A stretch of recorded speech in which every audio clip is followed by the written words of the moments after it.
Praise. I couldn't wait. I want to thank welcome in Ron, me of course in chat, Crank and Honey, and Jen in chat. Welcome in.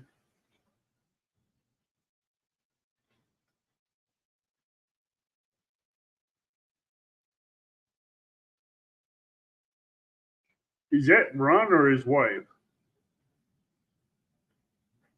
That has to be. Oh, okay, Jen. Whoo! Hey, catfishing for real. Now, if anybody would like to come up and join the panel tonight, it's just a hangout. We can talk about anything, but just as long as we keep it PG and family friendly. The link is in top of chat, so feel free to come on up and keep it family friendly. And hey, Sampy, how are you doing, bud? I'm going to start bringing this back more often of the hangout that I used to do a while back, and just keep it family friendly. If people need prayer, we'll pray for them. And I know Ron, he'll Ron, Jen, Cranking Honey, Cranking Honey. When I open this package, the package of lures, I'm going to take a black magic marker and write your name on one of the lures.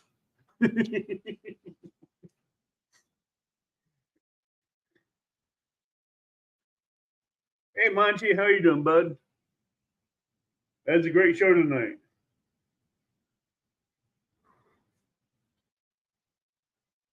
I can't wait. I can't wait for the mini me to come out, the puppy.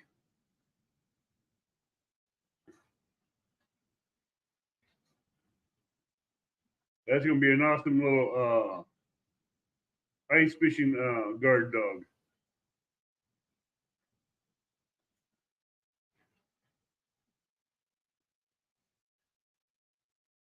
Can't wait to try it out.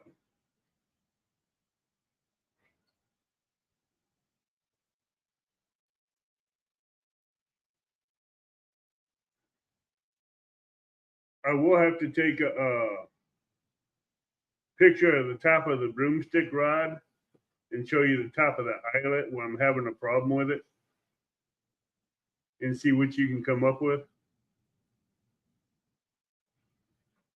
So if anybody would like to come up and be on panel and talk about whatever, the link is top of chat. So it's just family friendly, PG show.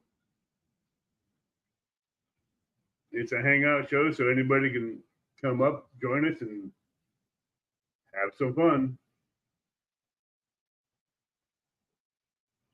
New Hope Fishing Lures, he makes some killer walleye lures. So if anybody in here that fishes for walleye or bass, he's got some nice lures that will put the hurt into them.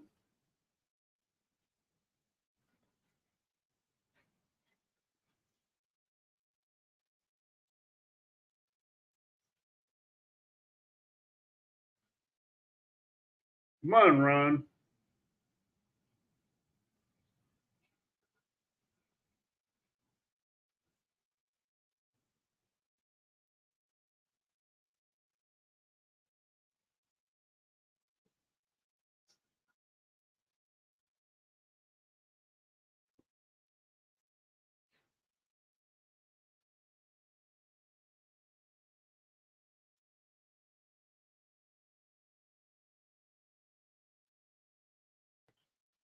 Hey, Crappy Day Fish on. Well, Monty, this broomstick handle is the top eyelet isn't really small. It's more of a bulky, more of a wide rimmed eyelet. Bacon mac and cheese. Howdy ho. I had to make myself pretty. Put a hat on. I think your wife would be looking a lot prettier than you. Oh, most definitely. She absolutely is. I couldn't resist that one. Hey, Backlash. For those of you that are coming in, this is the Hangout panel. The link is top of chat, so if you can come up and join us, feel free. There's another ditch pickle fisherman in chat. Backlash. Yep, Backlash. Yeah, hey, bud. Crappy day, everyone. So, what do you think of the picture I sent you What's picture? in Messenger? Oh, crud. Let me double check. Oh yeah, all those fish. That was awesome. I did. I said, good food from the good Lord. I tell you what. Hey, Lynn, how you doing? Catfishing Fever Outdoors. I went to a lot of jigs today to catch them. Wow. I tied a few today. Hey, I threw a lot of the smaller ones back, and only Wow. kept 16 of the big ones Nice. in the 3 crappie. Yeah, I was I tying went jigs. through almost 70 bluegills. Shoo. Yeah, I tied up some jigs for Corey's daughter today and did a little bit of painting outside. I tell you what, if you were in chat this morning, you'd have seen them bluegills I was catching. I was throwing them on ice quicker than I could bait the hook. Yeah, I was getting ready to go on YouTube and I'd watch. have one. Go ahead. So I had one on ice, and they're still flopping when I hooked another one and brought it in and threw it on ice. Wow. I had 6 on ice before I could get them even frozen, and I had another one coming in. That's awesome. I didn't get to go fishing for a little while, for a few weeks. Well, 2 weeks. Why not? Hunting. Hunting Aw, or making baits. sounds like Yesterday I you're was out. coming up with excuses. What's that? Sounds like you're coming up with excuses. I guess so. Hey, butterflies and sunshine, welcome in. I butterflies. We got some good catfishing people in here, and they also like to fish for crappie and maybe a few other fish that they can turn around and use for bait.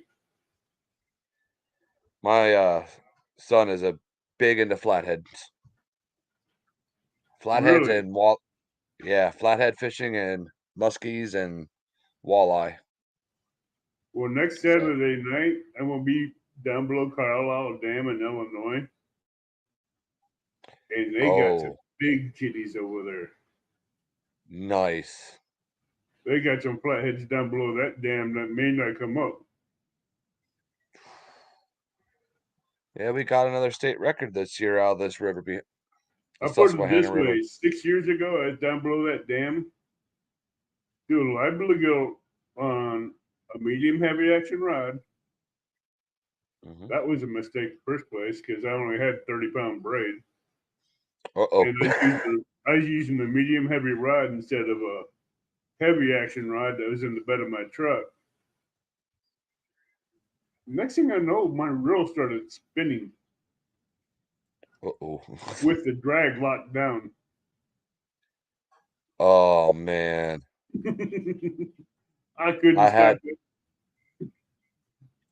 I That had that happen once. Yeah, but hey, at least he turned around. I really got him close to the shore, and all I seen was a dorsal fin and a tail fin.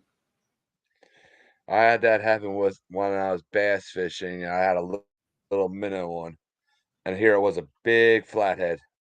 And all I can do is Hey, see myself getting spooled almost. I I had had to a stop the. peanut J hook with a 9/9 bluegill on it, Nice. and Bluegill. I was just Yeah. trying to show someone next to me that there are big cats in there. I didn't think I was going to catch one that big. where Nice. there's a 3-foot gap between the dorsal fin and the tail. Oh man, that's an easy 60-pounder plus. Mm-hmm. But I've never seen his head. Could you imagine though? Oh Hey, man. Tinkerbell. Hey, he straightened the hook. Oh my Like, God. he straightened it to the point it was straight as a nail. Oh, Between me pulling on him and him pulling on the line, the braid wasn't breaking. My knots weren't giving away. That hook's the only thing that bent straight. Wow. that's a lot of power between everything, and then that hook going. Yeah, and I had the net. I thought I had a big enough net Wow. until I seen that dorsal fin in that tail. I'm like, where's my gap? Yeah, I'm normally the goofball that has to land these big catfish for the Wow. kids around here, because I just go in it, you know, I didn't think I both would want hands. to put my hand in this one's mouth. He may swallow my arm. Yeah, reminds me of a Wells catfish. That's a catfish I No, would love to I catch. know he would have been the Illinois state record of 81 pounds or bigger, but he was a good Oh, sized cat. yeah, our state record was broken this year again. So If it's I go normally down about. there and I catch an 81-pound flathead, I am turning it in for a record. Oh yeah, you should. I'm gonna be waking up some fishing game in the middle of the night saying, "Get over here and get this thing weighed out." I would too. Our state record's been going like crazy since the Flatheads got into the Susquehanna River and the Schuylkill River, more so the past few years. It's constantly changing. Years ago we were at stuck at 40 some pounds, and then it started skyrocketing. Every year it seems like it's changing. We're up to over 60 pounds now. And it's just I know there's bigger ones in here, Yeah, much bigger ones. because next Saturday night, I think 3 of us, or a group of us, is gonna be doing a live on either Danny Stone's or Lance McCouguy's channel, and we're gonna be doing one last night of night fishing for cats. Nice. And I'm gonna be down below Carlisle Dam where I know there's monsters. Yeah, I fish near a dam, and the freaking catfish, they just sit there and just eat and eat, but there's no way to get to them. Actually, it's not well, it's part of a dam, but uh, there's a hydro Hydroelectric plant there dam. too, and the water just rushes. You And just need it, heavy weights. oh Hey, yeah. honey, Hey, Amy. there's a link up top, chat, if you want to pop up here. But I know you won't. If I'm up here, Amy might, because her and I are tied at the Yeah, hip. but no, you missed how I did that. Oh no, I did. I said, but I know you won't. Oh, I kind of baited her. yeah, she's in need of a lot of prayers for tomorrow. No. If she won't say it, I will. Oh, guess who popped in the basement? I'm in trouble. No, I think I am because I'm the one. Hey, Monty. Hey, Amy. Hi, Monty. Hey Howdy, y'all. guys. Hi. How y'all doing Hey tonight? Amy. Hold on. Hey Avid. Amy froze up again. That's typical. Yeah, isn't it though? She always freezes, making the silliest faces. Oh, there she is. Hi, Amy. So what's up, Never Monty? mind. Hi, Monty. Hey Avid, what kind of problems you having with your with your broomstick? You know the very top eye, how the eyelet is more flat and square. that has an eyelet in the middle. Yeah. That's what the problem I'm having. Because that Well, I'll tell you what, Abbott. I'm gonna show you something here. Let me walk over here for a second. I'm in my sort of back room, office, living room, back part of it, but I'm going to show you something here. Do you see this guard dog here? right. But you see Do how you that see eyelet how is the round? nose? Do you Right. see how the nose though is shortened on this one? Right. But the problem This I'm is your having new guard. I'm showing you for the very first time, Abbott, on your show. This is a prototype of the brand new Guard Dog Pro 2 model. Oh, really? Okay. I shortened the nose instead of having to do a mod on the nose is actually shortened on this.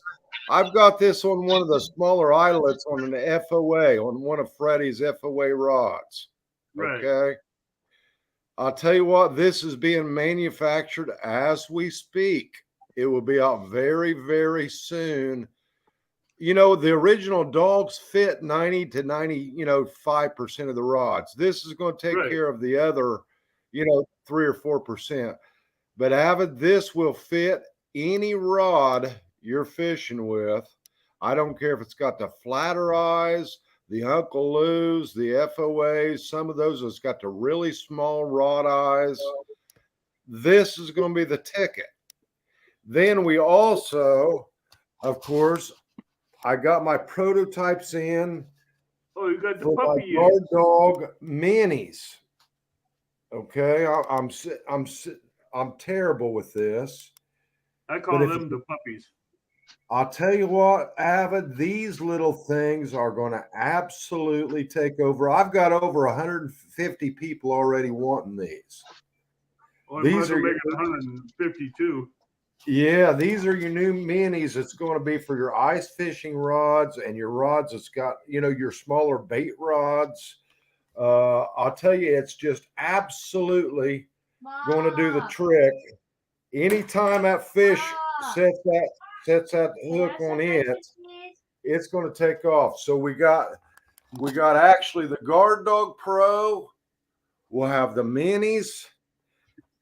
But wait for this new Guard Dog Pro 2 because this is going to be on your catfish rods with the smaller eyes, and it's absolutely going to be the bomb. Yeah, we're gonna have to get your link posted in chat for people that don't know about this stuff where they can find it. Well, again, our pro model, thank you, Lord. It's done so well and it's caught so many fish. But I'm trying to adapt. I'm trying to adapt to every scenario for every type of fishing. Mm-hmm.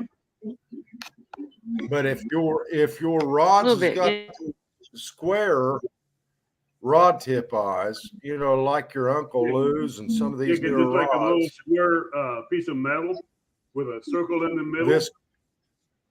This Guard Dog Pro is going to take care of it perfect. Perfect. Dogs. Amy, how are you doing? Fighting with a dog right now.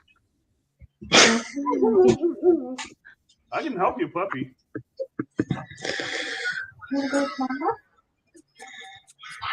So how are y'all doing tonight? I'm doing good. I'm doing good, especially since I saw that I could use that muskie fishing with carp and suckers. I'll tell you what, You can use that for. I knew you were going to Ron, say that, Ron. Ron, it's going to be the bomb. I mean, it's going to be the bomb. It's going to, I've got a gentleman out in Colorado. Avid, Randy Cura. Yeah. Randy. He's been testing these on some of those dock runners, some of those bait rods, some of those. Of course, he's wanting these for ice fishing, this winter. But I'll tell you that little mini's going to be hot. It's going to be a hot little I want ticket. the minis for when I go down to Kincaid under the boat dock so I can use them on my dock runners. Absolutely. That's what he's using. He's using one of those little ugly stick dock runners, you know. And man, I'll tell you what. Well, he caught a real nice 6-pound bass on the guard dog last week with the little mini. That it's going to do a great job. But the only thing about the minis, guys, is the minis will not. I've got them manufactured for specific reasons for the smaller rods. Hey, River Rat. Hey, River Rat. The guard dog River mini rat. is going to trip just a little faster than your regular guard dog pro. So have it on your guard dog pro 2 model coming out is going to handle your Mississippi river currents, your Ohio river currents. But the mini is not going to have it's going to have a quicker hook set. So it won't be good in the heavy rivers. It'll be more for the lighter type fishing styles. Oh, it'll be like lake fishing. But the muskies, I'll tell you, the muskies, the walleyes, the trout, gosh darn, it's going to tear them up. You know, it's just going to tear them up. Oh yeah, that mini's going to tear up a lot of small fish. Oh yeah. Yeah, River Rat. I'll tell you what, brother. As soon as I get these in, I'll get one in your hand as well. I know he's wanting them for bait fishing. River Rat wants them for his bait rods. Yeah, I want them for a Kincaid so I can go down there and take my 2 dock demons and go underneath a covered boat dock for crappie. Yeah, but you know what's funny is they'll still work on your full size rods, but they haven't got as much heavy trigger adjustment as your regular guard dog pros. Yeah. I tell you what, I don't know if you've seen this today, Monty. Seen Facebook today? I've been in and out all day long, Evan.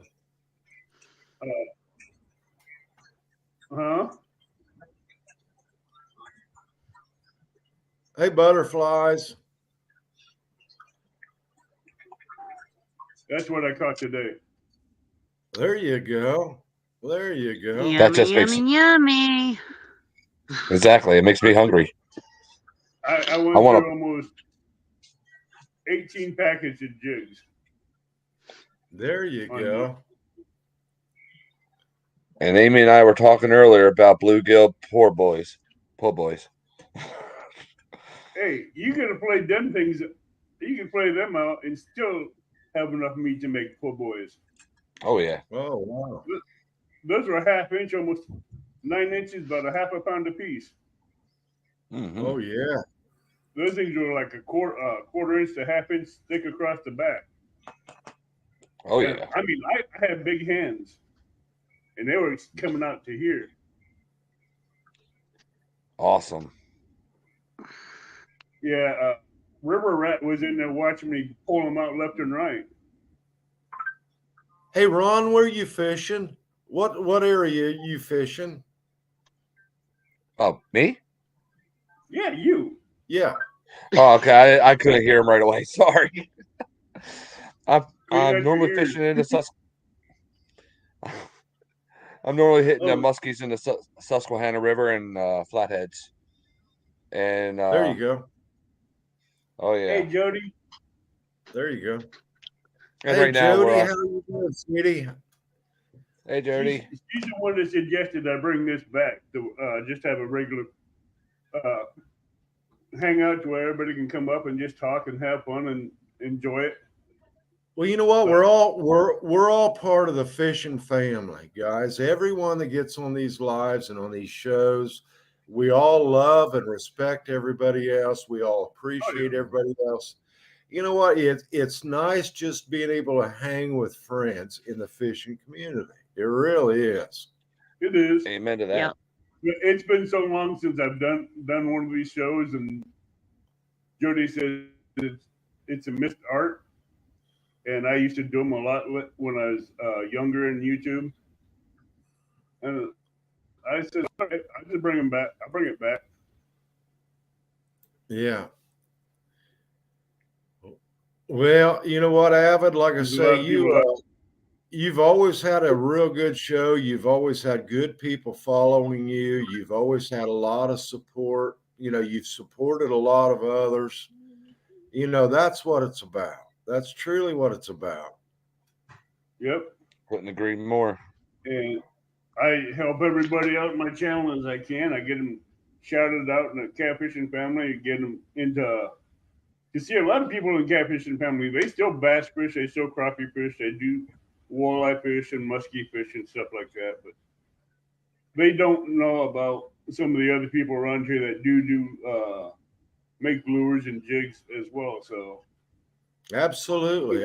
You know what? It's about the whole line of people. Everyone has their own way of fishing. Everyone has their own styles, their own preference. Right. My favorite fishing, and I think this, Savage, is my favorite fishing is still carp fishing. It's still my favorite. I catch my cats, I catch my stripers, I catch my others, but carp fishing to me was just what I grew up with, and I've grown to love. But I don't care if it's a bass fisherman or a muskie or a walleye or a striper or that's one thing nice about this community is we've got such a different variety of shows we can watch. We really Valerie and Rebel River Cats. I can't agree more with that. Hey, Rebel. Because I tell you what, you got guys like there's a wide variety of fishermen. They may bass fish, they may carp fish, they may crappie and bluegill fish, but they still go catfishing. But a lot of people tell me that do the crappie fishing and bass fishing. Today says cat fishermen only sit there and fish. And I'm like, no. Cat fishermen got to go out and catch a bluegill. They got to go catch a shad. They got to go catch a skipjack. They got to get the carp. They got to go out there and fish for all these other baits that the catfish want to eat before they can even go fishing for the catfish. Well, you know what's funny? You know what's funny, Avid, is I lived in Florida back in the late 80s for about 3.5 years. I lived in Okeechobee, Florida, which was bass heaven. Okay. It was your speckled perch or crappie heaven. Well, it was fantastic, but people frowned there on catfish. They laughed when I kept catfish because they said, we don't eat anything that's not got scales. Well, I'm an old Indiana boy that grew up, hunting squirrels and rabbits and deer and catching whatever I could catch. Hey, I enjoy it. I love catfish. They can laugh all they want to. I don't downplay, the bass fishing because I bass fished when I was there as well. But everyone that can get out in God's country, everyone that can take that time away from work, away from family, away from, whatever else, and enjoy that outdoors experience. Hey, they're all a winner in my book. They're all a winner. Jody, if you'd like to pop up, the link is top of chat. Hey, Valerie. Yeah. I'll be honest with you. Being in the outdoors for me is almost like going to church. Absolutely. I'll be honest. It's like it's not just going out there hunting and fishing. It's connecting with God with me too. So. Well, you know what, Ron? I'll be honest with you. My closest moments with God is out there. Exactly. It really is. Yep. My closest moments. I love my Lord and Savior Jesus Christ with all my heart and soul, but my closest moments with my Lord is when I'm far away from everything else that distracts me. All day long, I think, again, I'm blessed to have a business that's doing well and it keeps me busy. But that time out there gives me time, to actually really focus, really think about what's important. I'd give all this up in a second, if it was something against, my God, I'd give it all up. Yeah. But it's not. That's why I love catfishing. because I can be out there in the middle of nowhere or away from everybody else, and you got his creation, you got your rods out. You don't care It if you gets you catch closer. if you Yes, catch a it fish, does. it's a blessing. But if you don't, you get to spend time with the creator and get yourself right back to balance again. I think it And keeps. you can talk to him. I really do think it does. That's the key, Avid. You just said. I think it balances you. I really do. I think it keeps you in balance. And when you look out there at nature, you look out there at the water, you look out there at all the different fish species and everything else. You know, you've got time alone where you can really focus on what you love, and that's hunting, fishing, whatever else. But the Mhm. Lord's always there with you. He's Oh yeah, always there, you know. I'll put I it had like this. that. I'll put it like this because with a long, hard, stressful work week like I've been doing, and by Friday and Sunday, I'm so worn out. On Sunday, I just want to go to the lake and just, I don't care if I wear my arm out or not catching those bluegills and crappie. I'm going to do it because it's fun. But if I get a chance to sit down and Well, just you catfish, know what's I'll do it because it's that's relaxing and right. it's That's peaceful. right. Because you know, Avid, I haven't been to church in I know probably 10 years. Church is here for me. You know, Yeah, it's church not in a Yeah. building. but It's here for me. You know, when I I'm also talking to the remember, Lord, it's not because I'm in some, you know, building that has a cross on the top of it. right, But but the best part about this fishing family, and if you notice, you know, most people feel the same way. It's something where they exactly. can get out there and experience, God's glory. You know, they really can. You know, so Because I remember Amen to where Jesus that. always ministered. He never ministered inside four walls. He always ministered out in nature. He ministered on the mounts. He ministered off boats. He ministered on the streets. He went in other people's houses and ministered. But he never was inside the church, except for a couple times. well, you got to remember the church isn't the building; it's the person. You No, got to it's the remember that. body. You know, it's the It's, your people. The body is church the is church. the people. So just like the fishing community, Mm-hmm. it's not just one fisherman out there fishing on a bank or a boat. That fisherman is part of a unique group of people that love that sport, Oh yeah. love the friends that's involved with that sport. Mhm. You know, that's what makes everybody so tight. It's because of that same love, Mm-hmm. of something. People play golf. You know, I played golf in my past. I didn't care for it, so I gave it up. But there's golfers out there that, hey guys, I'll tell you what, in their group, they're friends, they're a community, they're whatever. Same way Right. with our fishing is a sport. It really truly is a sport that brings other people that loves that sport together. You know, I've so always, I've always had one question for golfers. Why the heck whack white ball not 375 yards down the fairway and go and chase it?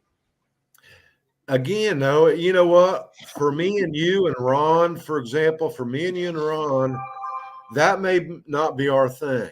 But you know what? Fishing may not be their thing. But still, Right.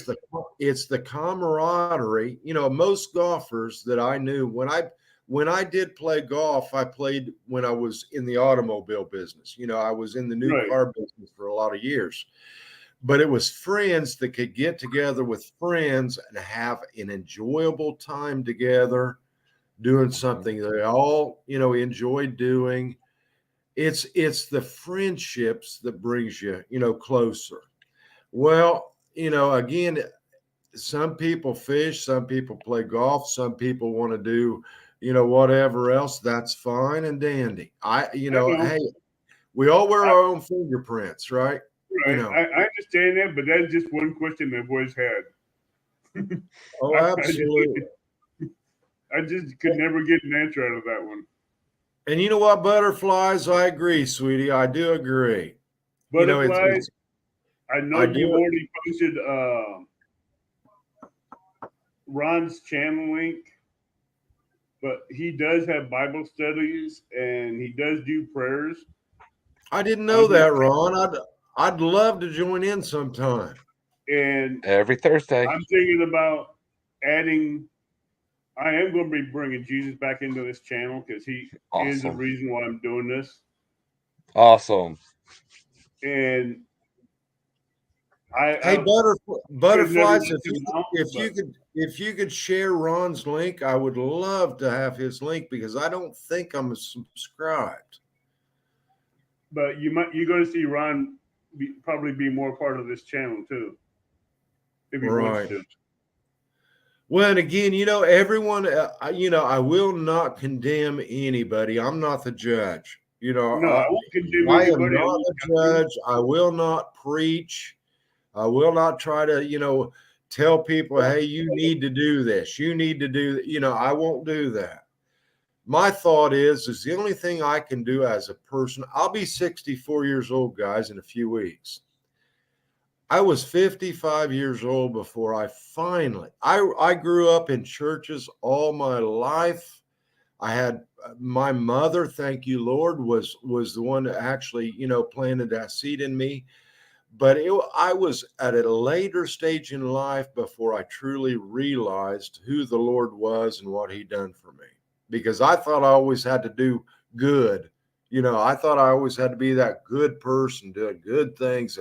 When I found out what he really done for me and that I couldn't be good, he's good. He's the only one that gave me enough grace to be with him. It wasn't anything I did. But my point is this: you'll never see me preaching to people, but I assure you that the Lord Jesus' name will come out of my mouth when I'm talking, because I owe everything to him. That's just the way it is. That's just the way it is. Amen. Amen and amen. Butterflies, me and Crank and Honey put his channel name in chat. Not her, but his. Yeah. New Hope Fishing Lures. Welcome in. Now, Maurice Kaysen, I want to give you a little bit of background on this guy. He's a #1 supporter to a lot of people's channels, whether it be catfishing or whatever. But keep him and his family in prayer because they've been going through a real medical battle that they need to win. And I can't say any more about it unless he wants to say something about it in chat. But him and his wife need a lot of prayer. You know what? Avid, unspoken prayers is as good as any other because God knows. We don't have to say it. God knows. I consider him a close friend, and him and his wife have been part of my channel since day one. Right. So they need some peace in their life. We got to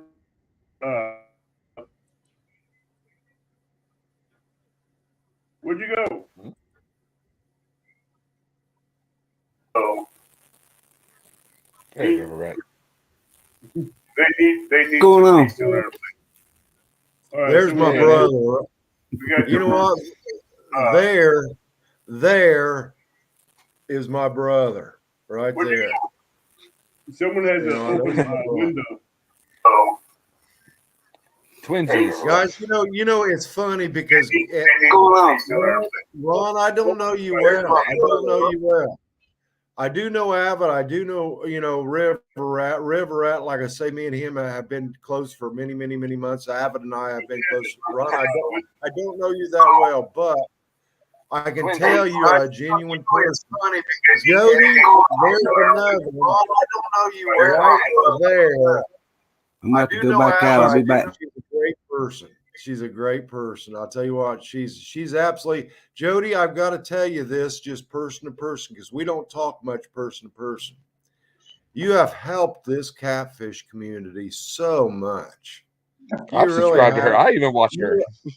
You have given so many people joy You've given so many people the thrill of watching you week after week. Guys, I've only been actually part of this catfish community for 9 months. I've only been part of this community for 9 months, and I've watched you all, many, many times. And Jody, I've got to say thank you, because you're a real blessing to a lot of people. You really are.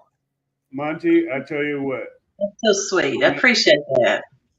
I had her on as a guest, and she was a little shy, so I told her I'd help her out with it, and I had her as a co-host for a while until she got it done. Until she got brave enough to do what she's doing now.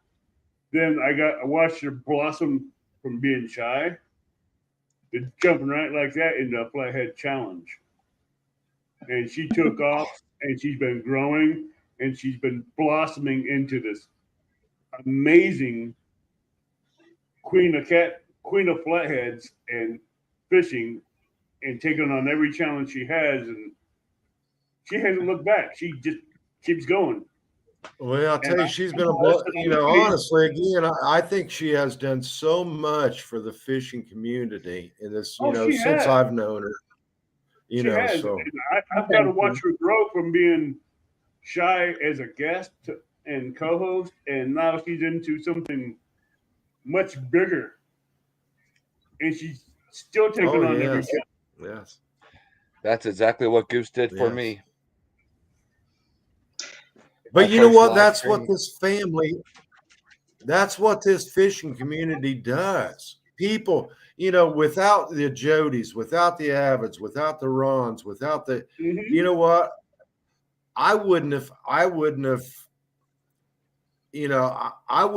even succeeded. Even in my business, I wouldn't have succeeded, because it's all the fishing family that is so good to everyone else, shares everybody else, helps, gives them advice, gives them tips, gives them, whatever else. We truly do grow as friends, but we grow as a family. We really do. We really do. I feel that very much. Jello. Jealous that Jody let me win last Friday. I didn't let him win. I never let nobody win. If you win, you earn it, just like me. I don't want nobody to let me win. If I want to earn it honestly. Oh yeah, I agree with that. That's the way. Everybody has to fight for that win. But much better. I'm bringing this hangout back because Jody said it was missed, and this is Jody remembers when I used to do these hangouts. Hey Mark, welcome in, bud. Well, you know what? I think the hangouts actually, just like with Ron, again, out of all the shows I've watched, out of all the people I've met, I don't know Ron well yet, but I will. I will. I've watched Jody for the last 9 months. Like I said, I've grew to, think the world of her. River Rat's like a brother. Avid's like a brother. These type of chats, it don't have to be about what bait you're using every show. It doesn't have to be. It ain't about the baits. It's about the people. Right. It's about the people, and that's what I want to bring back into this family is the people where they can come up, hang out, chat, and just have a good time. Hey, Mark, how are you? Just like with Mark. Hey, Avid, just like with Mark, with catfish and crappies. You know what? Of course, I didn't know any of you 9 months ago. Again, the guard dogs didn't come out until the end of January this year. Right. It seems like forever, but we've only been out, on the market 9 months, and I was never involved with anything until I started this, company. So I have met so many great people. Now, I haven't met him. Jody, I've met in person, at Smoky Mountain Expo. I met Jody and James in person, but I haven't had the chance to really meet a lot of people, but I know them. I feel like I know them just by watching them week after week, so. Yep. I have got to meet Mark in person. and he's an awesome guy. I will Yeah. give you that. That's a guy that if I can't get a hold of Jody to talk to, I can get a hold of him and talk to him. And both of them and Valerie, I can talk to her if I can't get a hold of anybody else. But Mark, I got to say this. He bailed me out about 2 years ago or 3 years ago when I had to work long hours. And he stepped up to help me with my show on Friday night. And he took it over. And watching him blossom from doing a live show till now is amazing. Jody would tell you the same thing. Is he just grew? I mean, he just kept going, and he just kept growing and growing and getting better. Well, you know, I enjoy listening to Mark because he does have a lot of experience. He In does. ways, you know, he has a lot of great tips. He has a lot of his own fishing styles. You know, that's the thing. I grew up in Indiana, guys, as just a humble little country guy that my dad would fill for turtles for our dinners. You know, we would squirrel hunt, we would rabbit hunt, we would fish for our meals. We didn't grow up wealthy. We No. grew up, we grew up humble, which I'm thankful for. Right. But every fisherman you watch on the show has their own unique little techniques. They have their own style. Right. Man, that's really, it gives you so much knowledge watching others. It really does. Hey, Mark, I got a picture to show you. And I was wearing your catfish and crappie shirt today when I did this.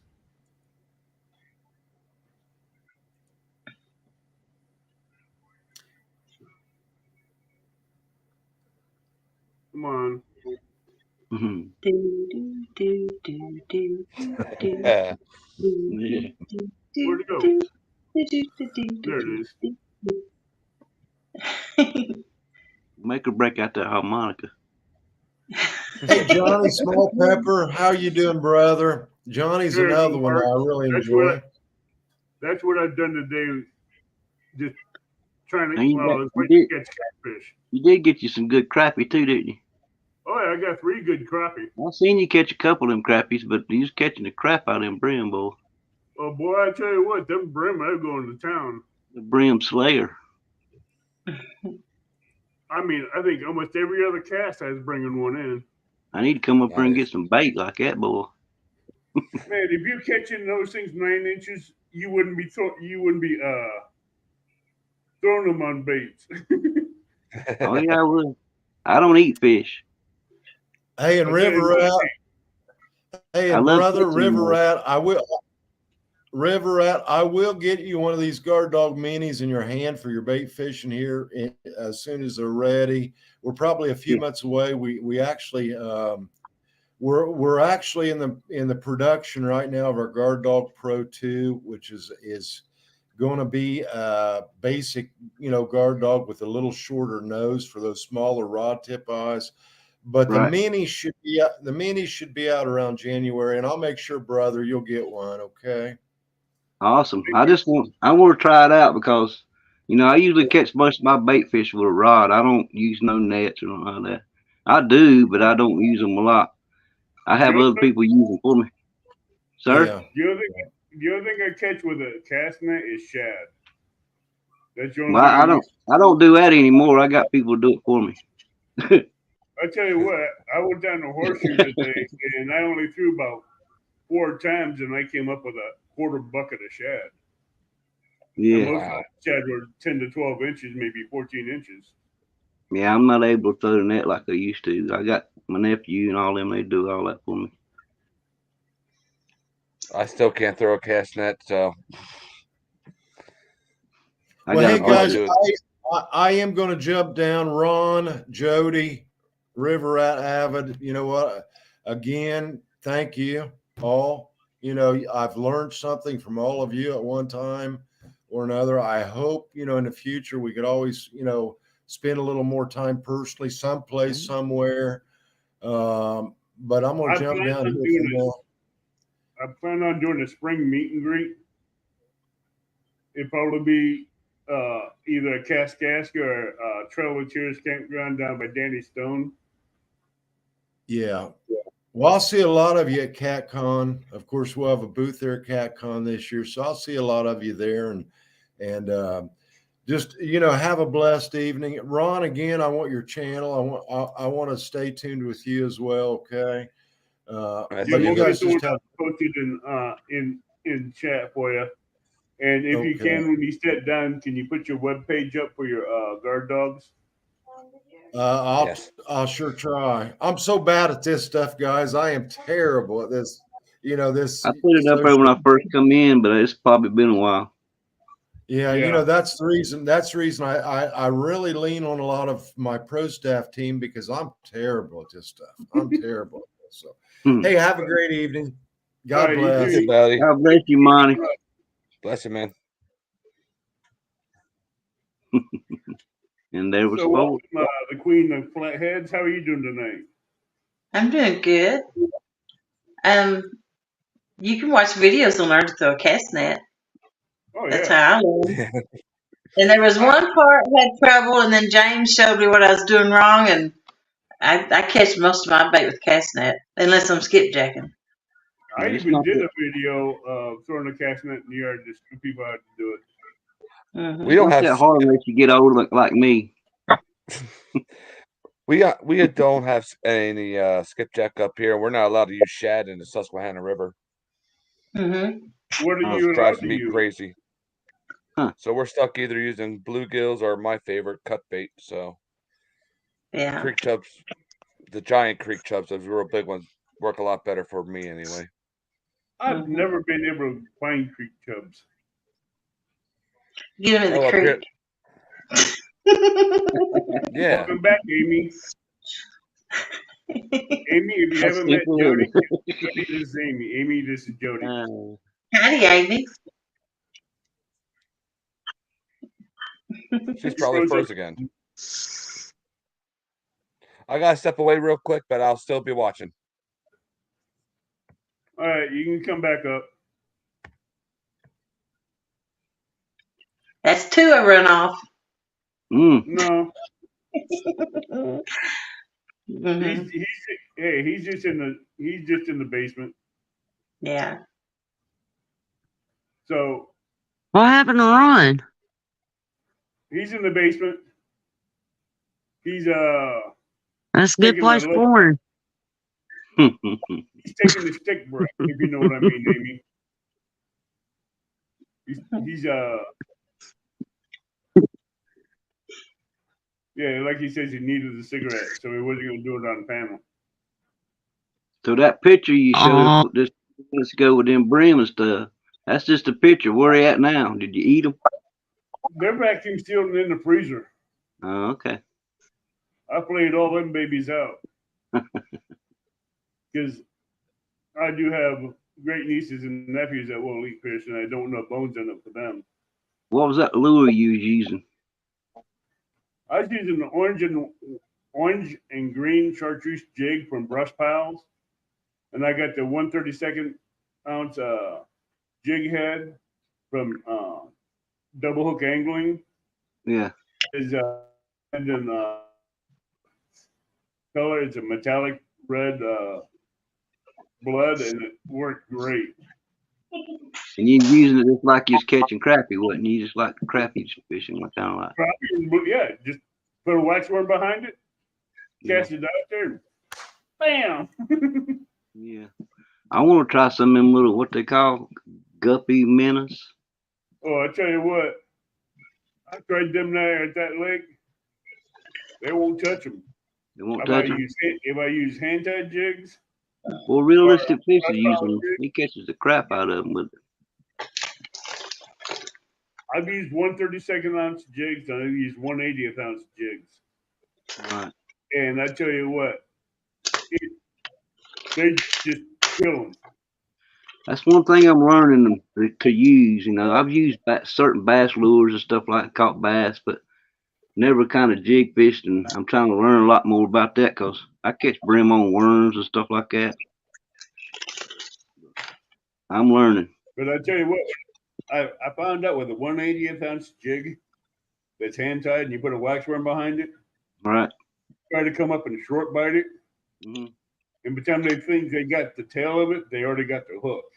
So when I crappie fish, I don't use a jig either. Not my dad and all of them always use jig, but I was never good using them with the jig. I always put a little minnow on them and caught my crappie.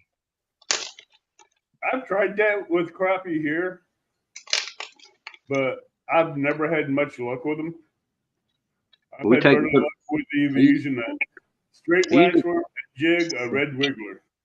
I usually catch them. I usually catch mine at night too. You know, put a light out there and put it in the water, and them live minnows, man, they'll tear them up. I don't know where Thumpaholic is. I've caught 100 of them a night. Ron, I still think he's kind of sore over losing that package of lures. I got them in the mail today. Oh, them's awesome. What is them bad boys? I got them from Double Hook. Those are You got them from Double Hook? Yeah. Them's awesome. That especially I that love one. the blue. I love that blue in the middle. You use them for skipjack? Yeah, Yeah. those are skipjack. And I got something even better. Want to see? He's supposed to be sending me some for gizzard shadow. Mayo cookies. Oh, what's that? That's the best thing in the package. Hey, them There's- cookies are bomb. From Naomi. I like the metal one. Mm-hmm. You That's like the sweet. metal one? That middle one we get smoked Yeah, up there at Gunnersville. That middle yeah. one, yeah. Yeah. That with the blue and the white in it. Mm-hmm. Yeah. Oh, it just got Ron's mouth watering. He said, I love cookies. They're my favorite. Are we Did you teaching see my jigs? Here's the one he sent me. Probably can't see. You 'cause I'm finally too got dark. out of the basement, Ron. Probably can't see him. All right, you're in full screen. You can show them again. Yeah, but I'm in my room's in a dark room. I didn't change my light right, but you can't see him. I got him in this bag. Oh, those are nice. Pink head, green body. Yeah, Those are got a sweet. little pink head on them. Hmm. I ain't asking him what to use them for yet, because I don't know. If anybody in chat can share out Double Hook Angling, You put me solo. I don't want to be solo. Huh? Take me off. Don't put me solo. we were showing your jigs. That's why you went solo. Yeah. How you doing, Amy? Do it. How are you doing? I'm doing all right. How about you? Doing good. Had a good day. Hey, Good any day. day that you wake up above the dirt is a good day. I got to see a beautiful sunrise and I got to see a beautiful sunset, and I had fun catching fish that I got blessed with. I'm jealous. I didn't catch no fish, but I done all that other. All that other stuff. Have you used them kind of jigs before? Huh? Yeah, I use something like these myself. Okay. Show that again, Ron. This There is you Ron's go. right. That thing is nice. Yeah. Yeah, he hand That's ties what- those jigs. Yeah, these are just 16th ounce jigs I did for. Oh yeah, I like for- that one too, man. That's sweet. Those would be good killer shad, Man. skipjack killers. I got all these to glow in the dark except for that black one, obviously. Hey, if These you are want all someone for- to test them out for you for skipjack, I'm sure Jody will help you out. I tell Well, you, since everybody's it's showing off blue. lures, I drop the blue down and the shad swims up beside it. That's why they get hit so good. Oh, Oh, nice. Get it out of the That bad package, boy. Amy. Yeah. It looks better out of the package, Amy. For those of Ron, you that don't know, I can't do stuff one-handed. Hold on. okay. Amy and I asked each Dadgum. other. That's the reason why I asked Jody to help you learn how to fish and catch. I bet I caught more than you this year. Do what? I bet I caught more than you this year. Yeah. Not here lately. Ooh. You ain't going for that. My. I'm not Right. gonna hit 500 catfish this year. Oh, me, not me. I've caught more gar than I've caught catfish this year. Wow. I'm at 372. I'm not gonna get 500. What do you mean 500? Okay, there you go, Ron. 500, Jody, 500 catfish in a year. Oh, okay. What's that?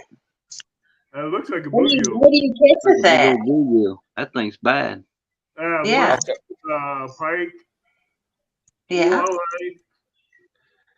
For my Really? fish, They though, get, see, I catch I- that them walleye and muskie, no walleye and something else. They hit my skipjack rigs, but they're smaller than this. The ones I showed, and they Yeah, hit them big things. Yeah, they'll hit them big things. that They bait carry them right big there, things up in about 3 or 4 casts.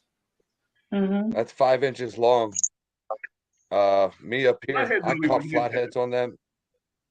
You name it, I caught it on those things. Muskies, flatheads, channel caddies, even What smallmouth. about I hit them those barky things. blades? The Berkeley Barky blades, blades? Yeah. those work good. I haven't never tried Yeah, one of those- them either. Somebody showed me one of them one time. He said it was pretty good. He used them to catch smallmouth bass, I think. Yeah, but that bluegill that she showed you, Yeah. flatheads and blues will hit that. Oh yeah, I bet Yep. so. Oh yeah, they do. Anything with a mouth, I hit it. No comment to that one. I'm not Hungry gonna, will. And here is a baby bass that I done a while back. Oh, No, no, that there you thing go. is awesome there. That is awesome. Yeah. The only thing is, it's missing the hooks. Yeah, I'm waiting on some hooks. I blame Ron for that one because he over Oh yeah, Excuse me. he canceled your order so he can get the hooks. that's right. Yep. He's mean that way. I kind of figured that was Absolutely. it. I told him that Mom was gonna cut him out of the wheel. Oh, boo-hoo. Nah, boo-hoo yourself.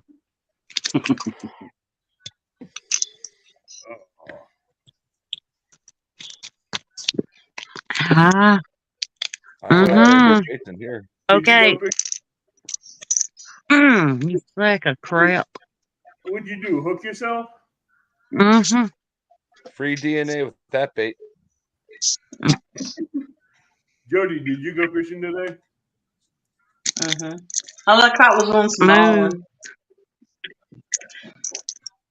We tried some new spots out mostly. That's cool. She's Yeah. got a pretty spot today. I don't see why she didn't catch no fish there, boy. That was a nice looking spot. Oh, the one I was at yesterday? That one, yeah, you had it picked out. You said you had it picked out. That thing had everything you needed right there to be something should have been in there. I'm gonna go spend the night there if I can get a good enough weather next week or two. Yeah. You know, had I might fish there. I got a King of Tennessee tournament coming up. Yeah. I was gonna fish the lake, but I might fish there for it. Do you, How deep is the water right there? How deep was the water there? Anywhere from 4 foot to 40. Yeah. I heard James say something about on each side of you, but when you was panning around, Mm-hmm. I could see where you had 3 ways in, 3 ways out. That's about the best place you could find. Right there was a good spot. Yeah. have you heard about the show that Danny and Lance is going to be doing next Saturday night, Jody? No. They're going to try to do one last night fishing thing Mm-hmm. on Saturday night. They're going to see about getting a lot of people on there. I'm going to partake in it since I took Saturday off. Hey, Yak, how you doing, bud? Okay. And see about how that goes because I'm going to go down below Carlisle Dam, see if we can tie into some big cats down there. Mm-hmm. Since I can lock up my bed of my truck now so no one can steal anything out of it. That's one thing I hate as a thief. Mm-hmm. Last time I went down there with my Ranger with all the tackle on back, I lost 4 tackle boxes and 3 rods. to some Oh, Asian people stealing stuff out of the back of the truck. I think I might have to go find me somewhere else to fish for a little while too. The water's down so low down at the cove. It's just hard to catch. I can catch them, but I just can't get them in. I Yeah. can't go down to the Kaskaskia Lock and Dam in the Mississippi River because the dredges are there tearing up that section of the river. Yeah. Dang. We need some rain and stuff or something bad. What we need is have the dredgers to leave my rivers alone. They're tearing up some good fishing ground. Mm-hmm. The power plants control the water where I'm at. They Yep, raise me it too. up, they bring it down, all that crap. You get that winter pool? Huh? You got the winter pool where they drop the waters down real low? Yeah, well, it goes up and down all the time because they pull at one time. The next thing, they push it back, and it's just aggravating, especially when the water's down already. It's A lot of my spots I can't get to in winter because they drop the water so low. yeah. That's the way Carlisle Lake is. They'll drop their shoreline, the water levels down and for winter pool. Mm-hmm. And down below the dam, I tell you what, that normally is up enough and gives enough current for the flatheads down there to be going crazy. Yeah. I got another place I'm gonna go, probably down South Point down there, and they got a pier, goes out a little ways, and I can get out there about 30 or 40 feet in the water, deep water. So that'll probably work for me. It's just hard when I catch something out there, I have to bring them around to the rocks, and it looks like Danny Stone. Yeah. All them rocks and stuff. It's hard, boy. Yeah, I can down there, imagine. I know how Danny Stone feels, especially down below Carlisle Dam, because you have to have that three-way rig down there, because you'll get snagged up down there if you're not careful. Well, the rocks I'm talking about, they on the side of the bank. They're not in the water. It's just getting to them from the pier.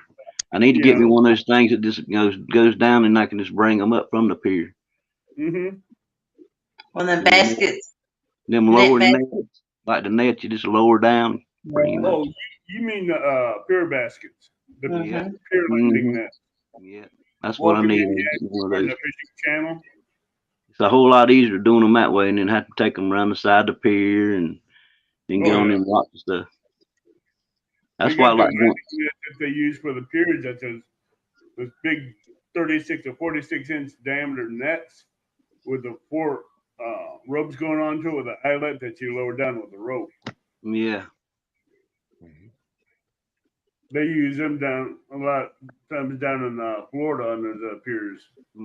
fishing off the bridges. We got Mr. Don R that came in. Donna. Hey, Don. Hi, Ava, Jody, Ernest, Ron, Amy, and crew. hello. Hello. Alcoholic.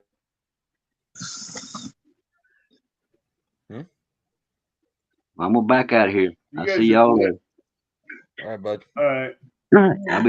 I'll be down in chat. Okay. God bless. Ron, you and God bless you. Frank and Honey are never. Dumpaholics never too far behind with you two. That's right. We're brothers and Yep. sisters. Unfortunately, I'm older than both of them. Shut up, Ron. I didn't have to say anything. You already did. You was thinking I heard them wheels turning. You need to WD them 40 things. I I can't think you talk. see the smoke coming out of his ears.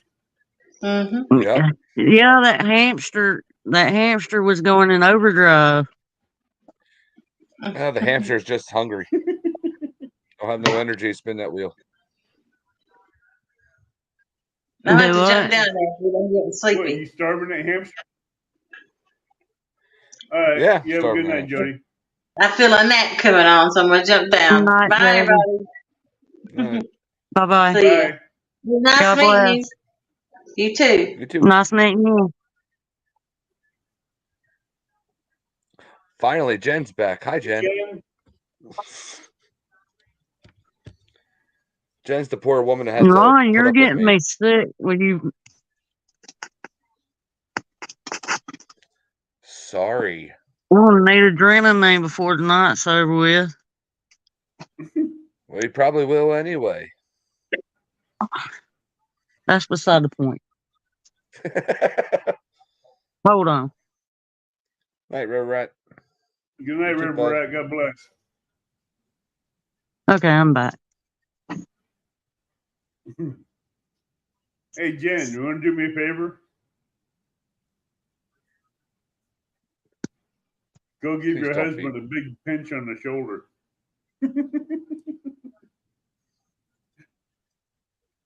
I don't think she'll do it, but She's Really? scared. She ain't She scared. She's is just camera shy. terrified. She's camera oh, shy. really? Hey, did y'all? You know, I bet you didn't know This this, one. Abby. I didn't tell you to stop. I Oh, got That wasn't a pinch. yeah. now smack him really hard in the No. jaw. Do it, Jen. Why? She wants you to smack me really hard across the jaw. Ow. See, she said no. She still kind of likes Dang me. it. I couldn't How much finish. you I pay just her? said How much you pay her a month to put up with you? Free Not fishing enough. horse. Huh? not enough. I just pink baits that she Exactly. wants. I just paint baits I that she think wants she and has never. a.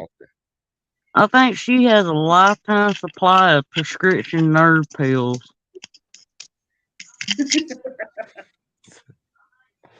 Do you have a lifetime supply of nerve pills? No. Then why are you laughing?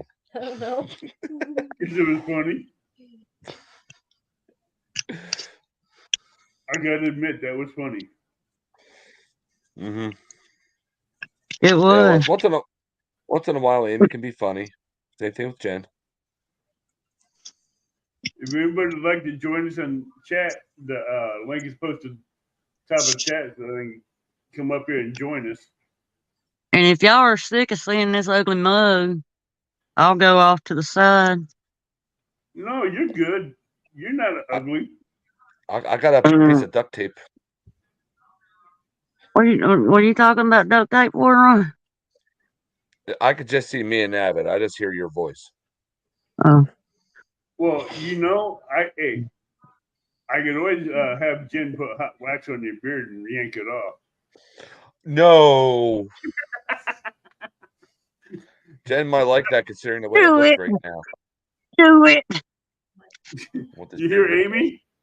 Hey, grab a hold of Huh? it. Ron, did you hear what No. Amy said? No. Do it. Do it. Oh, she always tries to get her going. That's so good. Butterfly and sunshine. Welcome in. Hey. Howdy, howdy. How are you Yeah. doing? I'm You didn't good, put I'm enough good. emphasis on that howdy. I tried to get in before, but I was in the basement for a long time, so I got out and tried again. I didn't see you in the basement. My apologies. It's fine. It's fine. I was trying when Jody was still on. Oh, okay. You should have said something in chat. I'd have went down Oh, in the basement. and got you out. It was okay. It was all right. I just figured I'd pop in and say hi. Just chit chat with you guys for a little bit. I have to plug my phone in pretty soon, or I'm going to be cut off anyway. So, Uh-oh. I just thought I'd come in and say hi. Have you beat your PB yet? What's that? Have you got your new PB yet? No, and that's the other thing. Hold on. since we ended our show on last Wednesday, Oh, okay. on Wednesday night, because the weather has basically shut us down. Oh no. Ooh. Yeah, it's way too cold up here for the catfish. So we had a really bad season anyway. So I'm still looking to get break my 23.14 flathead PB come spring. You'll You do know. it. You'll do it. I hope so. I tried and tried towards the end of the summer, but the bite just was terrible this fall. Oh, that's everywhere. Yeah. Don R has a question for you. What are you up to, butterflies? Oh, about 411. I like that smart remark. That was Yeah. good. I was trying to get on when Jody was on because she had hooked me up with Bobcat to get some stickers made. And I did get my stickers. And they turned out absolutely gorgeous. So I wanted to thank her for that, but I'll let her know later. She may still be in listening. You mean like them? Like what? Like my avid fisherman stickers? The round one? Uh-huh. I have the I'll go get one. I'll be right back.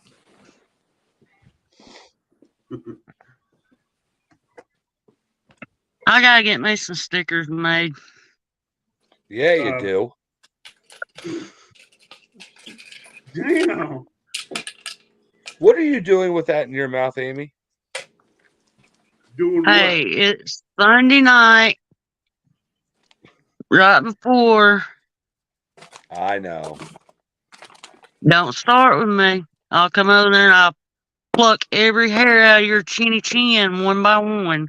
what? Is that with tweezers or with needle-nose pliers? Pliers. Oh, geez, you would know that's the worst one. That's really gonna hurt, you know. Yeah, with pliers it's really gonna hurt because it's not one hair, it's 3 or 4 hairs at one time. Okay, now that I'm done wandering all around, I don't know if you can see this. Oh, that is pretty. Ooh, I like that. Mr. Parker made the Look at that, Jen. thumbnail. That's cool. Those are nice. I'm trying to get a You can better say view something. without the glare, but it's really hard. It's hard because gloss. Yeah.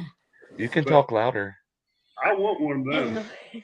I want I will want one of those too. I will Wife send likes you it. one. Anybody that wants one, if you go in my channel, Yeah, that's pretty. my email and my Facebook link is in my description. Just let me know. Let me know and give me your address. I'll gladly send it to you. I think I got you on Facebook. You do. You do have me on Facebook. I just got to remember if you're under butterflies or something else. It's under Linda Smith Cologne, Okay. but I have also Butterflies and Sunshine underneath of that. But it'll come up Linda Smith Cologne. Right. But you like I said, you can just message me with your address. I And want one for the sticker board and I want one for my truck. Okay, I'll send you 2. I didn't send him 2. I only sent him 1. Oops. Jeez. Well, you have to return the favor though, Avid, because I don't I think I know. have yours on my board. Yeah, send me your information. I'll mail one out to you. Right. Well, we'll exchange then in Messenger when you have a chance. So yeah, I just wanted to say what a great job he did with them, and I mean, like, and I had the honor. He got a brand new printer, and I had the honor of being his first order off his new printer. So I felt really good about that. And like I said, they See, came if out I, beautiful. with my luck, if I'd have had been the first one, it would have broke the printer. I knew that was coming. Hey, I don't think your at luck's least that it bad, wasn't Ron. Andy. If it would have been Ron, he'd have melted it. Yeah, I think Sticker Mule's still mad at me. Say what? I think Sticker Mule is still mad at me. That's where my stickers came from. I don't use Sticker Mule. I use LA Sticker. Yeah, I went to LA order some stickers from Sticker Mule, and they said save $10 off your first order. Well, just for, I think it was 25 stickers, it was going to be $50 and something. I'm like, no, Oh wow. y'all crazy. Yeah, that I get that's 150 stickers from LA for I think like 80, 90 bucks. I got 150 300. Where? LA stickers. LA I got stickers. 300 stickers from Bobcat for a really, really good price. And this month, he's actually not charging for shipping. So he's doing a little special since he's getting right back to work now after being so sick. He's not charging for shipping charges, which can add up. Really, really add Yeah, Oh, up. really yeah. quick it'll add up. Yeah, yeah. So yeah, I mean, I saw the stickers that he made for Ed, and Ed's had his sticker on his boat for 2 years, and it still looks brand new. I mean, they're really good. They're really nice stickers. I am like so pleased with it. Mr. Parker had done 2 different thumbnails for me, and I was so torn. I didn't know which one I wanted to do. I didn't want to do them both because I wanted to see how they were going to look. But I may end up ordering the other one and having 2 different stickers because both of the thumbnails are fantastic. Well, you know how Mr. Parker works, so Oh yeah. I don't have to tell you guys. He does an amazing job I too. mean, he does amazing work. Yes, he does. He surprised me with those Y'all, 2. I'm going to kick off to the side. I'm going to have to charge my phone. Y'all have a blessed night. You All right, too, Love you, Amy. sis. Night. Love y'all. I'm Love thinking you. about They having will. that one made into a sticker. Yes. If you get that made as a sticker, I want one. Which one's that? Oh, yeah, that's a really nice one. Yeah. Like I said, he does a fantastic job.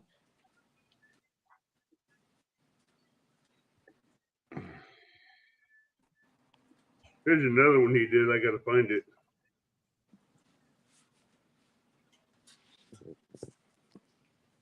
Avid, while we're in here on chat, what is Sandy Toe's real name?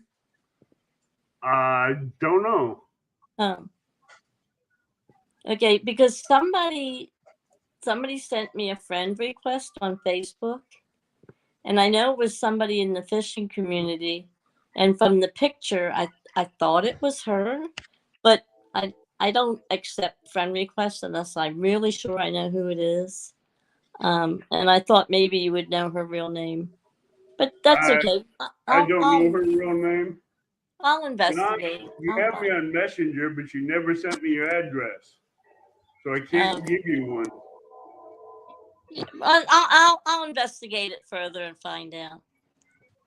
I just thought maybe you knew off the top of your head. No, I don't know her name right off the top of my head. I wish I did. Because I got one from a Denise, and I got one which that wasn't her, but Denise is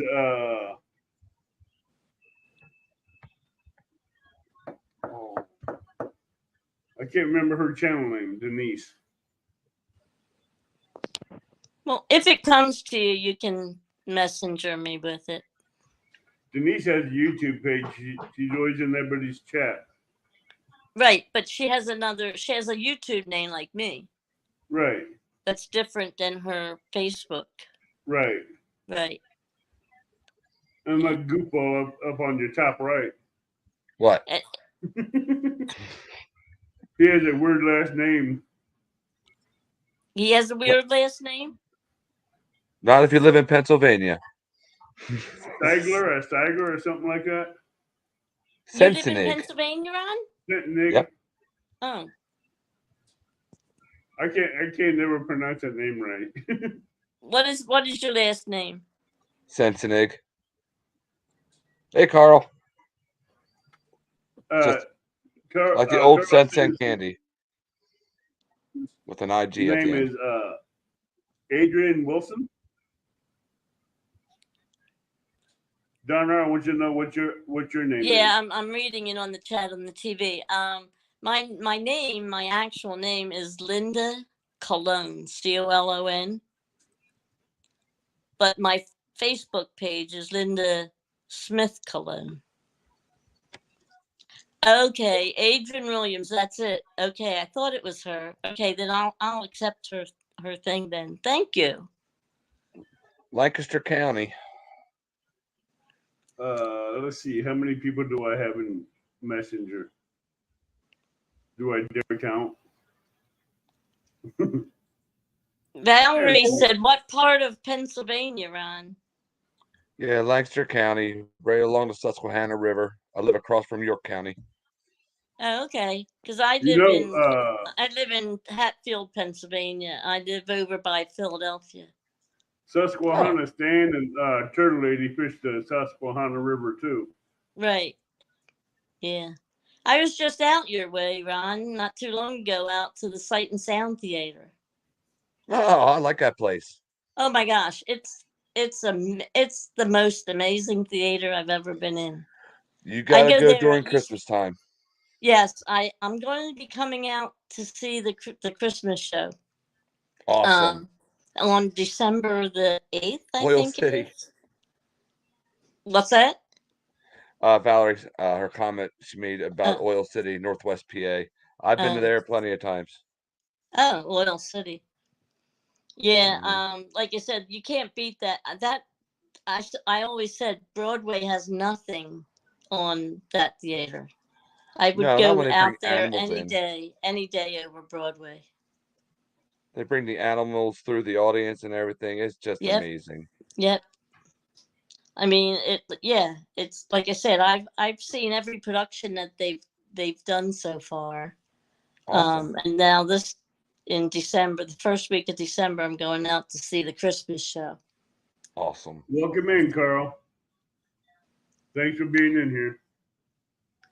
Oh, he's been home. I mean, been in here. Been home. He's been in here. He's been lurking in the background. Yep. Like usual. He's my ninja, I call him. When he's on my channel. Well, if you guys like what you see and like the channel, please hit the subscribe, the bell notifications, and the thumbs up so you know every time I'm live.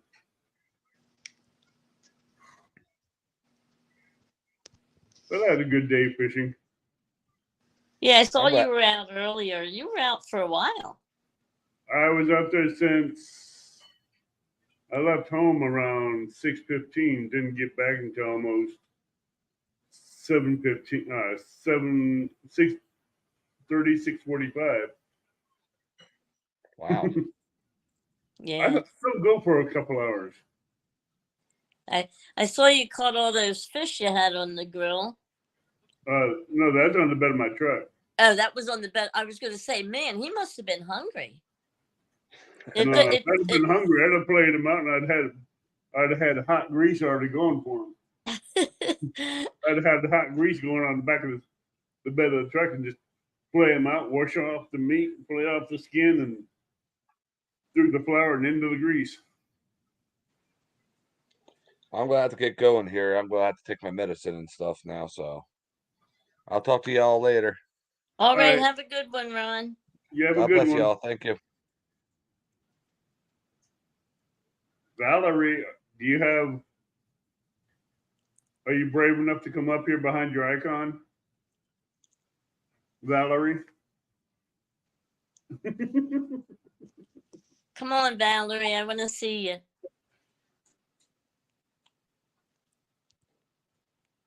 Everybody wants to see the shrimp.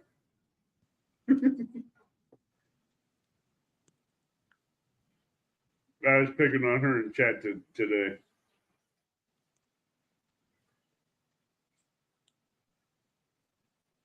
Every time I caught a bluegill, it says, "Oh, this bluegill bit on the shrimp. The crappie bit on the shrimp. This bluegill bit on the shrimp." Well, that's what I had for dinner, so I bit on shrimp today too.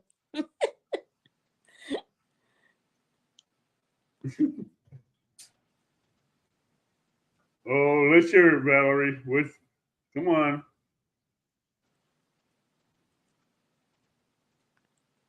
She says it's not a matter of bravery. I know. Come on, Val. You can do it. Sure you can. If I can do it, you can do it.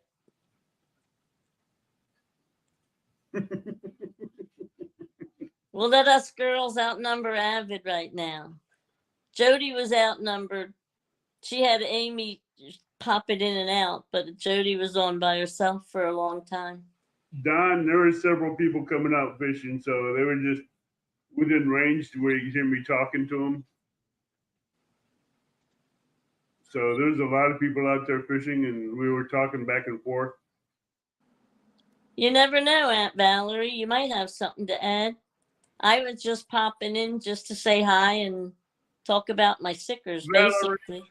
you have a lot to say.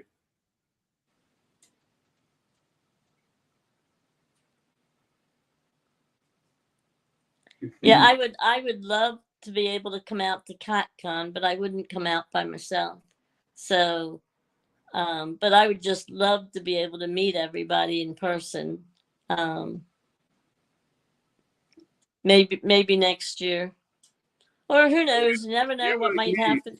You never know what might happen between now and February. I'd like to meet a lot of the people in CatCon, but I just not a big fan of large groups. Okay. Well, as long as I'm not on a stage, I don't mind large groups. I wouldn't want to be. I wouldn't want to be the one on stage. That's for sure. You're welcome, Ron.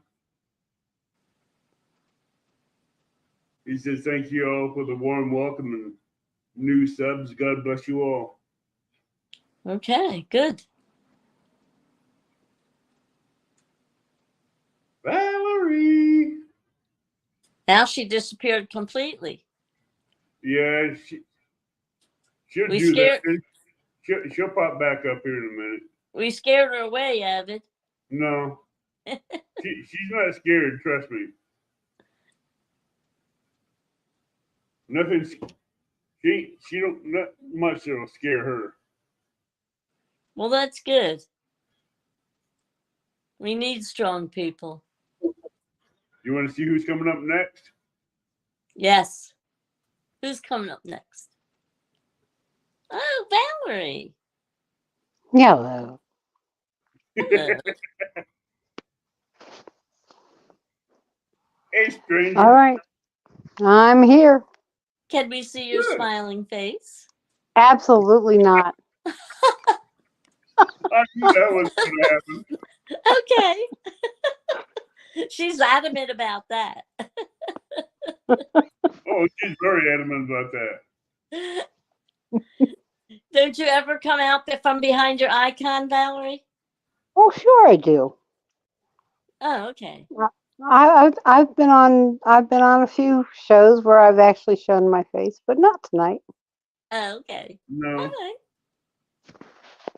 I Well, think there were a couple weeks too that I had already gotten my shower and I was all just lounging around, and I was like, I'll get into chat, but I wasn't about to go up on panel either. And because I don't know how, I really don't even know how to stay behind my icon. Ron, we'll get you up to 200 if we keep coming back in here. He's 10 away from 200 subs. Right. Yeah. Well, a lot of times though, I stay in the background because I think I do more good dropping links and stuff than I do being up on panel because I don't really have that much to say a lot of times about the subject. So it's just as good to be in the background. Well, with these new hangouts that I'm going to be doing, everybody's allowed up here, as long as they keep it PG. Right. If family Right. Yeah. Gotta laugh out I Valerie. know why you're chuckling like that one, Valerie. I say nothing. You don't have to say nothing. I know you well enough. That laugh said enough, Valerie.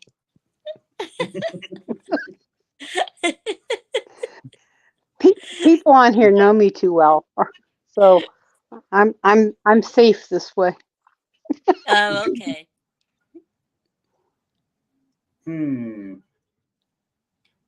Let's see. Facebook Messenger. No. I won't do that. I'll be nice. Better be. I'll be a good Bigfoot. I know where you live. There you go. She'll hunt you down. I know where you live too. Remember, I I sent think you I'll stickers. move. Remember, I sent you spices. I know. But I can be at your place quicker than you can get to my place. I don't have to answer the door. Hey, Bigfoot, he's good at what he does. He's sneaky. Well, Abbott, now that we talked Valerie into coming up on panel, I'm gonna drop out and plug my phone in. No. I'm gonna drop out and plug my phone in, but I'll still stay in chat. So I'll see you guys in chat. Oh, for heaven's sakes. Okay, yeah, come. Yeah, see, Don R's telling you, come out, and talk to us. Yeah, you should. It's a very good thing I'm not on camera right now. My face is not a happy one. Oh, Dawn, you're welcome to come on up. Yeah, there you go. Anyway. We haven't seen you in a while, Don R. All Yeah, right, he's guys. been going through some medical issues as well, so we need to keep him in our thoughts and prayers as well. Right.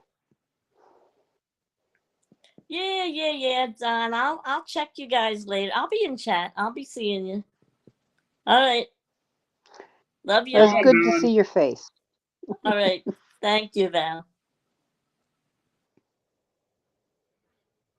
And now it's Bigfoot and the mantis shrimp.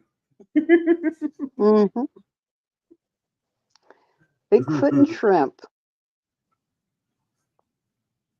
What was your thoughts about me saying about the bluegills getting a bite of the shrimp every time? You don't want to go there. No, I mean it was fine. It was fine. I thought you did a phenomenal job catching those fish today. I mean, they just seemed to be waiting for your bait. Some of them were eating the bait and not biting the hook. Well, I went through some jigs on that one though. Yeah. I went through a lot of jigs. But you were also very helpful to the lady that was fishing there with you. So. Yeah. She wanted fish and she got the fish. Yes, she did. Well, I did real good today, Don. I was sore from casting for a while, but now I can go back and do it again.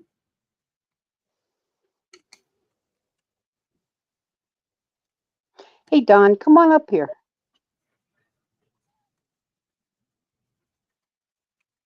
Come on, Don. Hi, Monty. How are you, hon?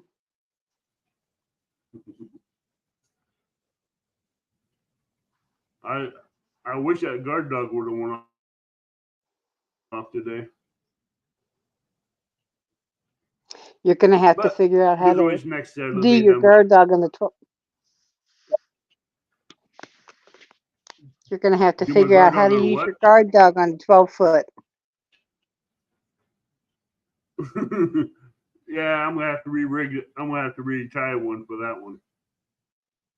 Make it a lot longer. Yep. You know, setting that 12-foot up on a guard dog is gonna be a pain in the butt. That's okay. You can hide behind yourself Well, now. maybe not.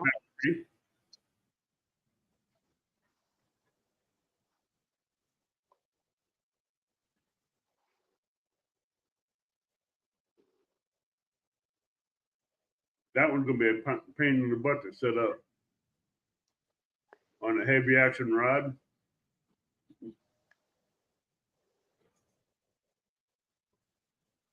That's gonna. Hey, Johnny.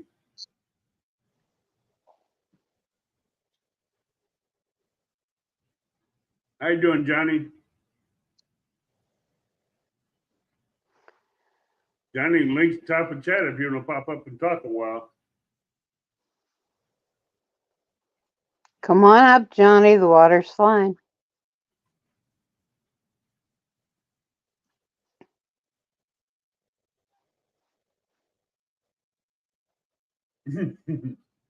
Yeah, Johnny, he's like me. He likes to lurk it back in chat.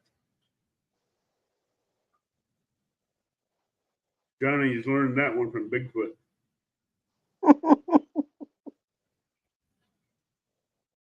Uh-oh. We got Cuddles and McMuffin coming up.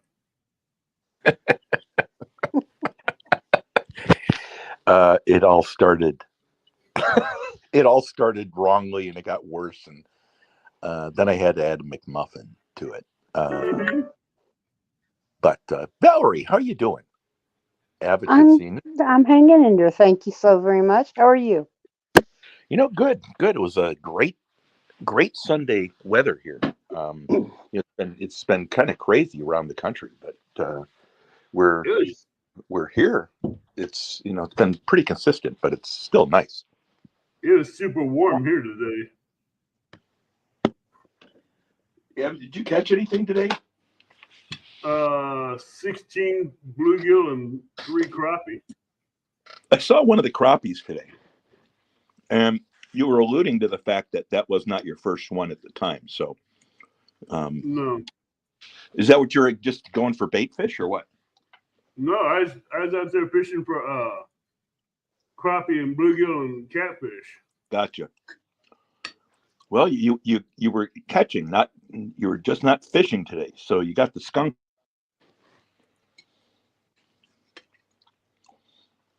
I got the skunk out. Was it your usual spot, or did you try a new spot? No, that's my usual go-to spot for crappie and bluegill. How's the fishing been? Pardon me? There's a picture of them. That's a lot of fish. That's what, 16, 18 fish right there. Yeah. That's a good day for a lot of fishermen. Yeah, that's only maybe what, 2 hours, Valerie? Yeah, about that. Yeah, about that. I missed the first part of your live, but you were just nonstop catching, so. Almost every cast I was bringing one in. Yep. And or they were eating your bait. Yeah. Man, I went through about, I'd say, 18 packages of jigs. Oh, wow. A lot of snags. They were tearing up jigs left and right. Yeah, I would imagine. Are you sure you weren't catching? Huh? Are you sure you weren't snagging? No. Wow. Where I was fishing, I was in 10 feet of water, and I was fishing at least 4.5 to 5 feet down. Yeah. And I tell you what, almost every cast that bait didn't even get to the bottom, and they hit. Interesting. And they were hit like locum. I mean, they were tearing them up. Huh. 21 fish. I'm sorry. Don Monty's corrected me. It was 21 fish, not 18. But hey, I lost count after 15. Or after 10. Well, to me, it's all about, do you get out there and enjoy yourself, especially with fishing. I never, although I'll say it's nice to catch a fish. For me, it's the experience, hearing the sound on the boat, the smells on the lake. I will tell you this. Bluegills fight 10 times harder than the crappie. Huh. Hey, Don. Those were some good sized bluegill too. Yeah, those things were not small. Hey, Dave Garcher, welcome in. Hey, Dawn. Hey, Valerie. How you Good doing, to Big see Don? you, sweetheart. Oh, it's good to see. Oh, I can't see you. No, you can't, but you can hear me. You're looking good, honey. Johnny, how's it going? Boy, I When know how Johnny, to clean out a screen. no, he'll be back up. I think he had internet issues. Last week on Guard Dogs, I was catching catfish, and now this week I was catching all those bluegills and crappie. Today. Yeah, Monty, come on up. Valerie, I talked to you all day today, watching Evan. Seems like it, doesn't it? Yeah, We don't talk for a year, and then all of a sudden we can't shut up. But yeah, I'll tell you what, man. Big Don, I'm sorry for blowing off your comment. I hit the wrong button. Good night, Jen. good night, Jen. So Johnny, good Johnny, night, how was Jen. your? Well, then I hung up on him. Yeah, no, Don, how are you doing? You look good. I'm feeling good. You feeling better now? They finally figured anything out for you, or what? No, they ain't figured anything out, but I'm feeling great the last 14 days now, 2 weeks. That's good. And the only thing they figured out is my body went into starvation mode, and I lost about 11 pounds plus in the last month or so, but I've gained them back. Good. That's So good. I'm feeling great. I've been cooking. They say if you can't fish, you might as well learn how to cook. So I've been Well, cooking Don, hot sauce and salsa, and Don, we know you can fish. We know you can cook, but we know you also don't clean up the kitchen.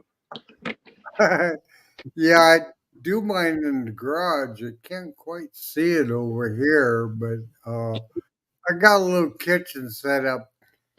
When I spill all over the floor and everything, I just take a pressure washer and wash it down the drain. That's my kind of kitchen. The wife appreciates it, but she's Yeah. so good. She just cleans all the dishes and everything for me. That's awesome.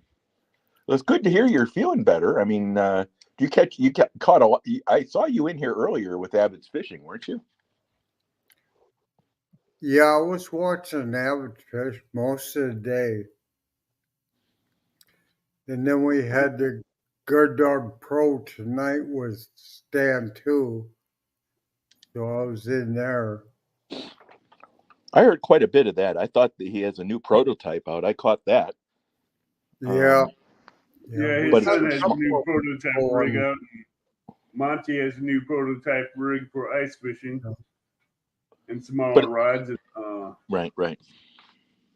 Yeah, they're starting to ice fish here already. There's 4 inches ice on the small lakes.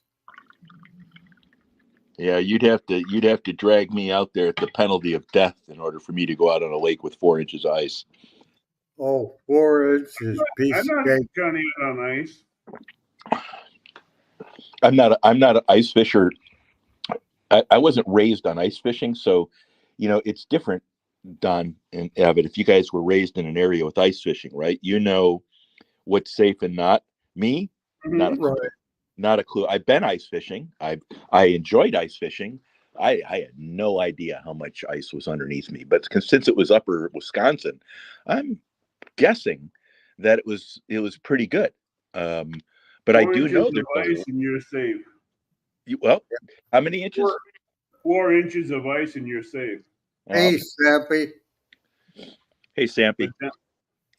Johnny, I know 4 you like inches pepper is so much. plenty, but when I you can get take more than that, it becomes, drilling your hole becomes, when we get up to 36 inches, that's a lot of drilling. Yeah, it is. But How long since would that Johnny take? likes eating his favorite peppers, take a big bowl of it, slide it halfway across the ice with a trail of peppers going up to it, and Johnny be right on top of it, picking every one of them up, chewing them up, and eating them all the way. Yeah. Abbott, I would have stayed longer. I had a show. I have a show on the weekends at 10:30, and I came in. I shared you out, and then I had to leave. But Right. when I saw you out there, it looked like you had the lake to yourself. I had people off to the left, and I had people off to the right at the camera site. Oh, okay. I angled the camera to where you could see me and my rods, but you didn't see them. Right. Hey, Well, Randall.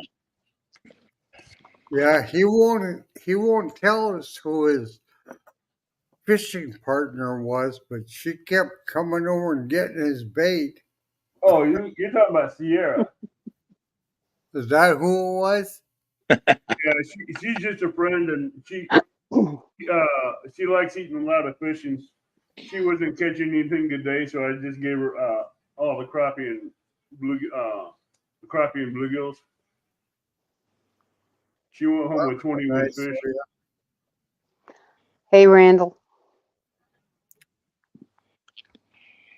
She got Yeah, blood. fireflies. We drive out 8 inches is enough for us to drive on.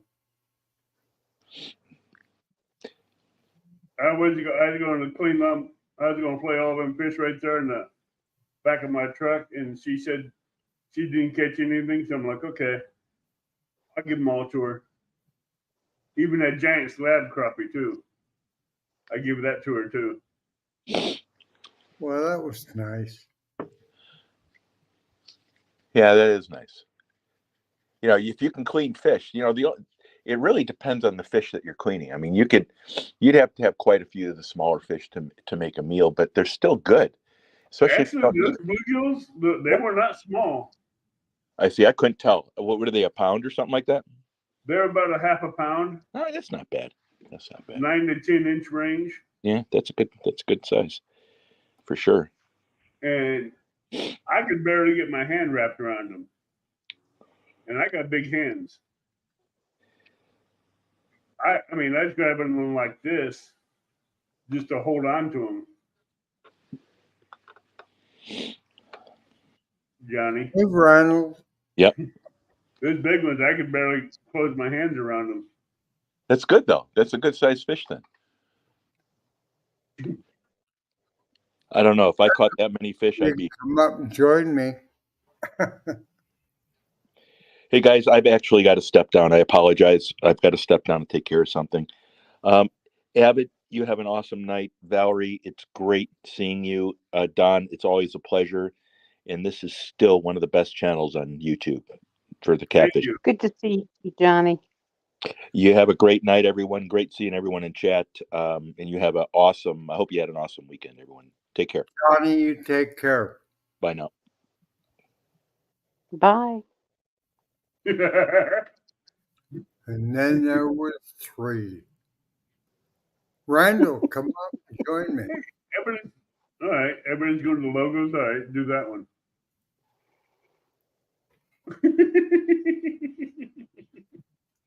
Everybody's hiding behind logos. Okay. I couldn't do that. That's a good picture of you, Abbott.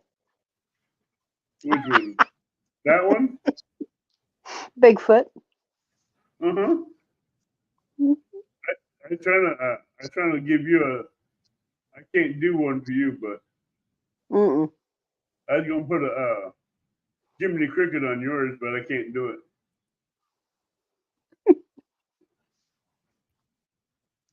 Well, I wanted you to know I think it's really great that you're doing this chat again, this open mic type of thing, and especially bringing God into the conversation. I don't think there's enough people out there with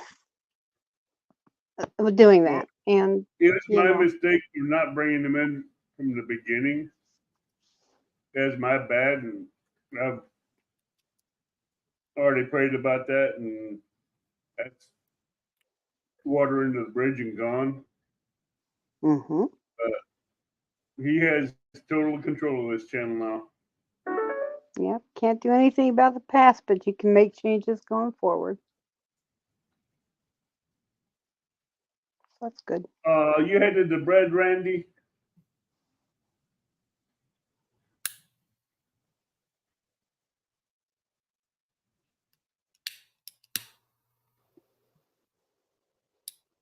Yeah. Yeah, I want to get some duck breast, some goose breast, and turkey breast. Well, But right. someone keeps telling me, Come up, we can see your pajamas. someone keeps telling me to leave the goose and the ducks alone, so I can't get the breasts. I don't know who that is, but No idea. No idea. she hasn't told me not to bother with the turkeys, but the ducks and goose, I keep getting told no. You were driving down the road.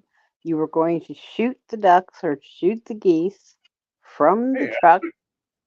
No, I wasn't going to do it from the truck. I was going to do it from the other side of the ditch.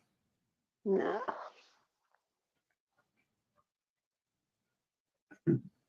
That's a whole different story. I got to stop the truck, got out, cross the ditch. It's got me 3 geese. But no, I was told to leave them alone.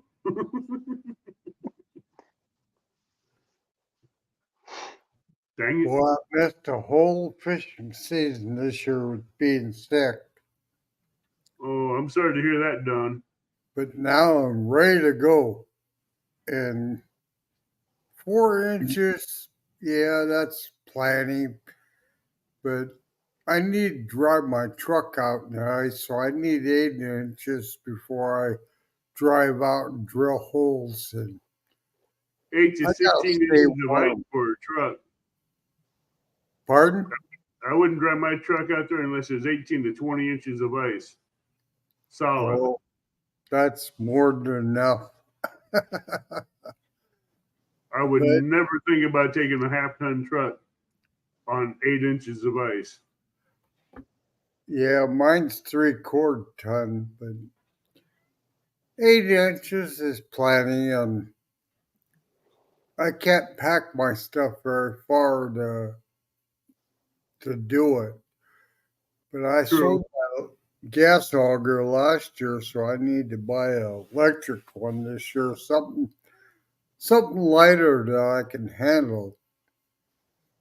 Yeah, last time I was ice fishing in Montana, fishing game didn't like how I was cutting holes in the ice. I was cutting a 2-foot square hole with a chainsaw in the ice and pulling out the ice and fishing. They said that ain't 18 inches. It says you haven't seen some of the fish I pulled out of here. That's why I got the 2-foot hole. Yeah, back in my days, we used a piece of leaf spring on a bar and we'd chop our own holes. Mm-hmm. And it was amazing how fast I could chop a hole with it. But now I had a 12-inch and I'm back to an 8-inch. It'll pull in the biggest fish I'm going to catch. Yeah, but up in Kalispell at Flathead Lake, you cannot get a big lake trout through an 8-inch hole. A 40-pound lake trout will not go through an 8-inch hole. It ain't going to happen.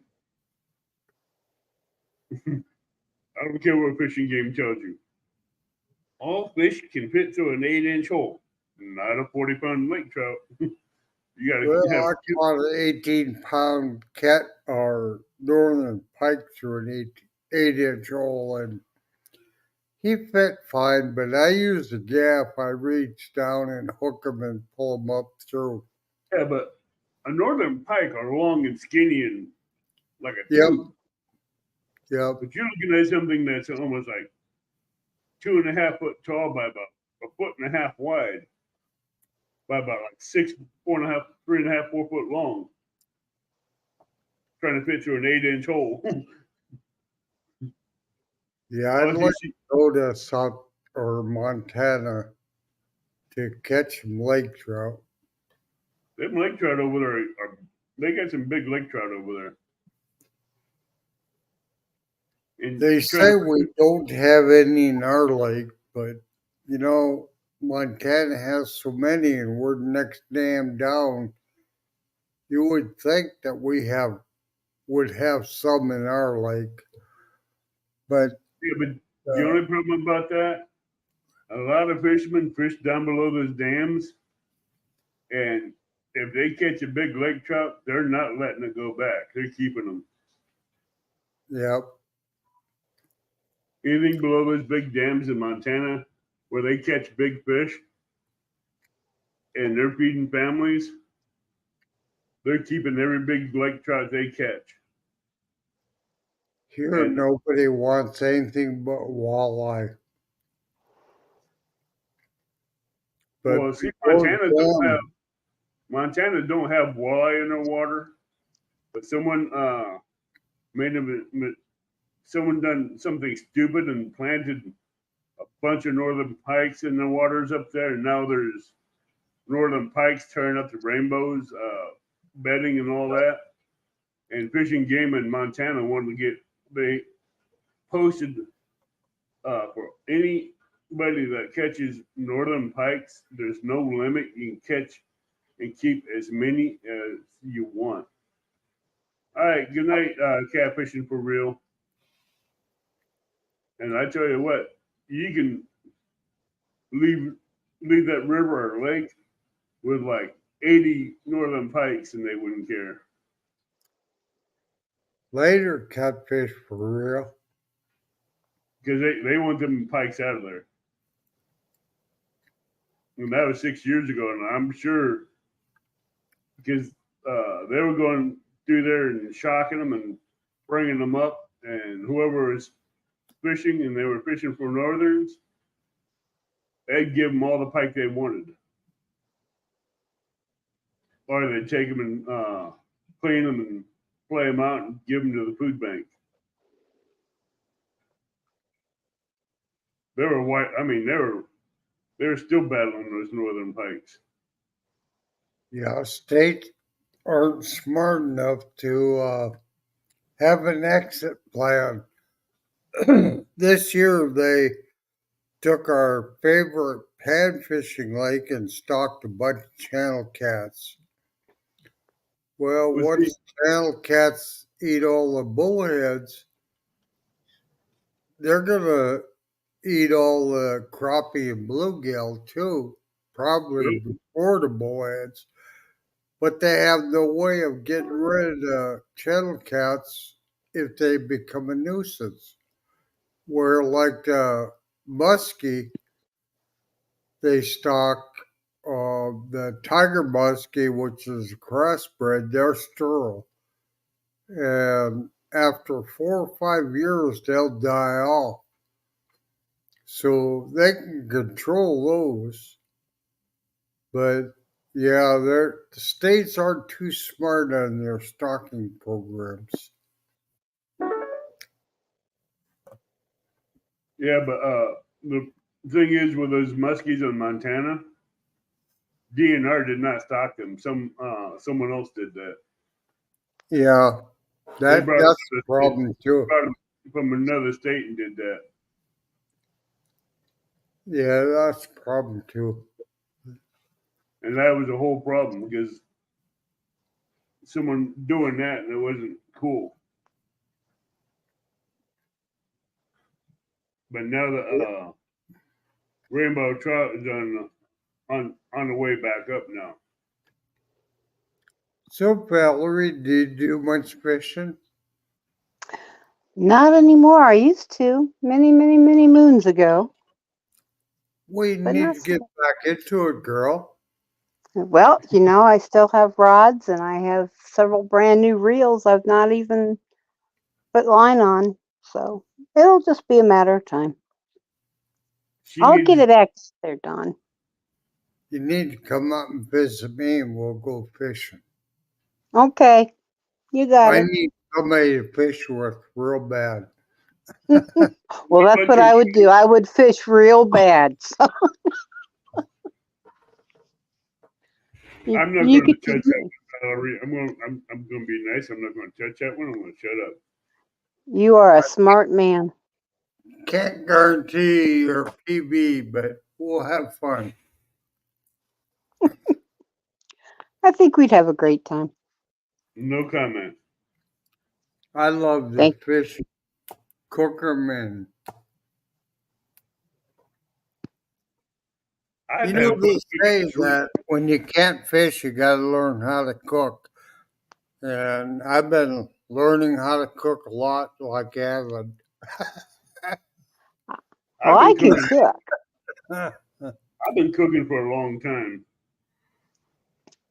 Cooking is not an issue for me. Not an issue for me either. I can put make up myself a that just thinking of food. kitchen in my garage, and I've been doing hot sauce and salsa, and as soon as I get through with all my tomatoes, I'm gonna start going to sausage. I love sausage.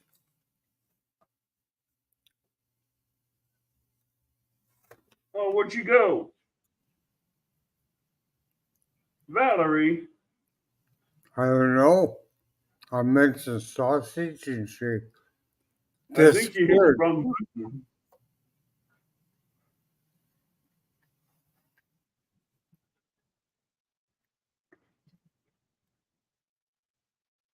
What happened? Probably hit Good the night, wrong button. catfish, for real. Either that or a tablet died. I think she forgot to plug in her tablet.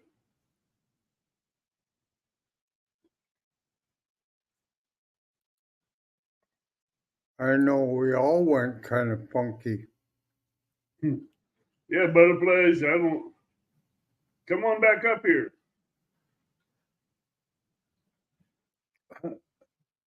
She hit the wrong button.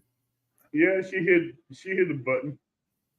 Not like we all haven't did that before. Yeah, she's good at pushing buttons.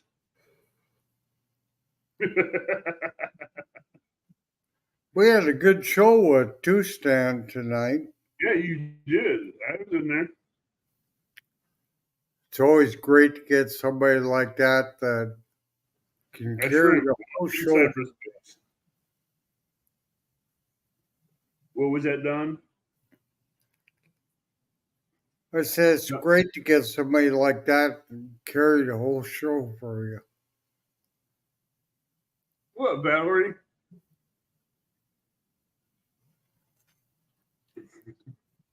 As I said,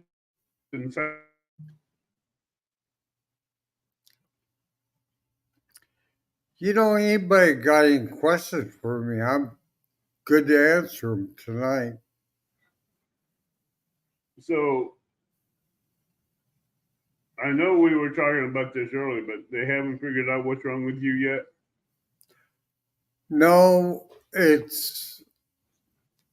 haven't figured out why, but my body goes into a mode that this last time I was in a starvation mode where it starts, my body starts feeding off my muscle tissue, Yeah. and I just can't eat. I'm not hungry and everything. And I lost about 25 pounds in 2 months there. I've gained about 11 back already, but now that I'm coming out of it, I am just hungry all the time.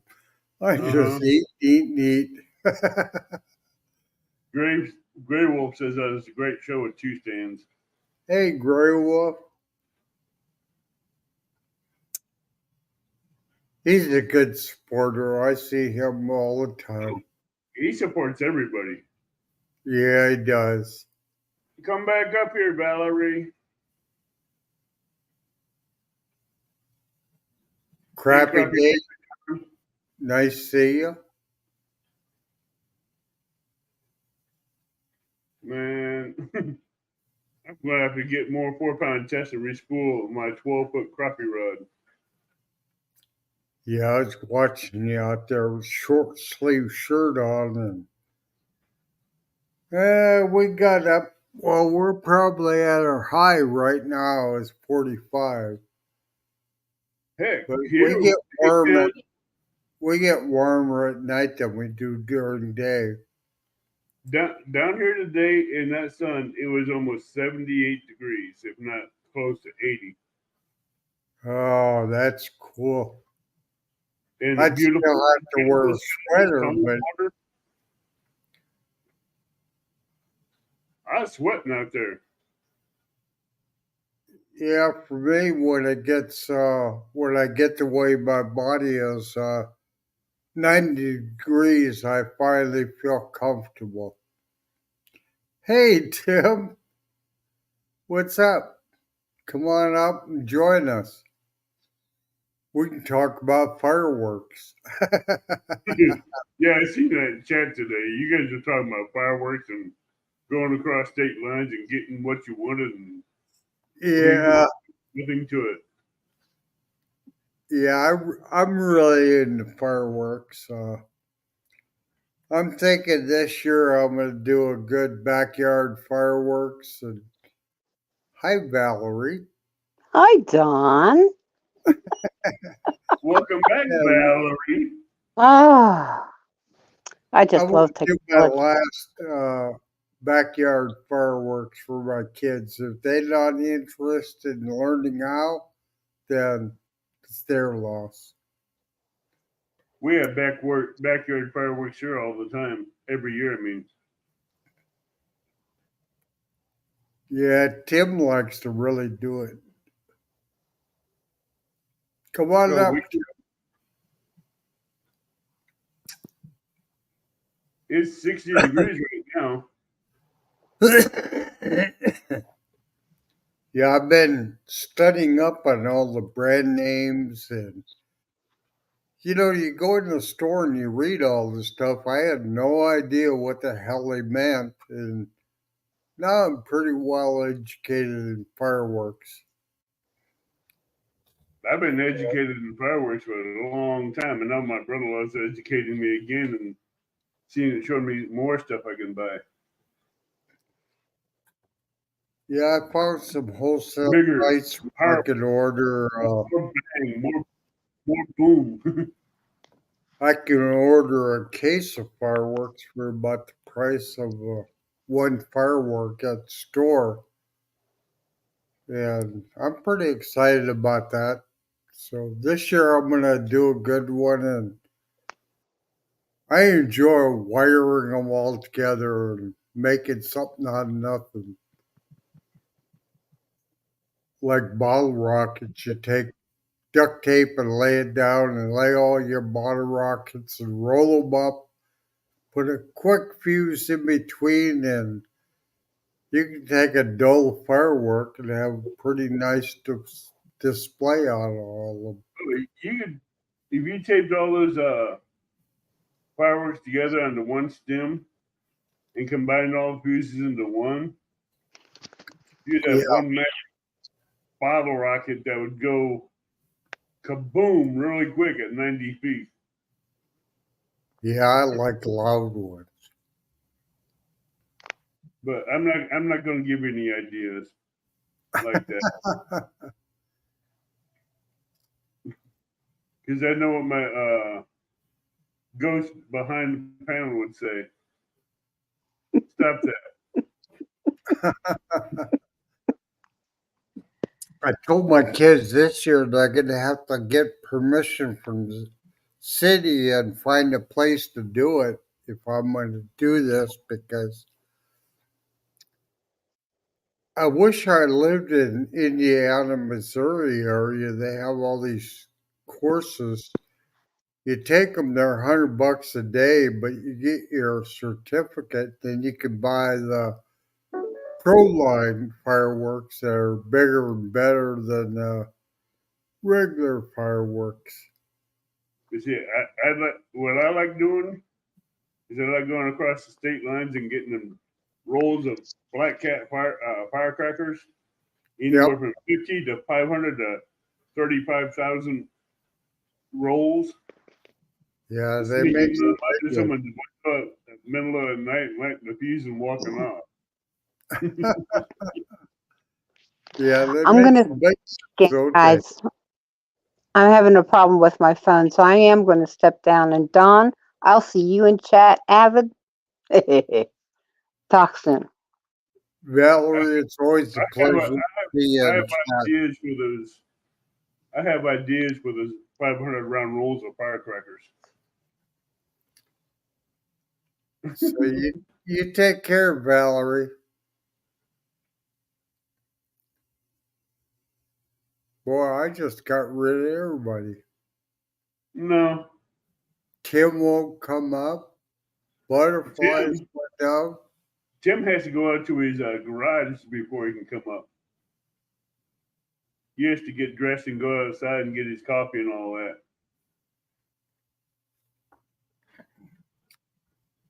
Yeah, I don't know, Butterflies, what your weather prediction is, but they say here when we get an early snow like this that we're going to have higher than normal temperatures through the winters, but we'll be out ice fishing before Christmas this year. I wish I could afford to buy a little tiny ice house, but I sold my tent last year. It's just too hard for me to put up anymore. No, I understand that. But I do that in a big buddy heater, and when I walk inside, I take off my jacket, hang it up, and I stay comfortable. Mm-hmm. But I sure would like a little tiny, they call it Grandpa's fish house. It's not real big, but these guys get these great big ones and then take them out and put them on the lake and they leave them all winter. But sometimes they freeze in and it's like hell to get them back off before the ice thaws. I seen a guy left his heater on to keep it warm, and he came back and the whole back end of the ice house was under the water. Mm-hmm. Melted the ice. Butterflies want to know, did you have it on the sled? No, I'd like to have my ice house or ice shelter was a pop-up tent. And it was pretty big, but if there was any wind, I had a hard time putting it up. And spikes you put in the ice, they conduct heat, so they'll loosen up over time. And yeah, there's metal spikes that collect the heat from the sun and warm up and just melt ice, and your tent will go everywhere when the wind blows. Yeah, I got stuck in some high wind one night and ended up spending the whole night there because I couldn't take it down by myself. The wind would have blew it across the lake, but the spikes kept coming out of the ice because it was they were warm, and so I'd have to run out and re-drill them into the ice, and I had a terrible time that night. But I Mm-hmm. ended up staying until about noon the next day, and the wind still didn't go down totally, but I was able to pop it down and get it down before the wind caught it and load it up. And I got to where I can't lift it anymore. It wasn't Well, that heavy, but I just couldn't lift it.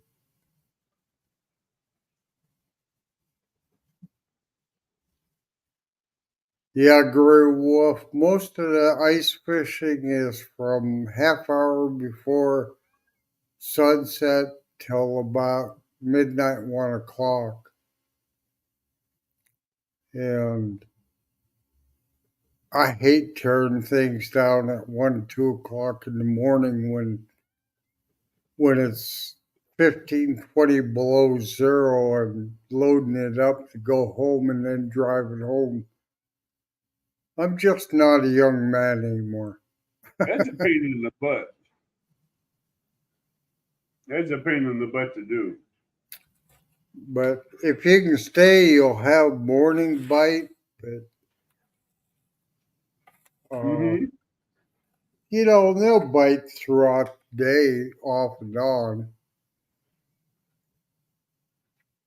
They will do that. But over the years, people have been catching a lot more catfish, and my favorite is the burbot, the lingcod. Oh yeah, catch them up in Montana on the Missouri Yeah. River all the time. I'd love to get a bunch, but I get a few here and there. I always liked it when you tried to unhook them, the tail would wrap around your arm. Yeah, they're not quite that flexible, but they're The one- different.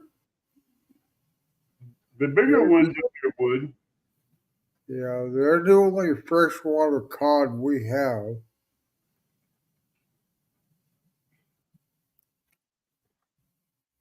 Yeah, but those big lingcod, they have a long, skinny body, so Yeah, they have that big head like a flathead. Working on what, Tim? Oh, coming up here? yeah, the burbot, they hunted packs, so when you get into them, you can get your line right back down. They'll take it, but being they hunted packs, they're survival of the fittest. They don't sniff the bait and play around with it. They just They take. get it and they run. Yeah. They bite it. Yeah, butterflies, Lance fishes for burbot a lot. Yeah, but I noticed that burbot like shrimp. Oh, they'll eat anything. Oh yeah. But they stay real deep. Burbot and watch you get eaten real quick. Yeah, February, March, the burbot come in and spawn. So if you're in shallower water, especially a gravelly, sandy base, they'll come in and, like I said, they'll come in packs and they just gobble up everything. Doesn't matter what you have down there. I think the biggest burbot I caught up in Montana, I think was 18, 19 pounds. Really? That's Mhm. a nice burbot. And it put up a good fight. Oh, yeah. They're good fighters. I used to be that way too. If it didn't have scales, I wouldn't eat it. But except catfish, but the burbot are great eating fish. You can cook them in multiple different ways, and course, my favorite is making poor man's lobster with them. That's where I learned how to smoke fish. Is with Fairbanks, Montana.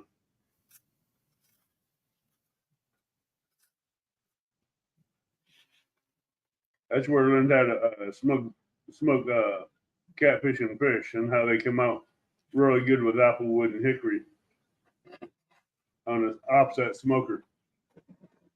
Abbott, you should have stayed in Montana. I love Montana. I used Great, to live great there. state. Huh? It's a great steak. It is a great state. Sorry, I'm eating. I got a mouthful.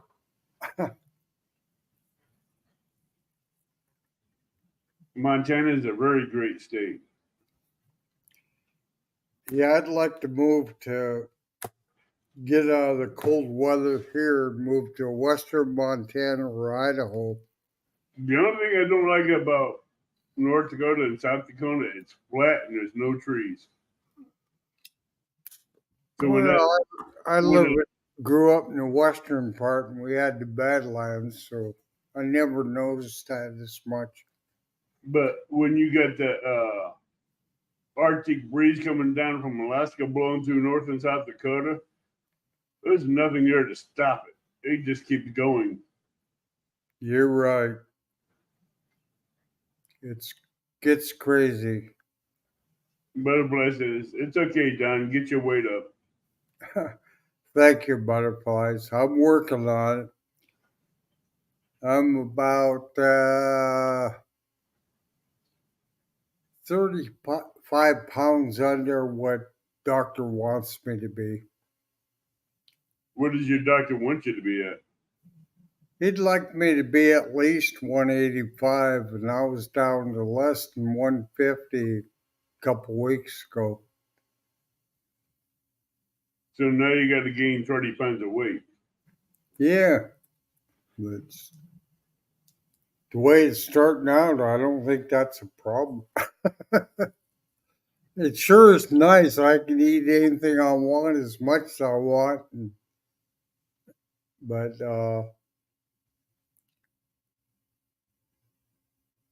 what? It's going good.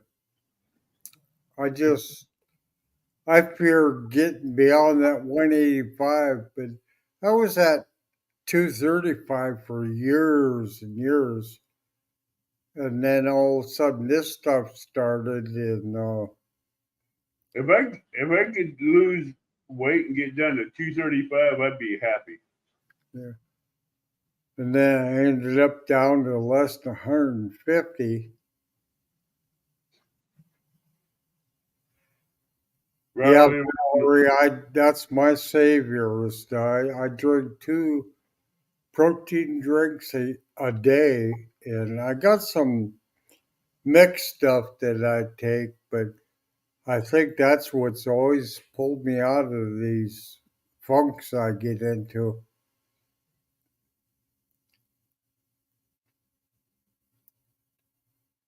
Because as soon as I start taking the protein shakes, I start feeling better.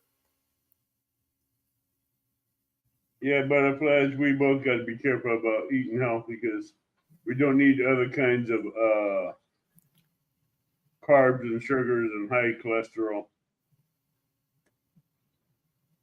But hey, all we have to do is go to the store and buy a bunch of mantis shrimp and cook them up. Yeah. Yeah, I do most of the cooking anymore. And hey, there's Tim. Hey, Don, how's it going, buddy? Abbott? Going good, Tim. Hey, how you doing, Tim? Yeah, I do most of the cooking anymore. And my wife's kind of old school. You know, this is what she's ate all her years, not really into trying something new. And I'm always looking at all these new recipes and, oh, wow, this sounds good. And so I do most of the cooking. But she don't like cleaning up after me that much, so I set up a kitchen in my garage, and when I spill all over the floor, I just take the pressure washer and wash it down the drain. Isn't that what the dog is for, Don? Clean that up for me.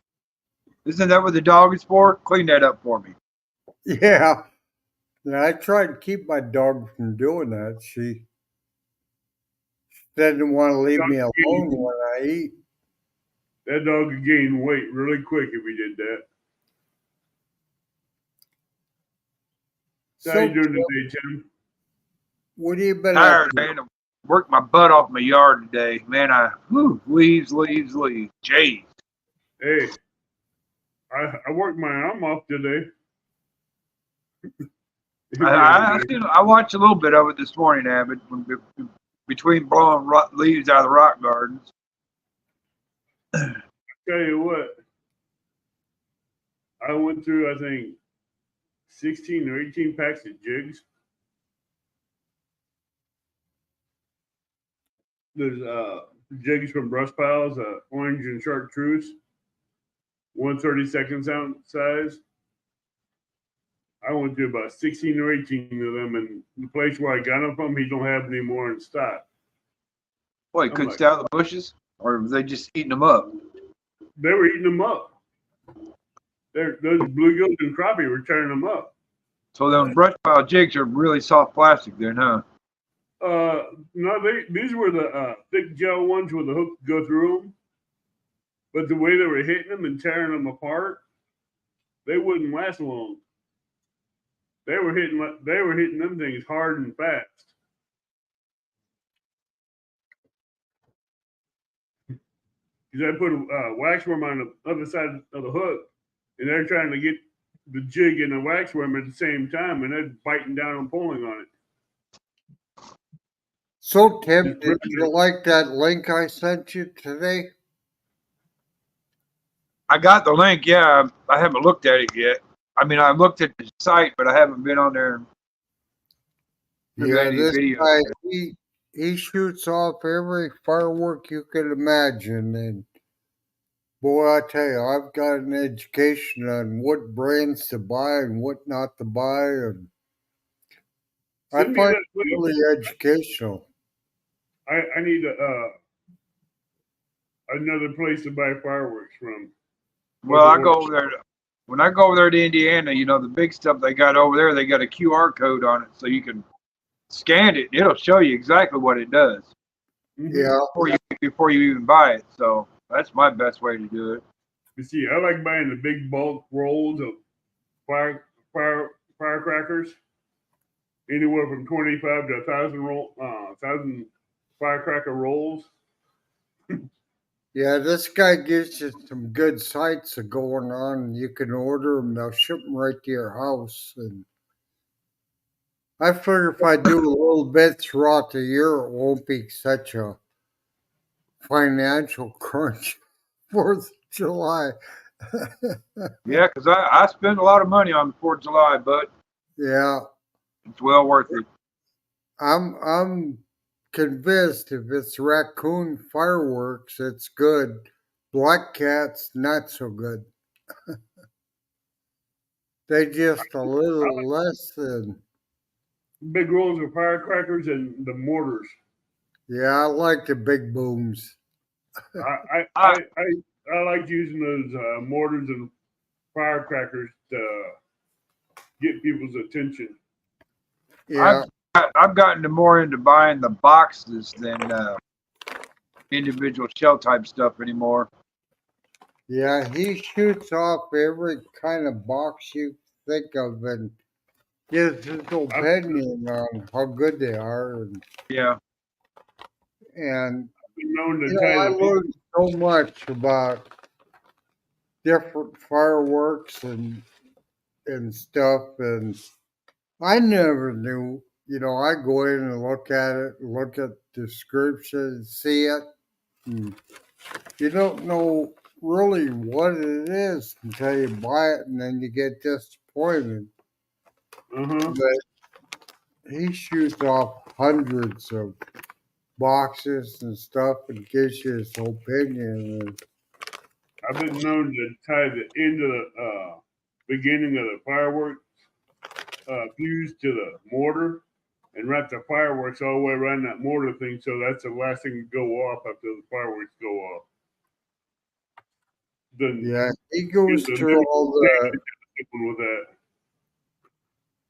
he goes through all the how to wire them up and everything, and I've did it for years, but boy, I found I could do much better. So this year, I'm hoping to be the last year that I do fireworks for the kids, and if they don't learn it, oh well. But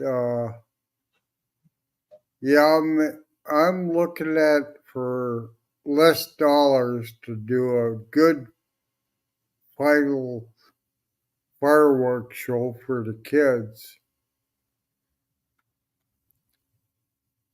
Well, Don, I tell you that I've in the last couple of years, it's come to my thought that buying the boxes is the best way to go.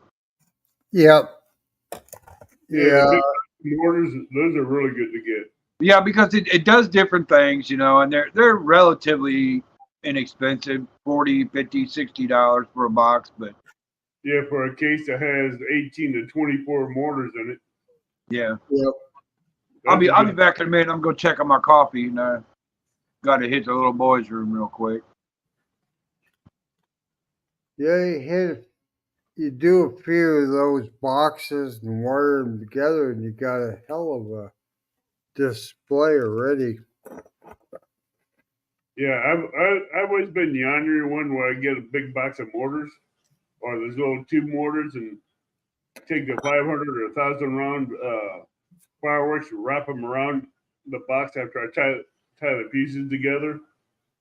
Yep. Then I like to end the beginning of the firecrackers after I get the firecrackers and the mortar set in a certain place, like under someone's window, and just walk off and let them go off. When they think the fireworks are done, the mortars start going off.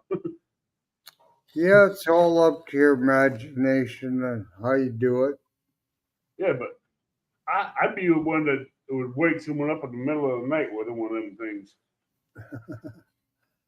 Yeah, I like loud.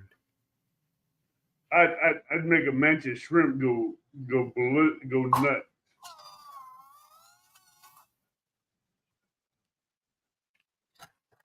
Yeah, I knew that Tim liked a lot of fireworks, so I sent him a link from a guy from North Dakota that evaluates all your different cakes and stuff and shows you how to wire them up, and he does things like a real nice backyard show for $100, and I wonder how you need to spend a lot of money that way. I'm trying to. I know if I did that to anybody in the middle of the night, they'd probably be killing themselves off the bedroom ceiling. Yeah, I told my kids I need to get permission from the city, because if I do it this year, it's going to be big. Oh, yeah. I wish I lived in Indiana or somewhere around there. They have a one-day program where you can get a certificate and you can get into the bigger line fireworks, the pro lines. And they're a little bigger and better than the consumer line. Yeah. But you can do a lot of consumer line, and it turns out pretty good. So I look at all the cakes and kind of look at, how can I put them together and wire them together? And No, I've wired those big boxes of mortars together with other fireworks in the center, and I tell you what, you like that one main fuse going into the center, and all those little center fireworks go off, then the big mortars go off, then the firecrackers go off, then more mortars go off. Boy, I tell you what, you can scare the daylights out of people that way. yeah, really impress people, but it doesn't take much. It don't to take do much to it. impress me, but doing it that way, it does wonders, because you start off with something small, then a big box goes off, another set of bottle rockets go off, and Yep. you put a couple tubes of mortars in between. They'll go off, then something else will go off, like a fountain or something. Right. Then firecrackers go off, then mortars go off. It's like a chain reaction, all linked Yeah. in on one fuse. Yeah, there's some great fountains out there that I guess the thing is they want, like your grand finale, they want to fill the sky,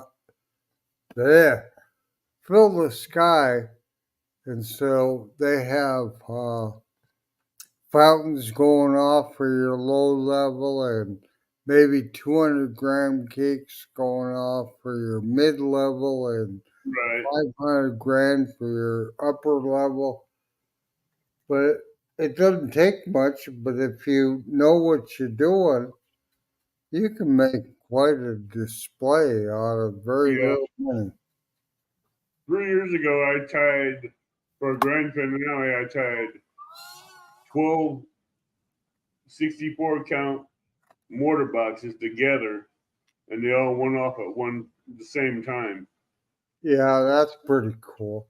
That was cool, but I tell you what, that was enough to. That was beautiful, but the mess they made afterwards was atrocious. Yeah, maybe we'll have to get together on the 4th of July with Tim and do a live and set all our fireworks off. That'd be cool. That'd be really a cool live to do something like that. Figure out a time when they're all dark and set them all off, and if they're all Right now, we got live, 10 big doors shut.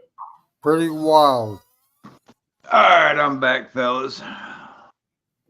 Yeah, it looks like you got your pajamas on, your coffee, so you I'm not should- going anywhere. I might as well, and I think later on I'm gonna go get out in the hot tub. So That's an idea. any hard clothes on yet? I got out in the hot tub last night. Boy, was it! Whoo, man, it was nice out. A little bit breezy tonight, but boy, it was nice last night. Yeah, but I tell you what, you come out of that hot tub, go in the hot tub with stiff aching muscles and joints, you come out feeling like $100. Makes you feel pretty good. Makes I you feel wish I had a place to put one. Mine's sitting on right on the ground, right behind the garage. Yeah, mine's all street front. We're right on the street, so I don't feel comfortable doing it right on the street. I get you. I get you. That's why mine sits behind the garage where nobody can see it. Mine's Yeah, I got no place that nobody can see it. Mine have 3 walls around it, only one side open. So it's good. It has a roof over it. I got Hey, a perk. Tim, we were talking about maybe the 4th of July getting together and doing a live, and we can all set our fireworks off. That's a possibility. A pretty cool idea myself. The only problem I have with that, Don, is the same problem I have with trying to videotape my grandson's football games or track meets and stuff like that.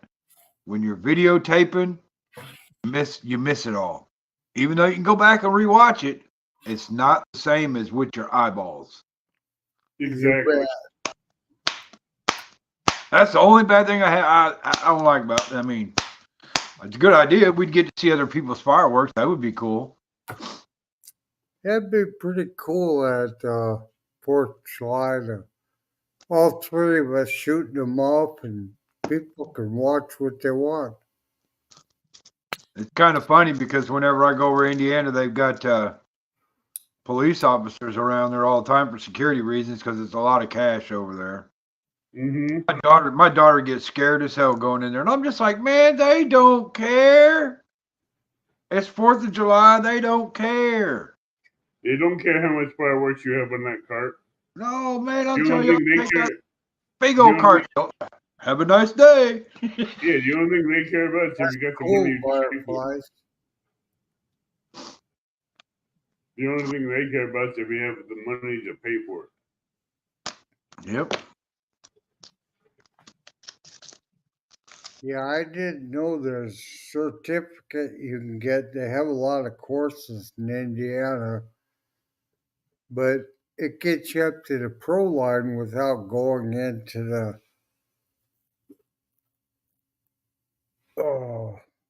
federal firearms certificate where, you got to do all the paperwork and tracking and all that stuff.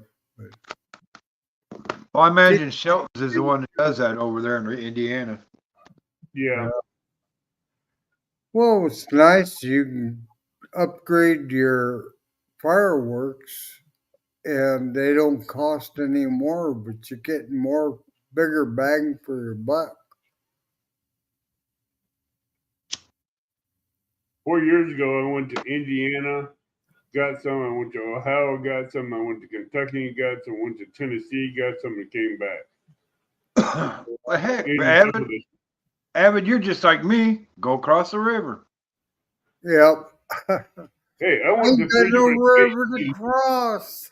Hey, I went across 3 different states and ended up with a pickup and a half full of fireworks.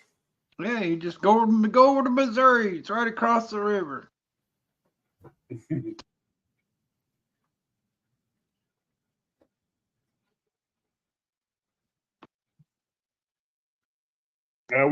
just don't go into Springfield or St. Louis. I mean, that's a bad little town to go in to get fireworks. I won't go there no more. We used to go down in St. Louis. We used to go down there every year. Take our grandkids, go down there every year, go to the zoo, go to botanical gardens, stuff like that. And the last time we was down there, I'm standing in the hotel room looking out the window at 2 o'clock in the morning, and a gun battle ensues right in front of the hotel room. Mm-hmm. I'm done. Been nice, St. Louis, but I'm done. And we were right across the street from the ball field, the ball diamond. I was just like, are you kidding me? Yeah, St. Louis Cardinal baseball diamond. Yeah, the hotel we were staying at had a bar on the top of the roof, and you could look down into the stadium. Yep. There. I know the motel you're talking about. Man, that's not a cheap motel. No, but it's nice. Be my wife's kind of place. I think that's almost like a 5-star motel or hotel. We stay along that strip there every year. That way we go down to McClade's Landing and get some Italian food and go to the Arch. McClade's Landing is still a good landing to go to for food, except certain times of night you don't want to be down there because of the gangs and all that stuff. Well, right there is where the train drops off from East St. Louis, so you're right. Hey, but the bad part is most of the gangs are from St. Louis. Butterflies, you still in here? Valerie, usually- you still here? Usually when we go there, by 10 o'clock, we're in the hotel rooms. We don't, that's it. I tell you one thing: if you're in your motel room, close your curtains, shut your door, lock yourself in, and barricade yourself in. Well, when we go to the hotels, I don't have to worry about closing the shears because Good we're enough.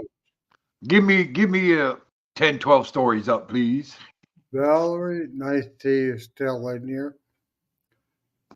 Yeah, I can do with little motels along the way, but my wife is, we got to do the good motels. So it's a lot cheaper if I travel up by myself rather than taking her along. My wife and daughter's the same way. They're all about the expensive motels, so whatever. If it's Yeah, got a bed and I can get a good night's sleep, that's good enough for me. Good enough for me because I don't care. Give me a $39 a night motel room as long as the beds are clean and rooms are clean, and if the beds are soft where I can crawl in and pass out. Happy. I'm a happy camper because it don't take no $90, $200 to make me happy in a motel room. Me either. I like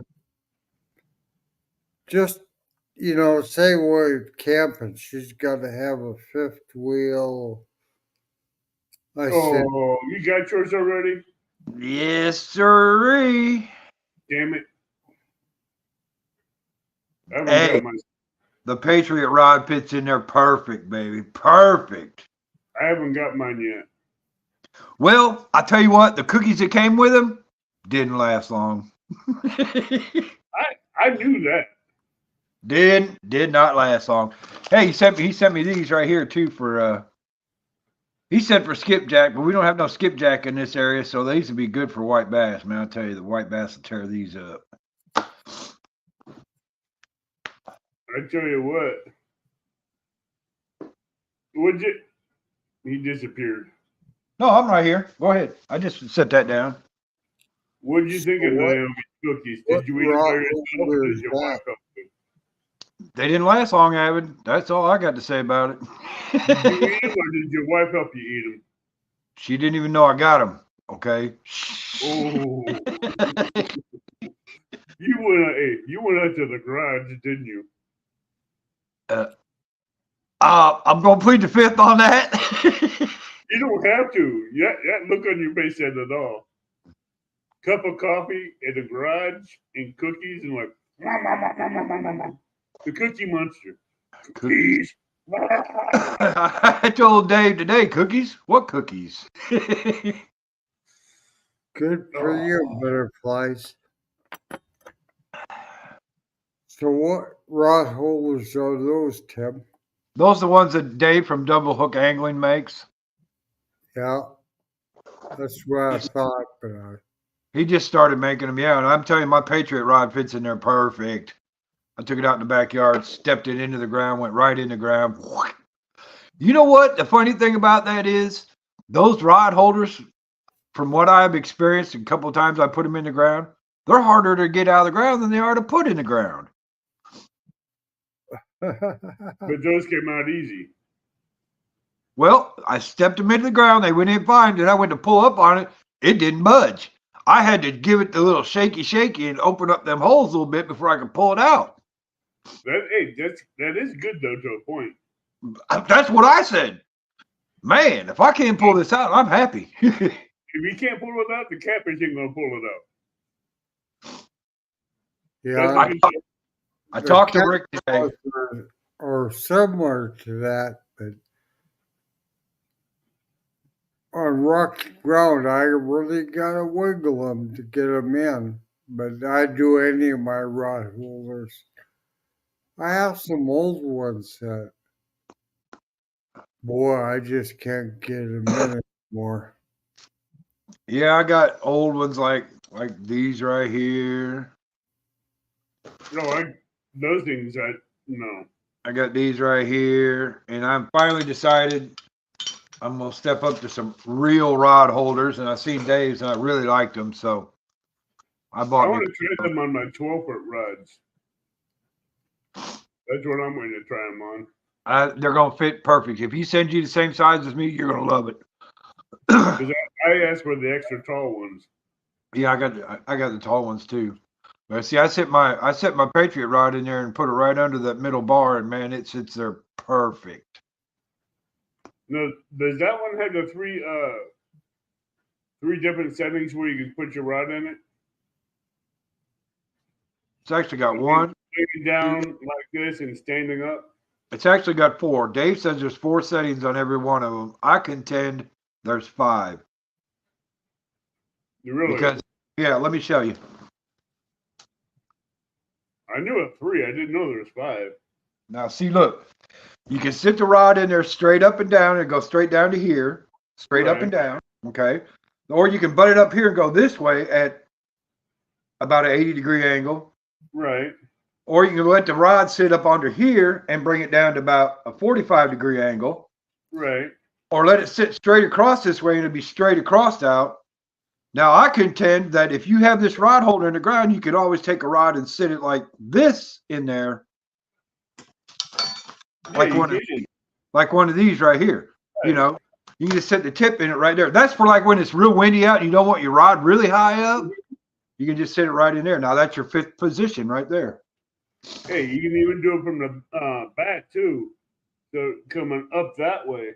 Yeah, you could slide the tip of the rod right into here. No, you see where the crossbar is? Yeah. You can lean it up this way through the back and you'd have enough 7th one. Yep. You have a lot of different angles you could use that on. Yeah, I seen a picture. He had 2 of them, 2 rods in here. One in here and one in here. One going straight out and one going off to the side too. That's a wicked little rod holder. But I got to get me a different carabiner because the carabiner I got, one end isn't wide enough to get in that. It could go in the hole, but the lip around here is too wide for the carabiner on that one end, so I'm going to have to get a bigger one. You say carabiners? Yeah. Yeah. Well, I guess I should say I need to look around the house for another one. Hey. That one would work. No, it wouldn't. Because the little pinch down on the end isn't wide enough. You need one without a pinch. You need one without the pinch on the end. I got one smaller than that. I got them smaller than that. See here, Abbott. You see how that end right there is pinched together right there? Right. That's where the problem is. So you need to find one that's open all the way around on the ends. Let's see.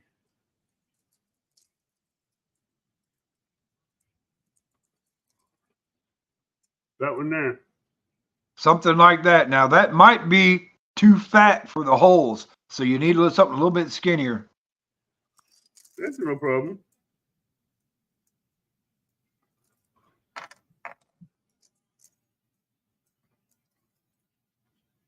Right there. Yeah, something like that'll work. I got them all. Hey, I got a drawer full of these things in with my knives, so I got a ton of them. Just as long as you don't have the one with the pinched ends on it, you'll be okay. I got them all sizes. And I got another drawer in my dresser that has even more carabiners.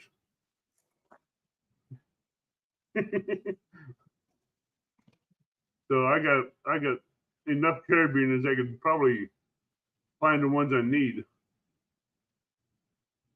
So that ain't gonna be a problem.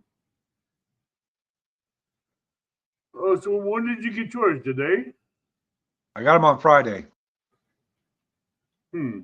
He said they were supposed to come in Saturday, but I got them on Friday.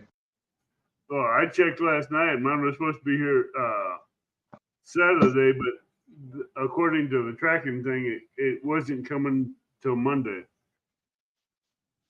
So I'm like, all right, I'll wait. Well, maybe because you got a big hub around you, it might take an extra day or so. Who knows? Yeah. St. Louis is a pain in the butt anyway.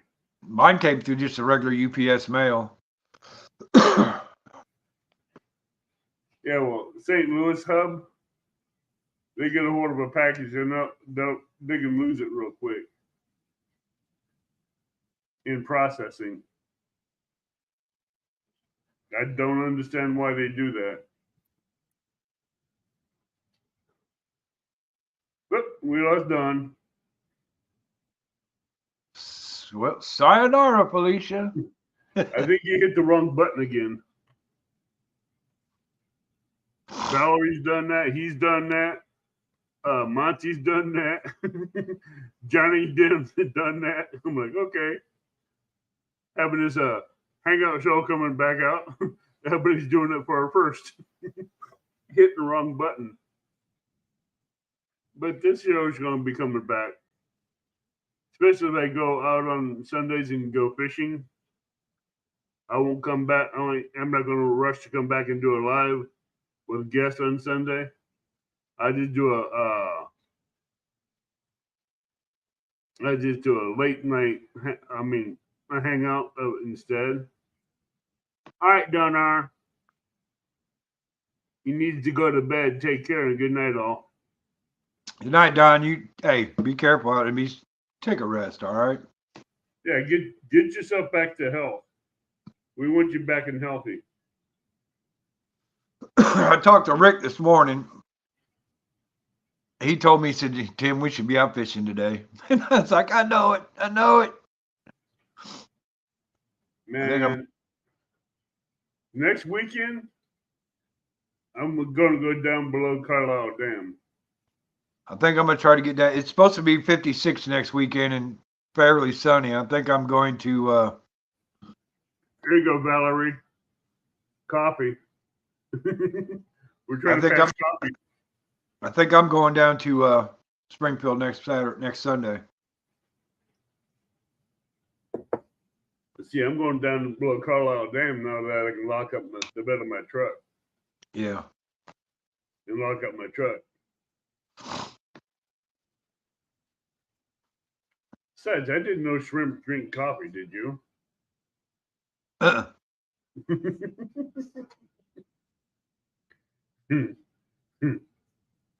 just give Valerie a hard time. I pick on her a lot.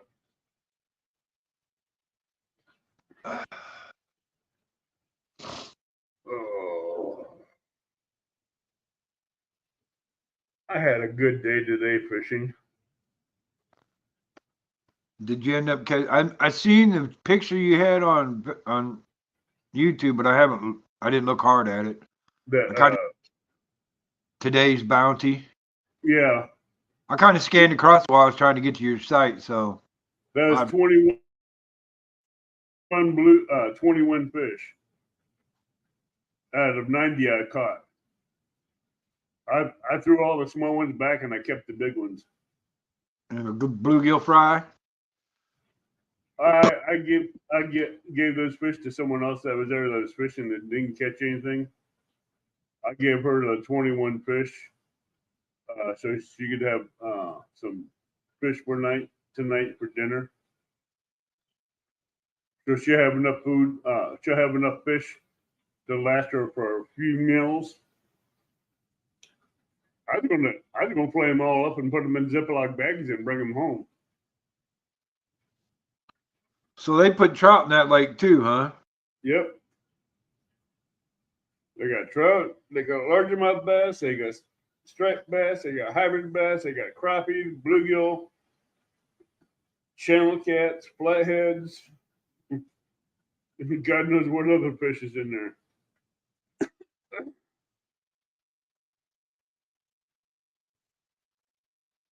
I went trout fishing one time this fall.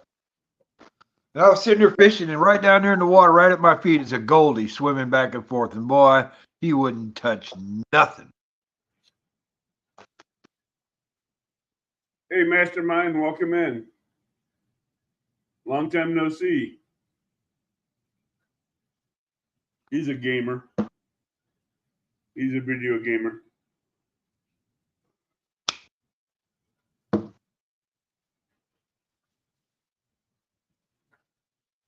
I do. I was picking on Valerie in chat all the time. Every time I caught a big bluegill, I held up the camera and says, he took a bite of shrimp. I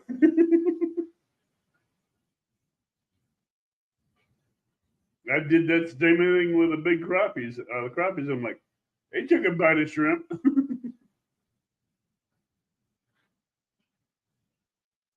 Oh. Finally, after a while, she goes, stop eating the shrimp. Did you happen to watch Jody's show Friday night? I was watching it till I fell asleep. You seen John and Jello was on there, right? Right. They ended up winning that Friday night. Yeah, I heard that.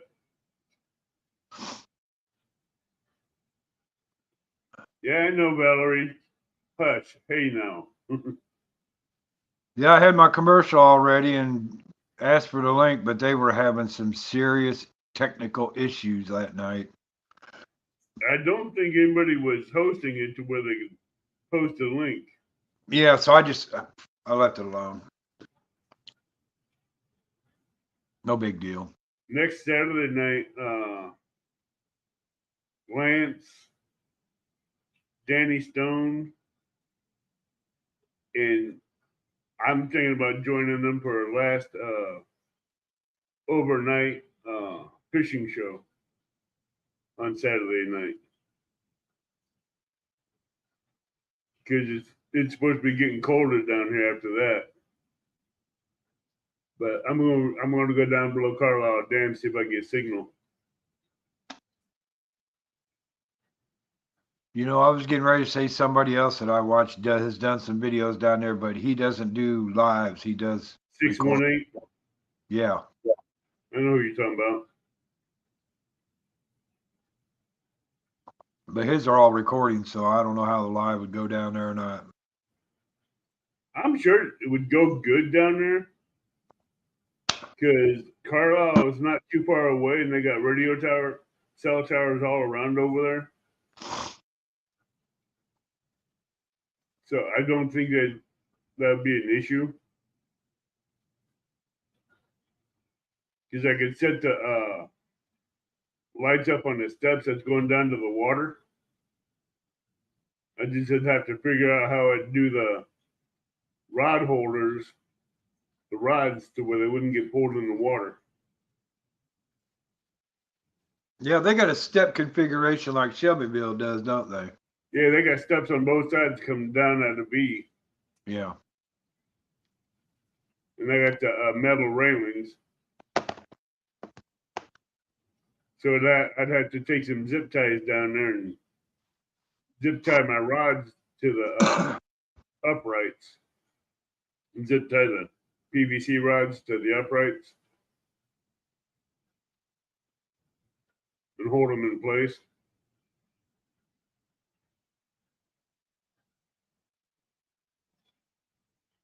Because I tell you what, that'd be a good night of fishing down there. You better take a lot of gear with you. Hey, I got tackle. You're gonna need it because that spillway is it's got a lot of stuff underwater. I know. I know how to make three-way rigs and 10-pound test leaders for the sinker. Best way to do it. I got some junk.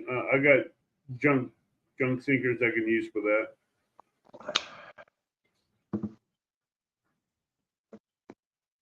That's the only damn noise.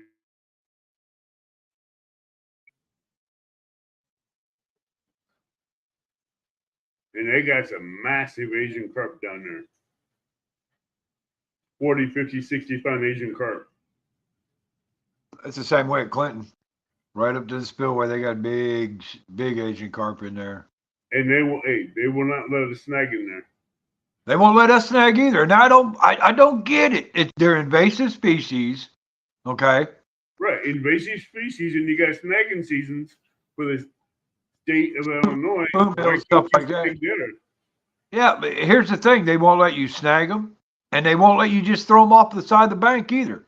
No, they'll give you a ticket for wanton destruction for doing that. And I'm thinking to myself, and you can't throw them back in the water. So what are you going to do with them? What the hell are you going to do with them? But the state just needs to say, feed them to the raccoons and be done with it. but see, down there they got fish cleaning stations where you can dump them in there, and fertilizer company comes and picks up the fish and makes fertilizer out of them. But they come up there almost every other day to pick up the fish, so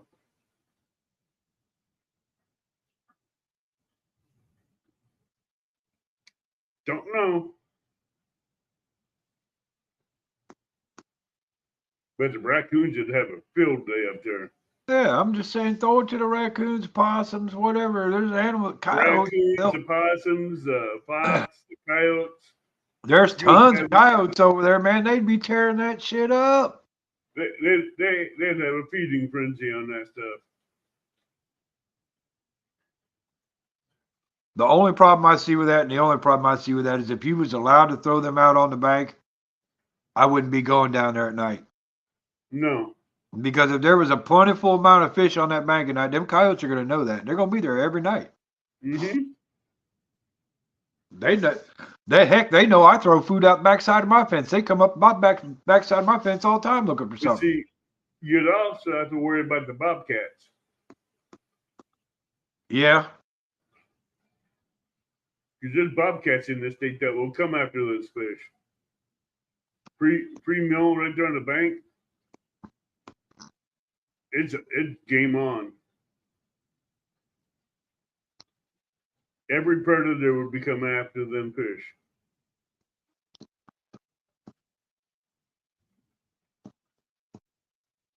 And I tell you what, you'd have your parrots, you'd have your weasels, your bobcats, your foxes, your coyotes, your raccoons.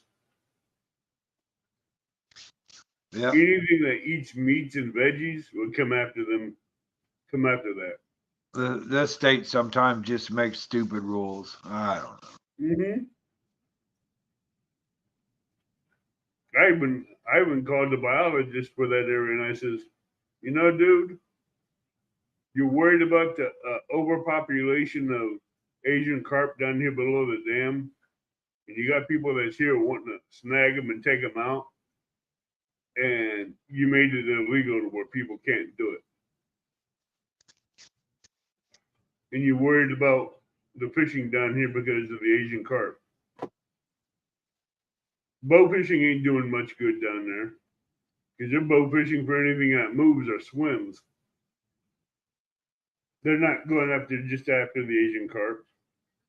They may get a few of the small ones, but they don't get the big ones where they're hiding.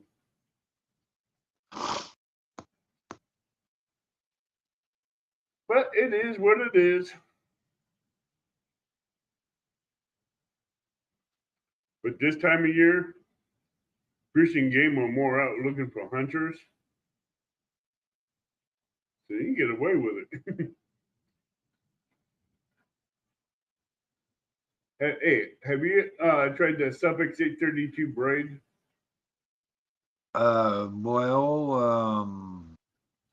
That's what I got on all my poles. I think maybe I've tried it a couple of times. I love it because that's all I'm using on my spinning reels now. Well, that's all I got on my bait casters. I can only get it one place in town. I got to drive all the way across town to Farm and Fleet to get it. I have to order mine off Amazon.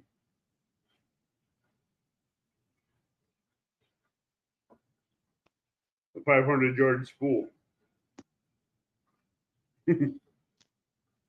Just to make sure I have enough. I won't put that on that Okuma. That Okuma, no, That Akuma, I tell you what, that bait catcher just wants to overspin. Oh, we got the alien in the house, Mr. Duggar. Hello, Mr. Duggar. You know, when I have a problem, my overspins on mine, I always adjust the air brake on it. I'm trying to figure out where the air brake is on that because I know that little first knob is for the weights. Then you got your drag. Yeah, they say that you're not supposed to do it that way, but that's the best way I've always found out to do it. But see, down below Carlisle Dam, I don't have to worry about casting real far. And that's where the bait caster will come in good at.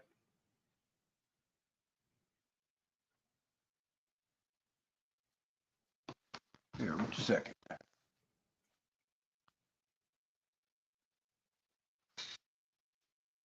Butterflies and Sunshine, you're doing a great job with the links tonight. Okay, Evan, now here on my 6500. Is that the Akuma? No, this is a Abu 6500 Catfish Special. Right here, there's a little round turn knob. Right. That's your brakes right there. That will slow down your weight from running down the line. Right. Loosen it up or tighten it up. Once it starts to roll nice and easy and slow down that line, then you won't get that backspin on it. Right. That's why I have it for the weights.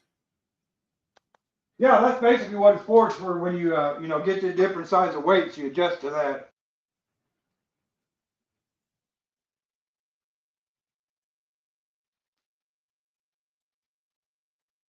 But that's the way I always adjust mine. But the experts say don't do that, but I'm going to do it.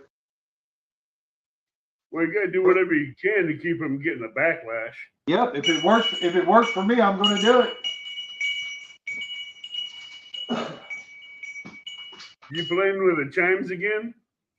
And well, I hit the fishing rod with one of them. I got wind chimes all over this garage.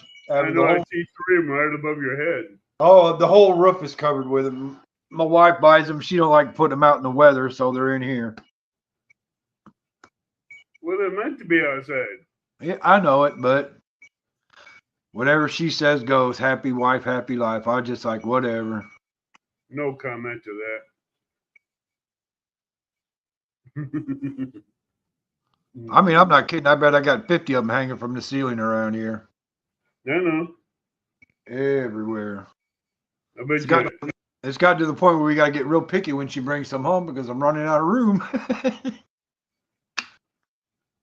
Oh, yeah. You'll be knocking your head off on every one of them every time you walk around in there. I got one right there I run into all the time. She's only 5 foot tall, so it don't bother her none. And I'm just like, well, looky here, dear. I'm a foot taller than you, and I run into them. She probably tells you to duck.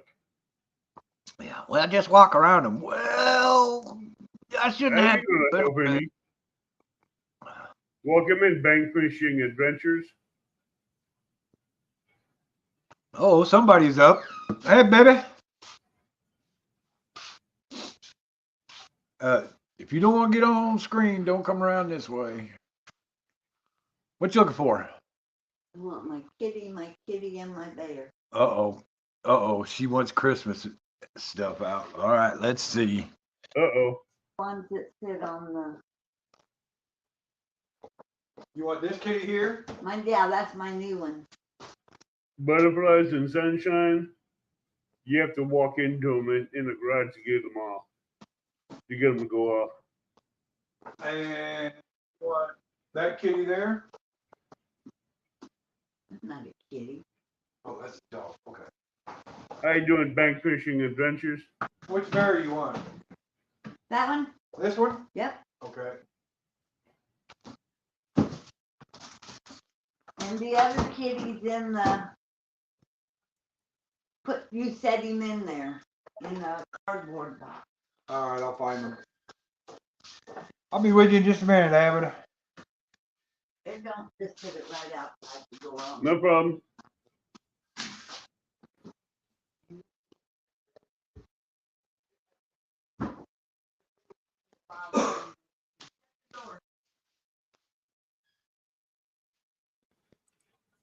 Yeah, she's getting them all out now and plugging them in, make sure that all the lights work on them. That's the time of year for it. I guess she might as well. Heck, they're playing Christmas music at work, so what, you know. Thank God I work over nighttime, so I don't have to listen to it during the daytime. Well, I do, so. See all this?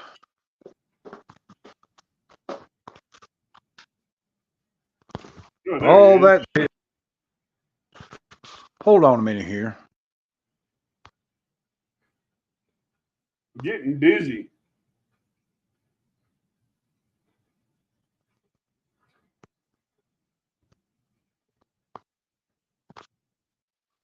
Okay, all that is our Christmas stuff.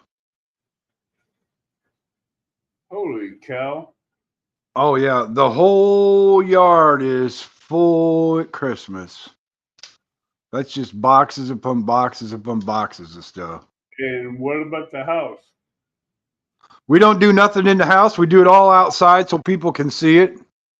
No, I'm saying outside the house. Outside on the house. On the house, we got I got like icicles and stuff like that I put up there. Oh, okay.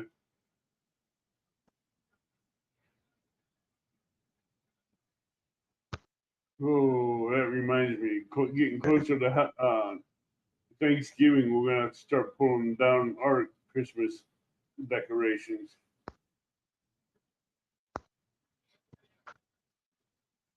Okay, let me see if I can get this camera turned back around. We're looking at you right now, up your left nostril. Okay, I got it.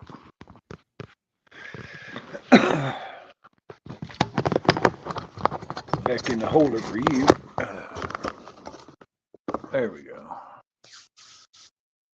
Yeah, I got all kinds of Christmas stuff. The whole yard. I got like a 12-foot horse that goes out there too, Clydesdale horse. How many pieces is that in? It's one piece. It's a blow up, is what it is. Oh, I got a ton of blow ups, just a ton of them. We can't do blow ups in this yard because the wind will knock them over and just carry them away. Well, I kind of have the same problem too because I'm out in the open. So I get the full tent stakes that are, you know, a foot and a half long and drive them in the ground. Metal We tent. tried that, but the wind rips the patch off the horse or off the blow up. So we just quit doing blow ups. Well, what I do is I got them on timer, so during the day the blow ups don't come up during the day. I wait until the sun goes down for them to come up, and hopefully the wind is a little bit calmer then. We tried that 2 years in a row. Just turn them on overnight.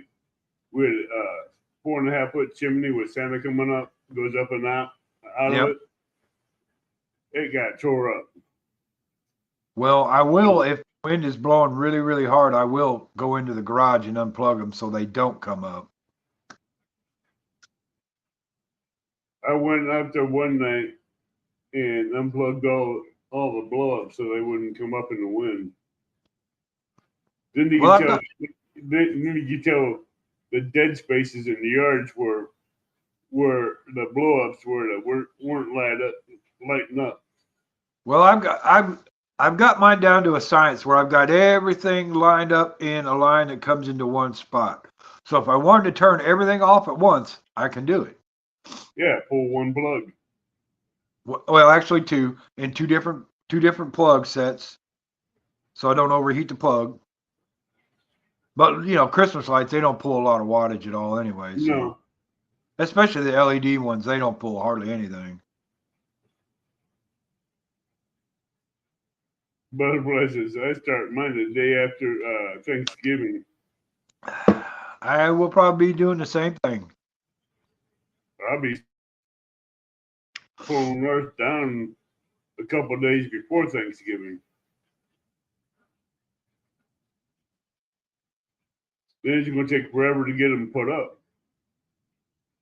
Yeah, it's usually the weekend after Thanksgiving is when we get going at it. And it usually takes me a couple of days because I'll put everything out where it goes. Then I get it where it goes. Then I run all the electrical lines.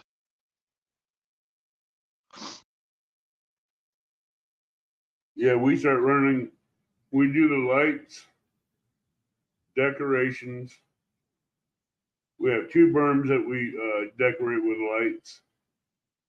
We have yard decorations. We have front yard decorations. We have new fencing light decorations up front. And we have miles of drop cords we have to run. I mean, miles. Yeah, I got a great big old tote over there full of nothing but electrical cords. We have 3 totes full of electrical cords.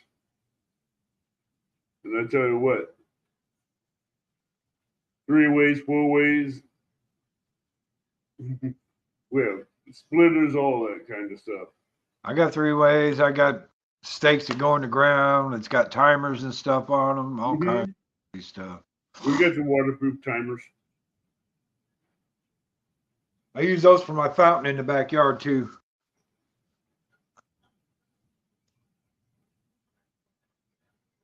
But it's crazy. It gets crazy. Well, luckily I've got a pretty square front yard and it's not really, really big, so I lay it out just about the same every year and it comes out pretty good. Well, we always end up going to clearances and buying more stuff than what we need. Well, my wife works at Walmart and every day after Christmas here she comes home with the car loaded up. And I keep telling her I'm going to run out of extension cords sooner or later. And I'm not going to have any more room out in that yard sooner or later. Sooner or later, it's going to be every minute inch covered. It almost is now. My front deck is nothing but what I call Christmas critters. She just came out and got some of them right now. Now I screw those right directly to the deck so they don't move nowhere. Butterflies, it takes almost 2.5 weeks to set up all the lights and decorations here. Yeah, it takes me a couple days. Working at it good and hard.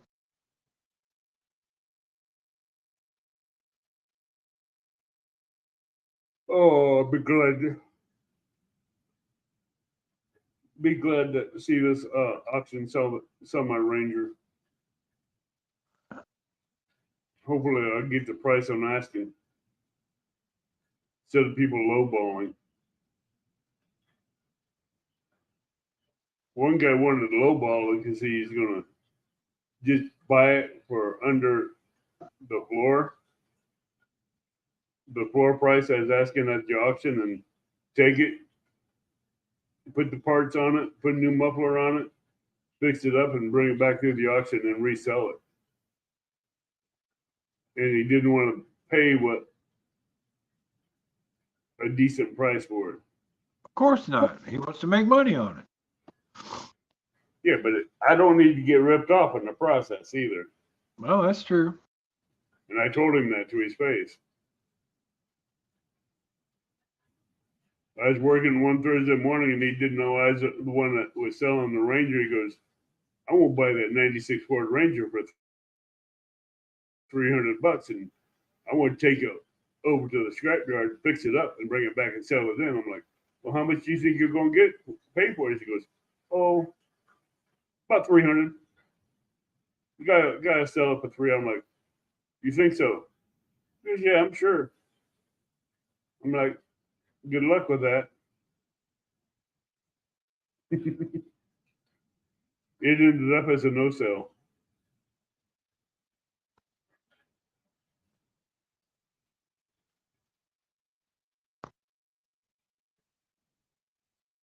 Yeah, butterflies. It's been in the auction for 3 weeks. Well, butterflies, I don't think I'll be on a Great American Light Show because they got some pretty cool stuff, but I think I got the biggest display in my town. Have you ever seen Lady of Snow's light show? Seen what? Down the street from me, it's a Lady of the Snow. They have a Christmas light show that, Jesus, is enormous. I have to drive through there one night on my night off in the truck and have the tablet on the dash so you can see it all. It's just, Yeah, they've got a place here called Candy Stick Lane that do that too. they have the trees up. They have some, all kinds of stuff up through there. And you can drive through there without your lights on and you can still see the dang road. Yeah, they tell you to turn your lights off when you're driving through there. Mm-hmm.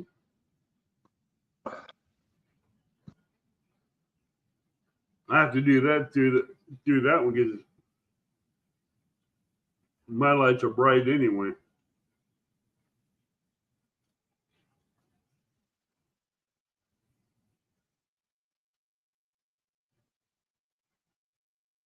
Valerie must have fell in her cup of coffee.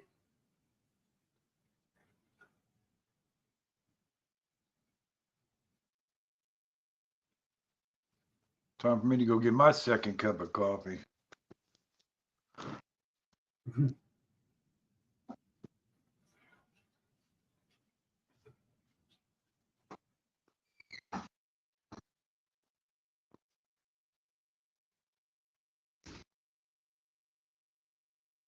Valerie, I thought you fell in your coffee.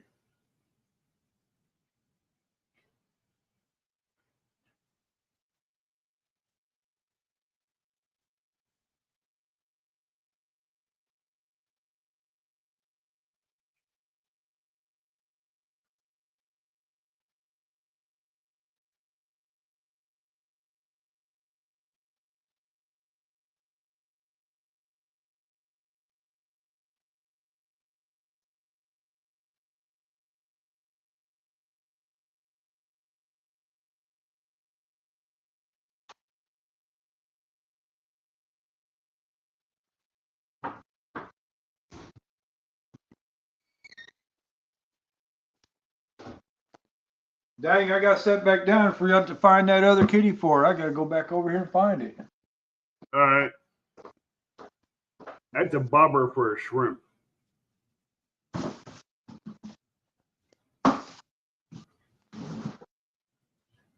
I wasn't going to tell you that, Valerie.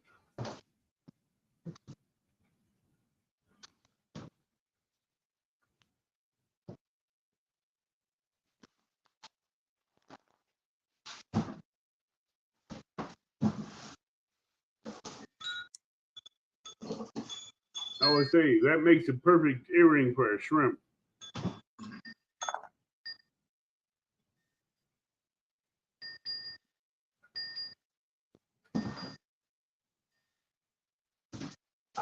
Here we go.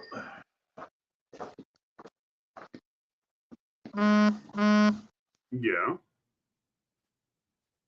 Heat turns shrimp pink, makes shrimp sweet, tasty, and tender.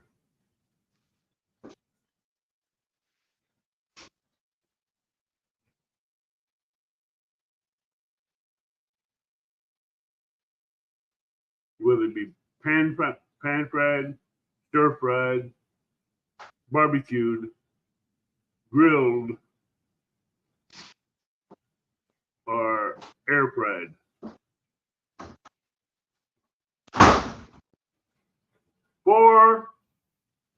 Hey, What? that's just my door closing. It sounded like you ran into something. Nope, I just shut the door in the garage. Oh. Keep the cold out.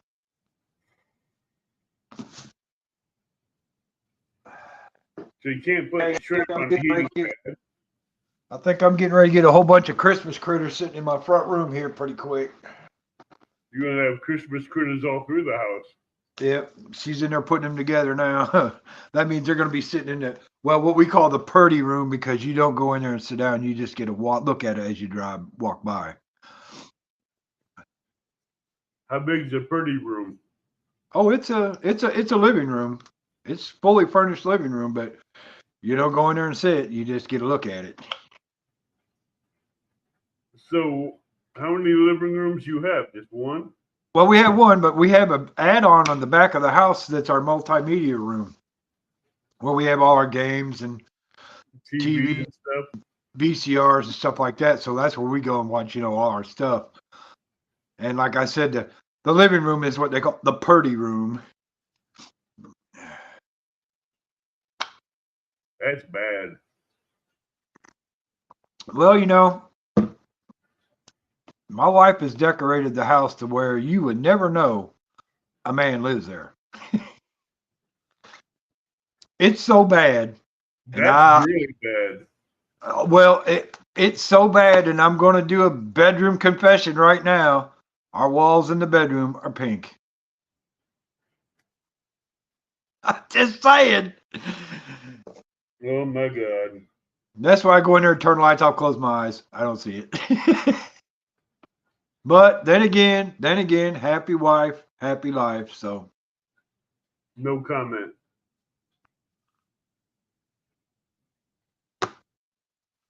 I'm pretty easy. If she's happy, I'm happy. Yeah, last time a woman told me happy wife, happy life is if the husband ain't gonna be happy, the wife ain't gonna be happy. She looked at me and says, "What makes you say that?" I says, "You have to make the husband happy to get the wife happy." Man, yesterday was so nice. I went and visited with the catfish dog. We went to the park. Boy, it was. You and that dog, I tell you what, you guys go everywhere together. Oh, man, she loves it. She knows when I walk in that door, she will absolutely tackle anybody else in between me and her, because she knows as soon as I walk in the door, we're out. To go find some trouble, we out. Mm-hmm. I don't think that dog ever walks very far. Well, she does at the park. The only time when she's in the golf cart is when we ride around town. Right. We just ride around town for the heck of it. Well, I've been doing that because after she got her shots, my daughter didn't get her tag right away. So even though she had her shots and her paperwork for her shots, I didn't want to take her to the park without a tag. Right. Because I can just see it now. Some Karen sees my dog without a tag and calls animal control. Can you imagine what that's going to be like if animal control shows up and tries to take that dog? Oh, that'd be a hell of a fight. There better be some police with them, and they're going to have to knock me out to get that dog away from me. So I told my daughter, I said, we can't go to the park till you get that tag. She finally got the tag, so we were out at the park again. I'm sure that dog loves that park.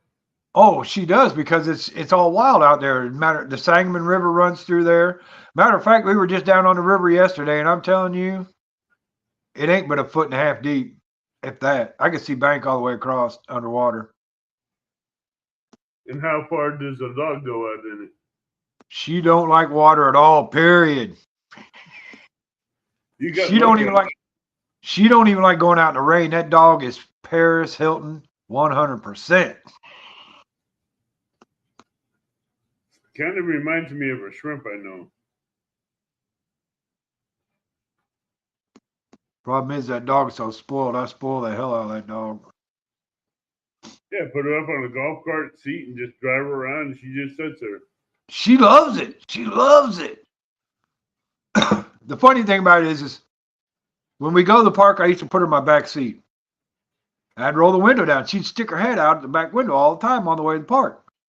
Well, I got a bunch of fish and stuff in the back seat, and the back seats are folded down right now. So I put her in the front seat. And when I put her in the front seat, she's sitting there looking straight out the front window the whole time. Mm-hmm. Well, not stick her head out that side window, straight out the front window the whole time. I don't doubt it. I'm sure she would. I'm like, okay, well, I don't know what the difference between the back seat and the front seat is, but But up front, she gets to see more. And she knows. The funny thing about it is I go pick her up at Fisher, and then we got to drive through the country just a little bit to get to the park. When we're driving through the country, she knows where we're going. I know all dogs are smart. She knows where we're going. I guarantee you that little tail of hers is going 100 miles an hour.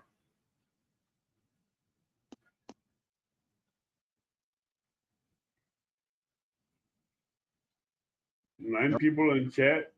Valerie Butterflies are only two talking. Who's your other 7? I got a buddy of mine. He's got 2 pits too, and they're funny. We go over there and play cards on Sundays too, right?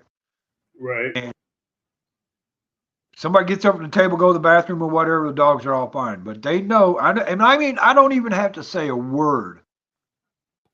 You're not allowed to smoke in Bob's house, so we go out on the front porch and smoke, right? I don't even have to say a word. As soon as I get up a certain way out of that chair, them dogs are standing at the front door. They know I'm getting ready to go outside. It's funny because I can get up and go to the bathroom and they won't budge. But as soon as I get up a certain way or whatever, bam, they're gone for the front door. Hi, Amanda. Queen Possum. Hey, Amanda. To old Possum there, we said, hey. 21 fish today. What time is it Eastern? It's 1:15. 1:15 Eastern.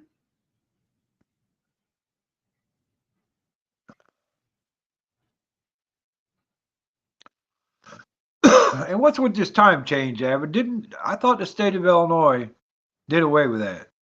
Nope. See, now I know they did. They got voted down by it. Huh. Indiana's the only state that don't have a time change now.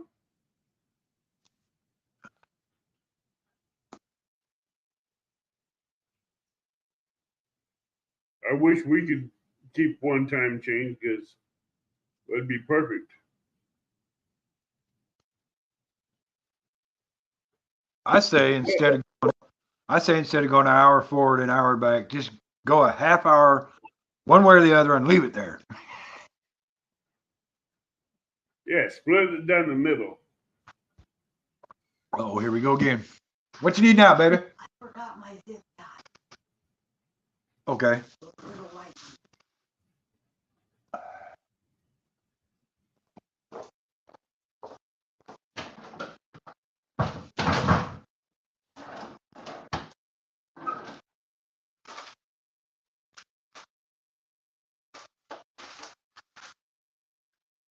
Little tiny pack. Well, don't see it anymore.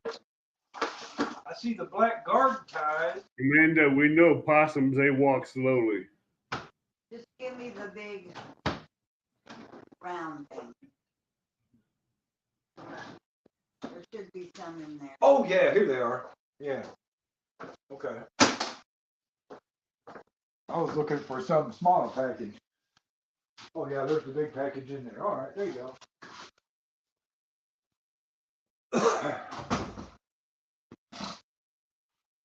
All righty then. I had to get her some zip ties to put her animals together. Yes. She said possum will be here in a minute. I says, yeah, Amanda, I know. All possums, they walk slowly. Boy, dude, I almost drilled me a skunk the other night. Woo, it was so close. Last night I was coming home and this black and white calico cat would not get out from in front of my truck. I chased that calico cat at least 3 blocks down the street. And this ghost that I was talking to on the phone says, leave the cat alone. Don't bother us. Says, I'm in my lane. That cat has not gotten out of my road. It's on my side of the road in front of the truck. It could have gotten off the road. It didn't. It stayed in front of me, running for its life, but it didn't move. Pick a side and run that way. Yeah, I was flying down the country road, and there was a skunk walking right down the middle of the road, and I missed him by about that much with my tires. I was like, "Whoo, man, I'm glad I missed him." Yeah, this morning I seen a skunk go sitting in the middle of my lane. I put him centered between my tires and rode right over the top of him and didn't even hit him. If it had been that Ranger, I'd skin that skunk alive.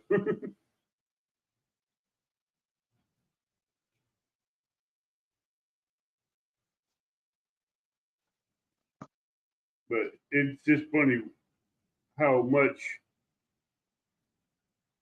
I think 18-inch tires or 15-inch tires will give you that clearance.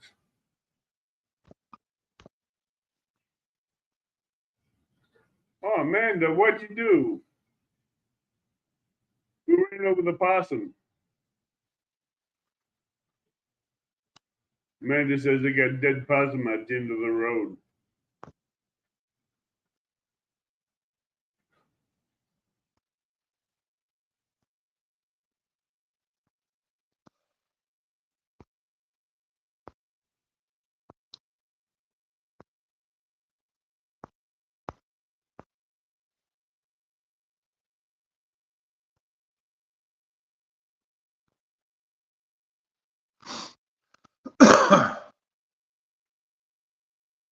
It was his brother.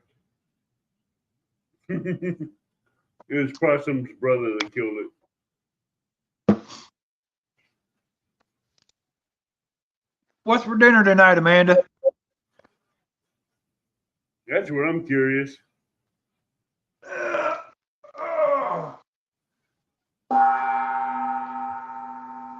What the hell? It's my gong. No, duh, that was a wind chime. It is. It's a gong wind chime. I bought that one. I thought it was so cool. I bought that one. And it wasn't cheap either. Woo. I could come up with ideas how to use that one to make it even louder than what it is. I bought it at the Botanical Gardens. It wasn't cheap, but I liked it. I was like, oh, I got to have that.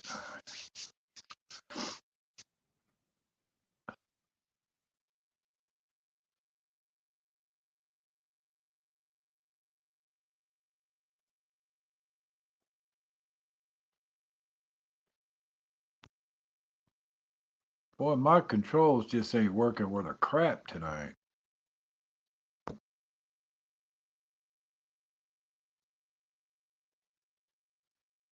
T-bone, green jalapeno poppers, mashed potatoes, and fried squash.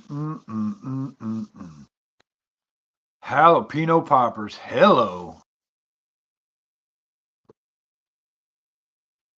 I'd take me some of them.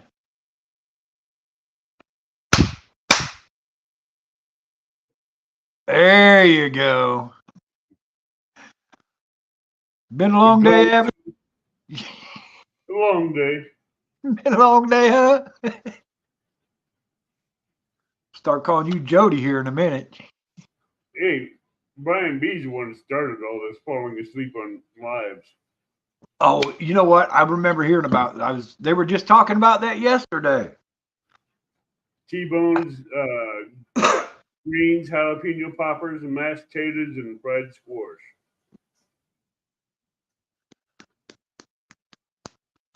Possum, I'll be right. Amanda, I'll be right there. And don't worry about the shrimps plate. I'll eat it. I'll eat hers for her when I get there.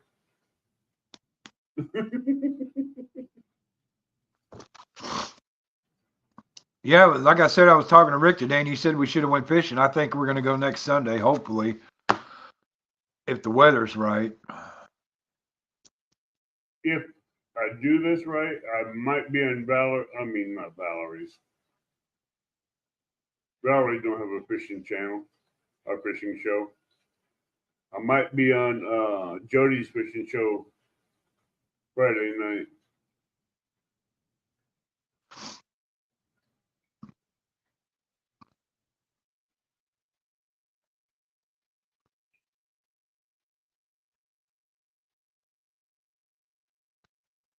Bigfoot's always hungry, Valerie.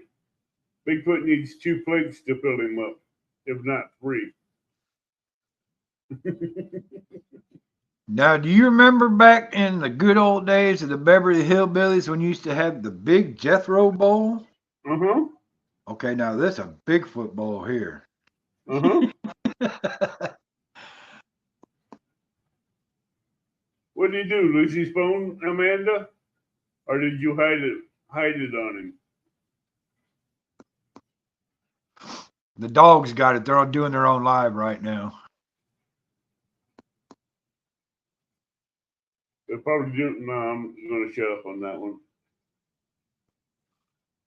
Oh, he left it in the truck. Okay. So you can ask Possum about that. He's got him a Paris Hilton pit bull too.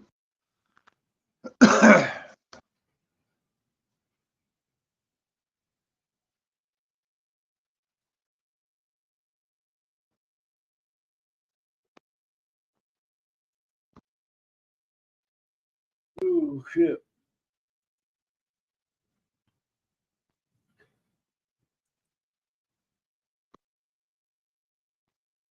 Well, what the heck is going on here? Don't know. What's wrong? Well, I've been pushing my comments to look at, to look at some comments, and it just don't want to.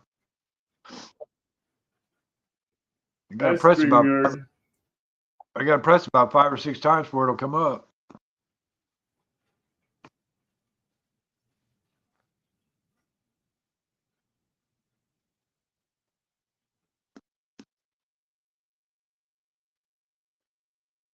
Man, that girl has some shorts.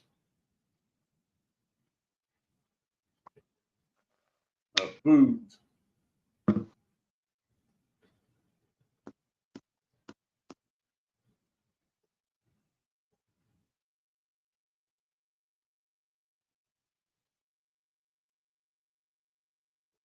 Amanda, I'm glad I don't live close to you. I'd be over there every night eating. And you wouldn't even know it. Possum would go out to the grill and there would be nothing on it. He'd go, "Where did all my chicken go?" Bigfoot? Just hear a rustle in the grass.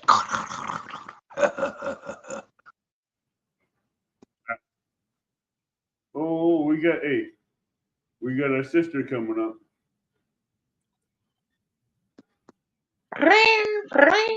Citizens arrest! Citizens arrest! Hey, Jody, what's going on, baby girl? Nothing much. Where you up to? Well, just sitting around yakking. Yeah. All there is to do. Well, I'm getting my wife's Christmas stuff out. She's starting to get it together, so. Yeah. We got little animals and stuff we put out in the yard. She's putting them together right now, making sure all the lights are working on them. So I'm going to have Christmas critters sitting in my front room for a while. Christmas critters. Awesome. That's a no-no. Where's the fire? Yeah, if you ever watch South Park, you know what Christmas critters are. My wife doesn't watch South Park, so. Yeah, I know what Christmas critters are. So when I call them Christmas critters, I kind of get a chuckle because she has no idea. I don't know what it is. Oh man, you don't want to know, Jody. Hey, South Park, they tear up everything, and they tore up the Christmas decorations. Boy, it was wrong. Yeah. But it was funny. It was funny. Yeah.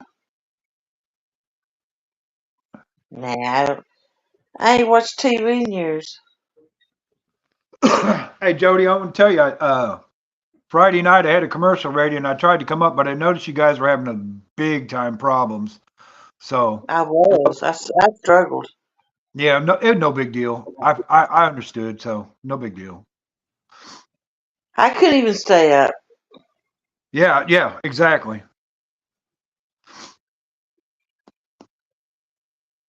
I could go up on James's phone, but he don't have no controls. Right. Yeah, I knew all that. I was like, it's all cool. But I did see my Illinois boys beat all you guys. Yes. Yeah. Yeah. That ain't the Even though first the- time he's whooped me. You got, y'all are going to realize sooner or later, us boys in Illinois, we can do a little fishing now. Yeah. Our fish is in transition. I think ours are starting to get that way too. Rick told me yesterday that they were biting really good yesterday over at Springfield. Yeah. So, and I don't know what they would do today, but like I was telling Avid, I think next Sunday I'm going to try to get down and we're going to do some fishing because it's going to be in the high 50s with a southeast wind. So I think I'm going to go down there and do some fishing. Yeah. Scrappy I'm Day going fishing. to spend the night in Chattanooga. Next time the weather's good enough, I'm going to stay out all night on the pontoon. Scrappy Day says, Fish on says, Jody, there ain't been nothing on TV in years. Yeah. I used to watch Survivor and stuff like that, but I don't even have TV now. I don't got cable or nothing. I don't either. I don't even hardly watch TV anymore. I watch a lot of YouTube, but that's the only thing that really interests me. Yeah. That's me.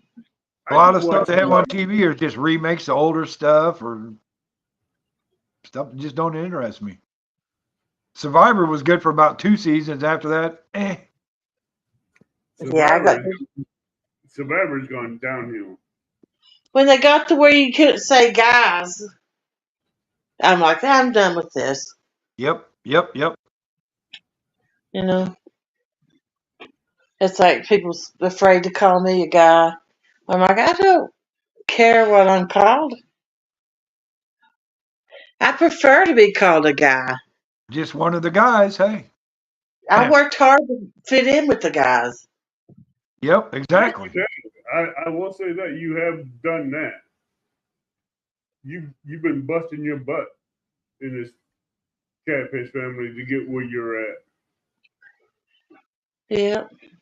Well, it shows every Friday night when you have your show up and over 100 people come in there. That's a big deal. Yeah. I appreciate every one of them, too. A lot of them, you'll see 40, 50, 60 people in there, but you get 100 every week, and that's saying a lot right there. Usually my peak's around 123 to 145. Yeah. They don't all stay. Just depends on how active the fishing is. Usually runs about around 70 to 100 stays, But I get sometimes up to 150. You know what my biggest show ever was for some reason? My 1,000th giveaway. Oh, everybody likes giveaway. I had 260 something people in there. 263, I think. Wow. That's a lot. Yeah, I don't know where they come from. I'm curious where they come from. I know. I don't even get that. That's out of my top video each month. That's like in the top 5. People still watch it for some reason. Weird. Yeah, that is totally weird. Yeah. Sometimes I think this stuff's on repeat, and people go to sleep, and because their stuff shows up I've watched I've never watched before. Yeah, I've done that before. Yeah, I've left it playing, and just something random be on. Yep, the next thing coming up next, and boop pops up next, and I'm sound asleep, and it's playing. Yeah. YouTube, if you've seen something once, YouTube will bring it back up so you can watch it again. Really? Yep, they put in your recommendations on your homepage when you log into it. Yeah. If you see a red line below it, you watched it once, and they'll leave it there because they think you might want to see it again. I got my history turned off because 50 Shades of Grey was on it, and somebody mentioned it to me. I'm like, they asked me if I watched it, and I said, I watched part of it one time. And they're like, it was trying to say like I was watching bad stuff. I'm like, I didn't even watch it on YouTube. I don't know what's on YouTube. Well, you know what? And I think what happens, you're scrolling through there and you happen to just stop where a picture is. And if it Mhm. starts playing, but you haven't clicked on it yet, I Yeah. think consider that a watch. They Because do. I've had the same thing. I'd be going through and you know, just scrolling and stop, and it just happened to be where a picture is in the middle, and it starts playing a little bit. Yeah. It'll say I watched it, which I never did, you know, but it just happened to start playing just for a second there. And Well, then I if I go, just wondered, sometimes, like I said, they just don't automatically play while you're asleep to the next movie. But I'm like, people snooping through what I've watched. Wow. yeah, I just turned off my history. Jody says, Crappy Days says, Jody, I'm a lifer, and my wife doesn't fish, but she knows my fishing family, and you are her favorite. She wants to be your neighbor. Aw, that's so won't sweet. you be my neighbor? Hmm. I'm happy to hear that. That used to be a children's show back in the 60s and 70s. Yeah, yeah. That They makes me. Sometimes sometimes the wives don't like me for some reason. I don't So know. that makes me happy to hear she does. Well, you know, I hate to say it, but women can get jealous over stupid things. So, you know. It's They can. YouTube. We don't live nowhere around each other, Exactly. and Exactly. you ain't nobody want nobody's man, nothing like that. It's just fishing. It's And that simple. fishing and talking. Yeah. It's like I tell my wife, because I work overnights, I don't have a lot of friends that I can see all the time. Mm-hmm. So I go on YouTube and talk with my friends on YouTube anytime I want. Yeah. Well, you know, I do know most people are married, and I respect that. And I know my place, and I know not to step over it. Right. It's that simple. Why would I want to cause myself trouble, you know? What you got there, Possum? Did that say here, kitty, kitty? I can't hear him.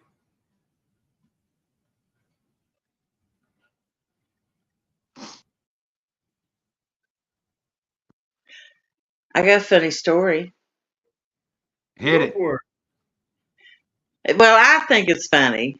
You may have had to be there for it to be funny. But we was out fishing today, you know? And you know how crazy James is. Right. Well, it's because I know her. And it makes a beeline for him. And he does this big old swing at it. It scares him what it did, you know, because it tried to land on his face. And he does this big swing and rips out this big fart. Oops. And I'm like, I just die laughing. I'm like, if a bee makes you fart, I said, what's a snake gonna do? Make you crap your pants? Who knows with him?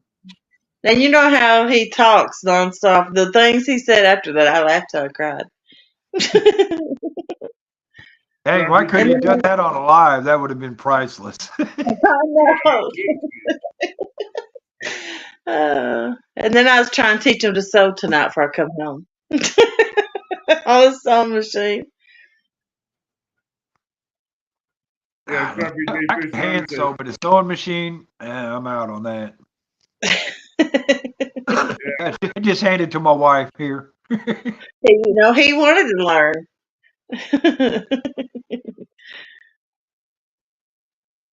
Yeah. I give him my old sewing machine because I'm still cleaning out the house. I would just give it away to somebody else. He wanted it, and then I had to teach him how to use it.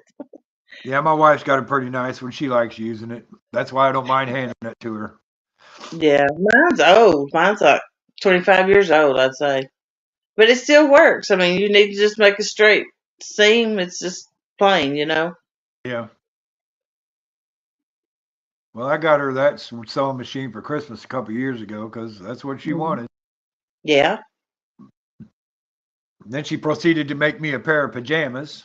How'd that turn out? Oh, it was all right. A couple of things. She showed the zipper part, shut. And the buttons are on the left-hand side instead of the right-hand side. Other than that, no big deal. Okay. I think that's the difference between a man and a woman's pants, is what I've always heard.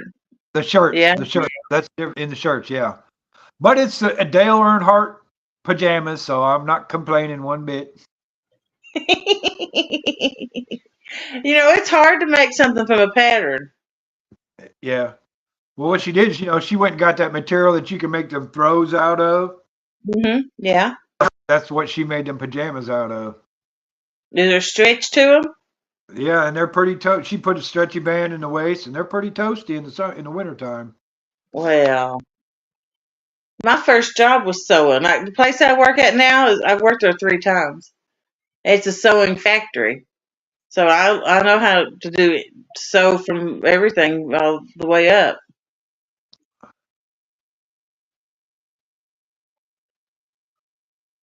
Well, they make machines there or patterns or? When I first went to work there, they had a second building that they made like comforters and pillow shams and sheets and stuff in. So I learned to sew on that kind of fabric, and then where I work at now, this one is where they make the government contracts, the parkas and trousers for the soldiers. Oh, okay. Yeah. I'm wanting to make me a sling for a catfish to weigh in.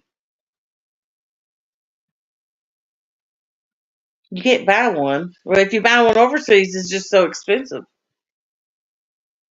You can probably make one pretty easily if you find just some material and a couple of square dowel rods.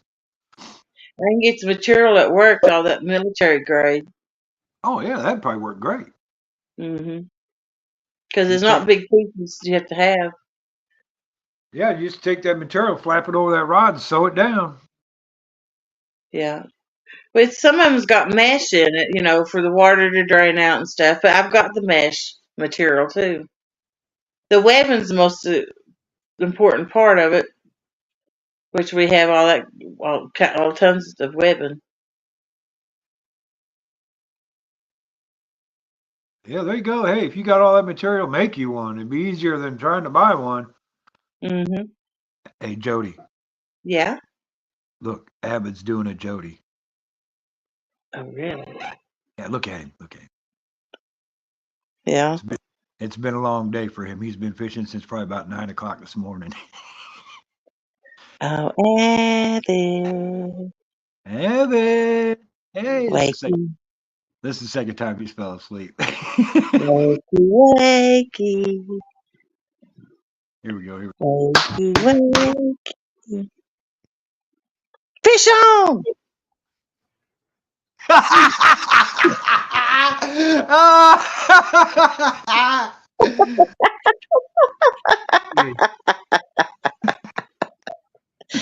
It worked. It worked.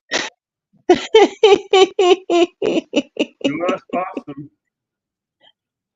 He was doing a hand signal when he got off just then.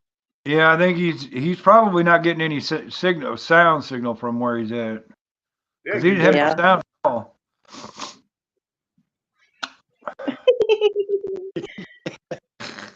Hey, bring it. You're going to have to lose that avatar, Abbott. How are we going to know if you fall asleep again? You won't.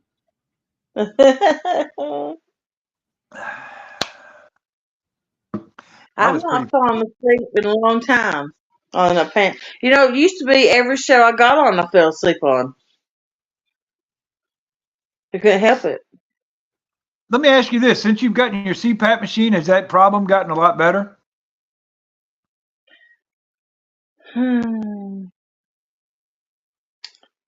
Well, I've been getting more sleep and more planned naps, and then I have a light on my desk called light therapy. It's a great big light that shines in my face, Uh huh. and it does something to your eyes where it keeps them open, like you're staring at the sun, and that helps me stay awake. Unless I'm on the computer, just as soon as I start to work on a computer, I fall asleep. Yeah. But got a microphone where I learned to talk into it instead of trying to type, which helps me a lot. But So like you're last week, my boss probably woke me up 3-4 times. It's where I started working on the computer. She walked in one time to ask me something, and she saw me go out. She said, "I started to say something. I just seen your eyes close and your head drop." Yeah, man just said he was trying to talk and it wasn't working on his phone, so something's wrong on his phone to where it ain't connecting to StreamYard. so your CPAP just gives you better sleep at night then. Well, I went to the doctor. Yeah, it makes me sleep better when I'm sleeping. When you're But sleeping, yeah. when I went to the doctor, I was like wanting them to give me something to keep me awake, and they act like I was a druggie or something. You know, I don't even take any. I take restless leg medicine. That's all I take. And I'm like, they said we have to prove all this stuff and all this. Okay, so I went back again, and instead of giving me something to stay awake, they give me a sleeping pill to take 3 times a night. I'm like, I can't work on that. I'm supposed to Well, take it at 10 Boston, let's see o'clock. if it. If I wake up at 12, I'm supposed to take another one. And if I wake up at 3, I'm supposed to take another one. Can y'all But hear I me go to work now? at 6. Yeah, we can Yeah, hear you we now. hear you now, Boston. Here, You kitty, didn't hear kitty, me the other kitty. time? Hell, I've No, been talking the whole time. we couldn't hear you at all. Oh, Lordy. Okay. All right. All right. Well, all right. Good deal. All right. You're still a little I'm bit here now, breaky up. then. Yeah. Hey, I tried to ask you, and you may not have heard us, but what was that shirt you had? It's a Here Kitty Kitty shirt. That's what I thought it was. I thought it said "Here Kitty Kitty" on it. That's what I thought. I wore it tonight. I caught a room, but that's all I caught tonight. But there you go. There you go. I seen your little flighty you caught Friday night. Now my phone's acting slow. That's a nice flatty. Might be Bluetooth. Yeah, for November, yes, sir. Sure was.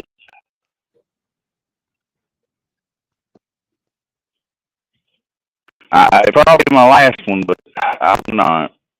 I was very, very blessed. I missed Jody's dadgummit. I got there. I didn't even get time to get the darn water. We tried to catch the bluegill with the cast net. And here, I'm going to take my bluegill. I'll see if it fixes my audio or whatever. We had to leave at 6:30 to go to Chattanooga the next day for a tournament. I couldn't stay up no later. Did you see the rankings for that Palmetto Cup thing? No, I haven't seen him lately. What's up? Austin, I think I got on this phone. I can pull up right here. I know he was in the lead. Yeah. Austin is at 42. And then you got a 4-way tie for second place at 39 points. 2 Stands Fishing, Cool Cats for Shizzle, and Catfish Hunter TV. Huh.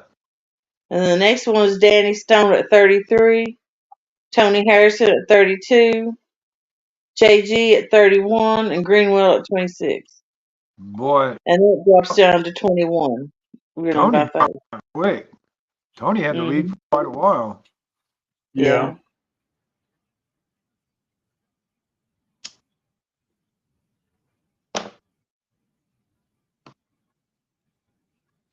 It's like possible Okay. again. He's cracking up and breaking up, so he's trying to get that fixed.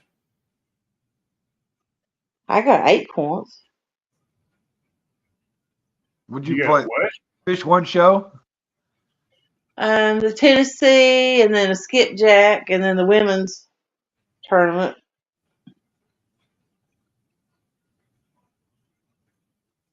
Hey, I seen you guys was stranded out on the river yesterday. They had a rowing contest. You guys couldn't get out there. Yeah, they didn't let nobody out, which we didn't know that when we got there. And we knew they had a rowing contest, but we didn't know they were shutting the river down. And they thought James, I guess, was a cop with his boat. I guess. So Hey, it's good to have a nice big boat, huh? So they let us through because that was what all the boats, the cop boats, was made like that.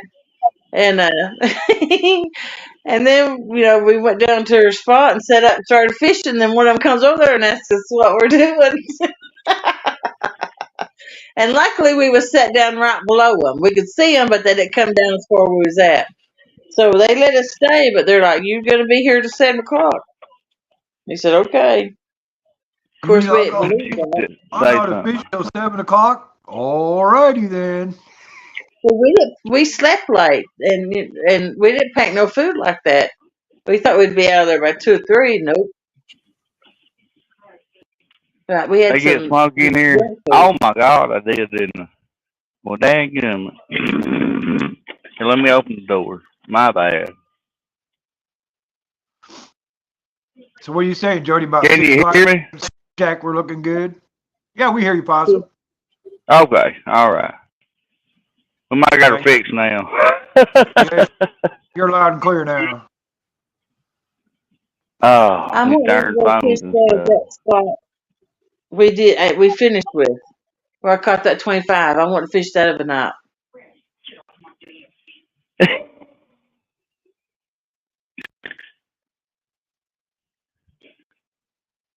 I was laughing at what Amanda said to the dog. Sorry. I got to say, Jody, I had a pretty good time on your birthday show. That was a great show. Oh, I'm telling, and you got you a bigger fish. Shoot, gotta love it. And not only did you get your PB, but everybody was catching fish too. It was pretty good. Yeah. Well, I skunked. You know what? I had. You was late to the dance, though. Well, I'm always late. That PB was like I good. said, I tried to get on Jody, but I didn't make it. Daggum. But I did succeed. I was blessed. It took a long time. It took till 2 o'clock in the morning. And caught it on a dare Walmart worm. If I could stay up later, I'd be out to 2 o'clock. I just can't stay up. Oh, shoot. But that's where I I want my to be. big fish came. Yeah, we used to have Last year, they came between 1:30 and 2:30 of the night on my big fish. We used to have a summer cabin out on a lake that the cabin was sitting right in the middle of a cove. And you go out on that dock between 2 o'clock and 3 o'clock in the morning. That's when the catfish moved into that cove every night. That's why I would always That's sneak why in I'm a out minute at the end. Because my fish was, start more active at that time. Or a lot of us Up would Kirk they would says hit it like 2:05. fish bite better than that. It's in stone, but it's just something. Yeah, I think I love fish. it's starting to get right now where the night bite's going to start slowing down, I think. Valerie, I'm awake. I'm just not going to overtalk It is.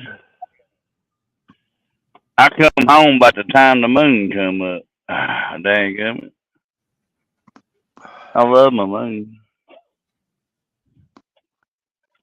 The bed Well, I TV. think it's about to turn to a daytime bite. Unfortunately, I hate fishing during the day. Well, I'd love to get a chance to do it during the day. I'm always at work. Well, you got all that cotton picked now, so Yeah, we shouldn't be working till 9, 10 o'clock at night now. It should be about dark or hour after. That'd Don't be you have great. enough lights on those combines? Do what? Don't those lights on that combine light up the whole field? And Well, yeah, I got LEDs on my picker. All 3 of our pickers got LEDs. so are you guys It looks done like with all Western the crops? Scanner out in the middle of the field. They just ain't flashing. Are you guys done with all the crops now? It's just field maintenance now. Well, that's about over too because it rained real good. Hell, we got 4 inches the other when we got that 2-day rain. It'd probably be springtime before we can turn some more dirt. But yeah, now it's just hauling grain out of the bin, working on power units that was out in the field. You know, change oil and all that good old stuff. Make sure everything's working right. Which, you know, you do the best you can at that when you do, you know, change everything too. But you can still drag that thing back out to the field, hook it up, and it won't work. Oh my God, I don't understand. Oh, you laugh, Jody. I ain't lying. I put my name on that oil filter when I do it. And then now, by God, it started in the shed. Yep. And you can drag it out there, it won't hit a lick, boy. Then you go checking stuff, see if it's hard. I wish we'd get rid of our 223 Chryslers or 230s or whatever they do. A little inline 6. Do you have a schedule you have to follow for doing that, or just when you get time? On the motors? The maintenance, the oil, and stuff like that. Oh, no, we do that on our tractors and everything. That's, you know, whenever the hours are up on it. But the motors, they only run for, you know, summertime. So every year the oil gets changed. Most of our motors, they're, you know, 15, 10 years old or older. They're going to use oil. You just put new oil, you know, you put oil in all year anyway. So you really ain't got to change the oil. Yeah. But yeah, we only change our oil once, you know, every winter. And the motors that just, you know, and them. But yeah, there's always something to do. You probably have a check you do every time before you start it and take off in it, though, right? Well, yeah. You shouldn't get a paycheck if you don't check your oil before you get in a vehicle or tractor and check your oil. I mean, I know. Did you hear that? Oh, baby over there said, I resent that. Well, by God, when it locks up, what am I going to tell you? As I tell you, check your oil every week. Especially if he uses it. But that's that's something a lot of people don't do. They just get in there and start it. Yep. I gotta take my wife to the oil change place Tuesday morning. Well, I run that Royal Purple in my Chevrolet like it's supposed to too. It costs that much for a reason. I use AC Delco plugs only. Yeah. If you want something to be good, you got to make it good or give it good stuff. You pay for what you get these days. Yep. Hey, Avid's been pretty quiet over there. Yeah. I might put him to sleep again. Well, we've all said something and he ain't chimed in yet.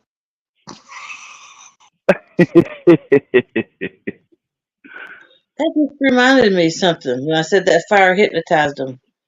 Somebody told me I could go see a hypnotist and it would help me with my sleep thing. And they got something like that in Cape about smoking, but I don't know if it works. But I hear it on the radio. Yeah. It might work. It might work for smoking for some people, but I've never heard about a hypnotist for not being able to sleep. It may work. Well, I think they can't hypnotize this redneck here. No, that ain't no way. They Googled it and it was like 10 or 12 of them popped up in Knoxville that treated sleep problems. Hell. Yeah. Well, that'd be a little different. I've never been try to be put into a trance, but I just don't think they can do it. I want somebody to go with me though, because I wouldn't want to be, someone say something in a chat and then it'd lay me out. Well, maybe you got insomnia. It's okay. I don't know what you'd really be. I know, Swiss, but you ain't got to think it's a problem. I mean, I think I know what my problem is why I don't sleep, but I've never slept my whole life. well, what are you trying to do, Joe? You fix it, or fix it when you sleep? I didn't really have. I couldn't. I stayed up all night working or door dashing. I always did multiple jobs because I was just bored of being up all night, so I'd find something to do. But since I had the COVID, I can't stay awake.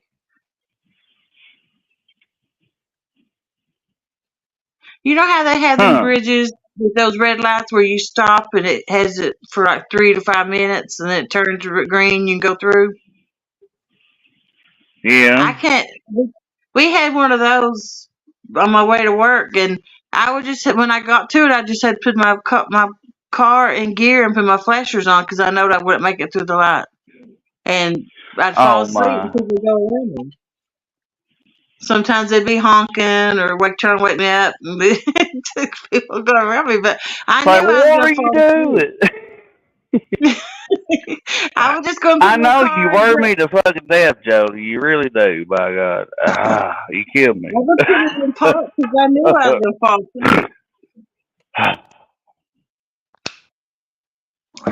asleep. Well, if you ain't got to pay for it, yeah, you can try the hypnotist, but I don't think that work. I don't know. I ain't never been tried. It's like I ain't never been to a chiropractor. I don't know if they're working turn. You know what I mean? But I've heard good things. But I couldn't tell you on that. But yeah, if you want to try it, yeah, just don't spend a bunch of money on it. I mean. They had to give me a one time free, you know what I mean, just to see. Yeah, I know it sounds bad to put it like that, but it has changed my life so bad. This falling asleep, I can't go and do as I want to. And well, I understand, and I used to fall asleep at work like 50 times a day. I can't even get another job because I can't make it through the interview without falling asleep. Well, I know. Well, at least I'm glad, your boss, understands too. That's a great thing. You know what I mean? You can't beat that. That's people that care. I fall asleep on the phone when I'm answering it at work. I mean, it's just ridiculous. Oh, I understand. Well, you need to slow down, quit speeding in there, Speedy, by God. I'm trying to get there before I go to sleep. They say it takes 5 seconds. That's football length. And the way you drive, hell, that's a quarter of it. That's 10-yard line now. Well, slow down just a little bit. Well, no wonder why you need cars and bearings and all that. Hell. I'll be back in a minute. Well, I do drive uphill curvy roads for 2 hours each way. Golly, that's a long way to work. That's to go fishing with the trailer. I'm only like Oh, 13 well, minutes from work. I'll just. Golly, that's still a long way to go fishing. I know. That's why I'm wanting to sell my house and move. Just 'cause I live so close don't mean I'm pulling out fucking 80 and 50 pounds. I mean, I don't get to go there that often. But, hey, I'm telling you, one of these days I'm going to be able to read it right the back of my hand. One of these days I it will happen. Do what? I said one of these days it will happen. Yeah, man, it takes a while to get there. I want to fish at the dike, but I can't. I ain't got nowhere to get there. I believe there's another PB flathead there, just on at one side of it. I love the other part of the dike because it's 80 foot, and I don't care how low the river gets. Don't mean there's fish in it, but when there is. Right now would be the time that there is, because it's getting cold. I guess you could fish the deep holes, but hell, they do that in the summertime too. I just try to find them, but one of these days I'm gonna get in there and fish hard without a fancy old fish finder. I got a Garmin that's $100 and something off of Amazon. You know what I mean? As long as I see how deep it is and structure, that's all I care about. You ain't got to see the fish. Some fish you won't see. Yeah, I don't see anybody finding flatheads on a fish finder. You know what I'm saying? You ain't gonna see them.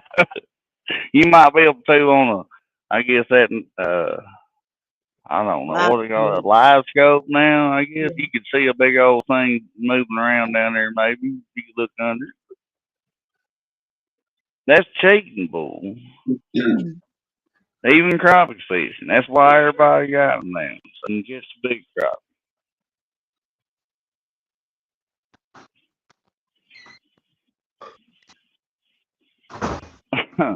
I think that takes the fun out of all of it. If I had a tournament, if I was going to be in a crappie tournament, well, it'd be absolutely not have live scope. That's it. Yeah. Plain old cheating. Hell, if I'm going to cheat, I tie a balloon in the string to that son buck and let it go, and it go right back where it comes from. You know what I'm saying? Or school. Now, we don't do that. I mean, shoot. Now, by God. To me, live scope is not fair to others. That's in that channel. It'd take me 2 years to use side scan. You'd have to, like, how does that work? You know what I mean?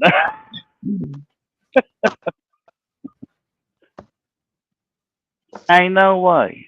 There ain't no way I'm putting $1,500 in a fish finder.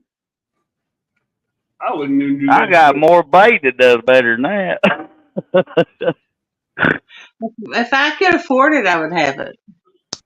Oh no. I wouldn't have a it. spot lock, because what happens if your fuse fries when you back it off your boat and you think it's all cute and pulling it up there when you get on it and your fuse blows? Well, that shit won't happen that way. It just goes to floating, don't it? Still got to plan for it like your rope broke. You spin it back in is what you do. Yeah. I ain't lying. That happened to me one night. Things we got off your live.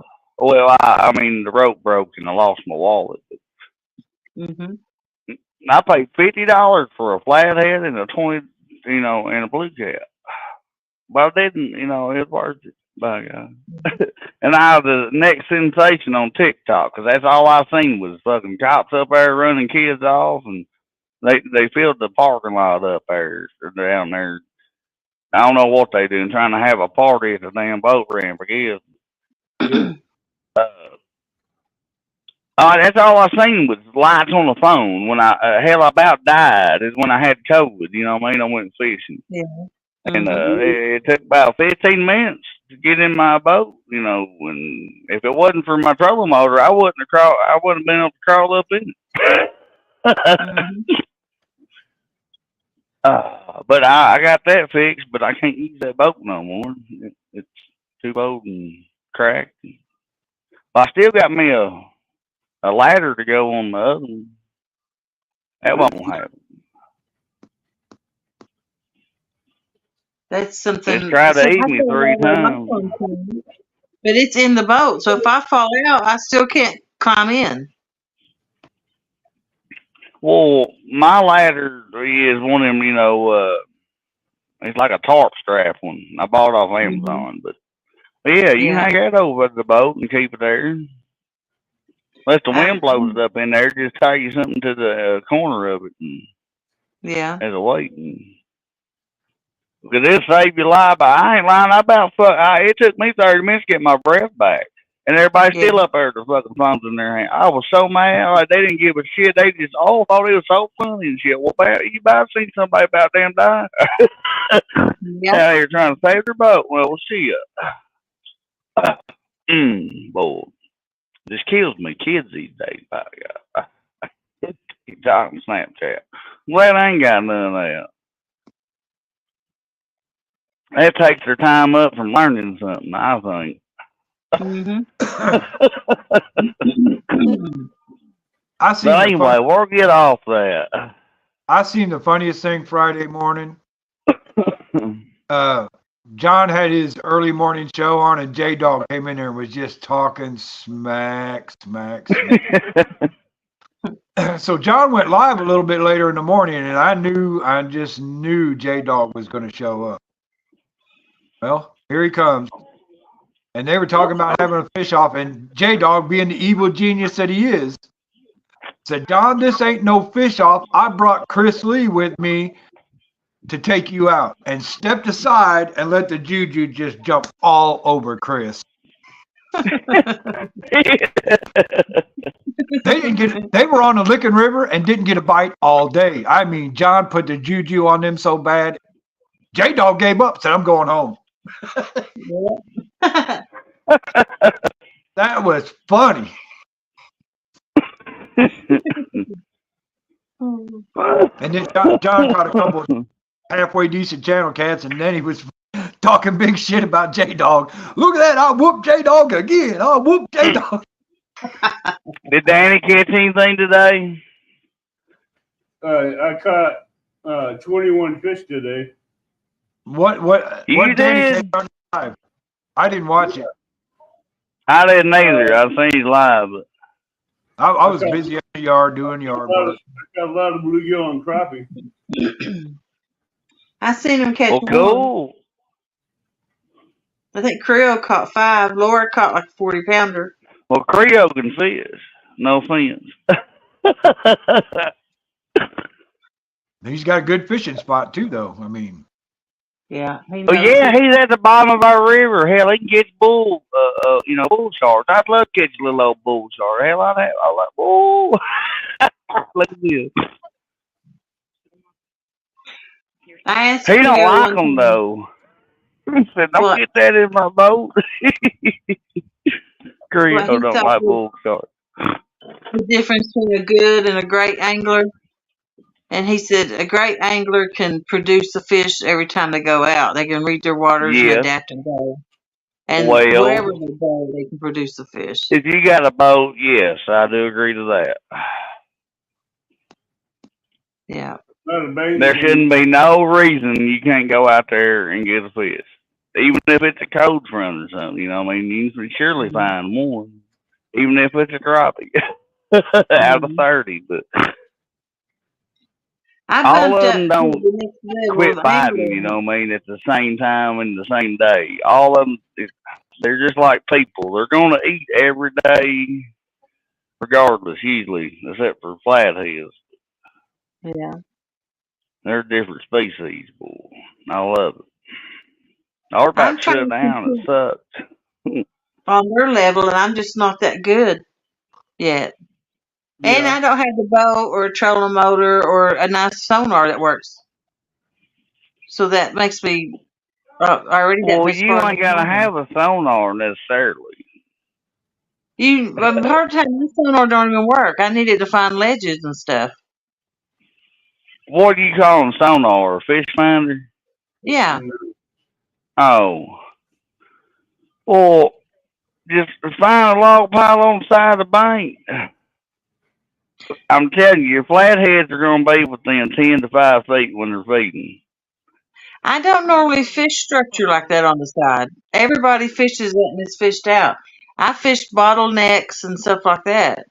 And like I like fishing outside of marinas in the curve and bend on the ledge where they're coming out into the channel to feed. Because you know they're nested up under them docks and back Well, there yeah, in those bluegills caves. there and crappies there. Yeah, they're going to come where the little, they don't eat shad usually. No, they're going to come where where they stay all the time when they come to eat. I Yep. try to get them when they come up to the channel. Right up off that On ledge. a highway. Yep. Yep. They're going to come out of that little bottleneck area and they're going to hit that bend on the ledge coming out. And that's where I like to set up. That's what we do at Sandcrest. We look for them little catfish highways. Yeah. Set up on them because they got them down there. They run them lines in that lake. And that could be a 2-foot ledge, man. That could be just 2-foot ledge. I'm telling you. I think the ledge that we fish on in the honey hole, it's pretty tall because on Navionics the lines are pretty tight together. So it's right there. Those are steep ledges. Yeah. So it's a pretty good. They come right up. They come right up on that ledge, and the boat's sitting on the flat right there. They'll come right up that ledge and come right to the boat just about. I'll fish the shallow and the deep. I'll throw over both sides. Oh shit! I was gonna show you all the shad I caught with my buddy's cat nest a while ago. We kept it in a 5-gallon bucket with my aerator. Yeah. I learned how to keep shad in a 5-gallon bucket. You got to put salt in it. Who would have known? For real. I think 2 of them gonna die because I don't know if they're not used to copper sulfate. But look at my carp I got 2. Oh, one's gonna die too, and I told you 2 of them gonna die. There's my bull cat though. I got a bunch of bluegills. I think I got a little bit too much copper sulfate in there. See, I got 2 that shad. They don't know what that is. I got 3. One's on the bottom. Is that a tank off a tractor? No, that's a chemical tank. Well, it used to be a Roundup tank. Yeah, that's what I thought. Yeah.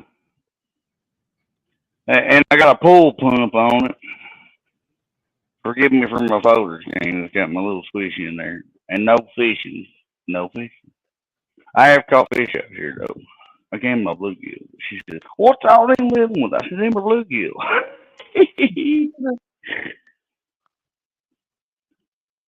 I need to drain it a little bit and get some of that blue out of it. I think it's going to kill my fish. Yeah. But shad's so fragile. Boy, you can touch them some bucks and they die. What about But like anyway. Pipers? If they do, I got a vacuum sealer. I found them in a ditch today, boy. It's been a while. I couldn't believe it. I got to order me a cast net because mine's messed up. But he had one, so I threw it. All I could get was a little old bitty bullcat on my bluegill pole. Couldn't even find a bluegill. I seen Chad flipping, and he just got off work and shoot. He had in the back truck. Come on, what are you talking about? I can't find Chad in the river, not unless they're up by the dam there, and that only happens in like the springtime. Right now with this cold front moving in over here, you can't find skipjack. Oh, them hard to find our river too, boy. There is some in it. I've seen a dead one floating by. So there is. I've seen them flipping too. Or not They're back in flipping, the booth. chasing small shad, but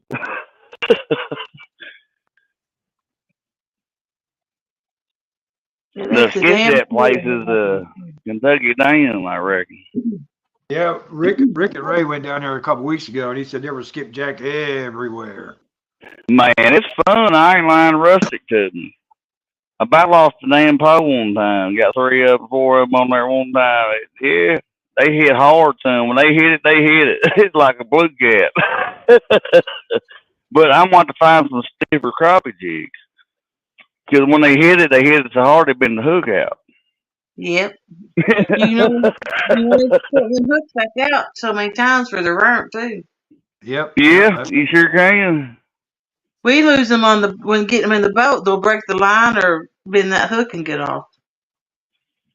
But we use 20, 25 pound leader line to keep them from breaking off. Well, I'd use braid or something. Shoot.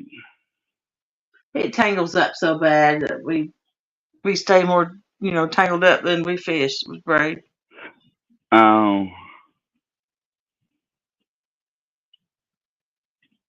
Well, we don't get to fish them in the river, but I try it when I see a couple flipping around. That's just because they're, there's probably tender less. But I tell you what, now that Kentucky Dam it just is populated, son. Oh my God, there were so many skipjacks there in that part of the. Is that Tennessee River? I guess. I don't know. It ain't ours. I know that. It's one of them.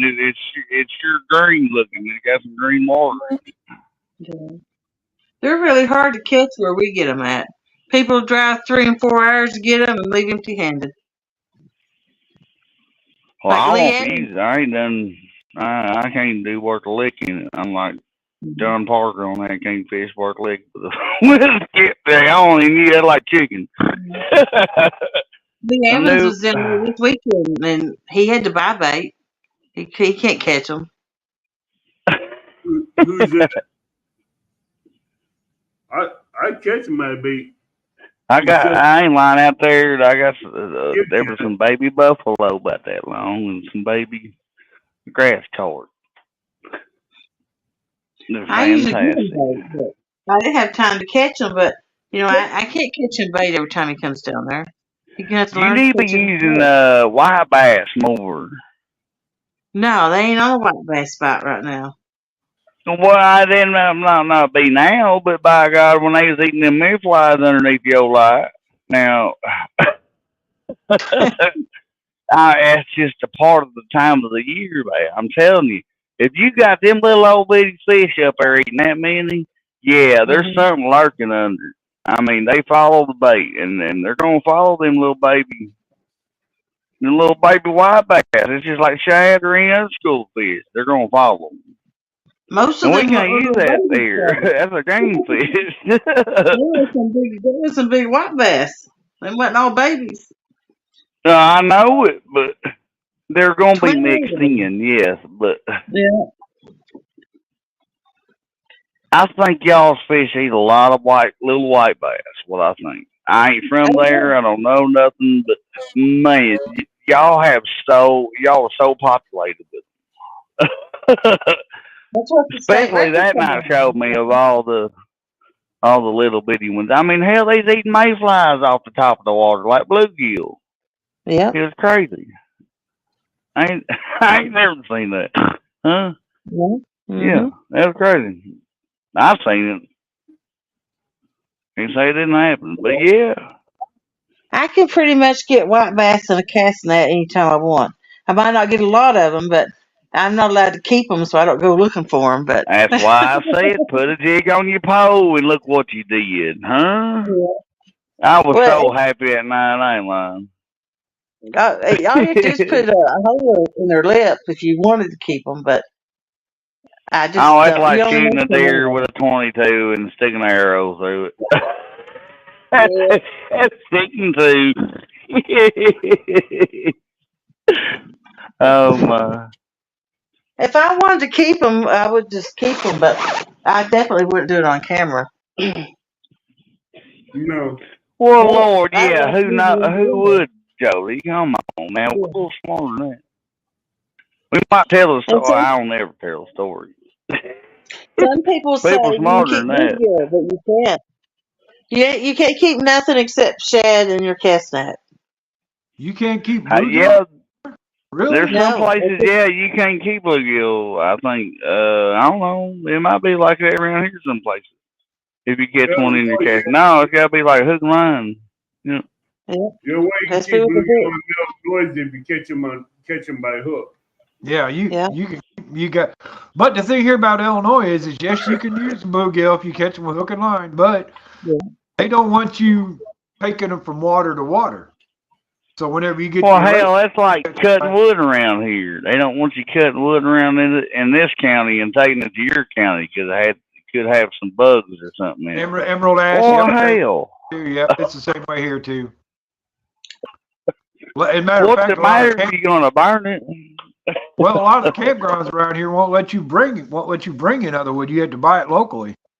Mm-hmm. Oh, no, I ain't paying nothing for no little bundle. No, sir. I got my, may they let me cut the wood there then? I don't go camping like that. I don't pay somewhere to camp. I'll go hit the river or something or go up in the hills and man deer, yeah. Nope. I ain't paying nowhere to park. Nope. I heard you got to do that some places. That's ridiculous. There ain't no way.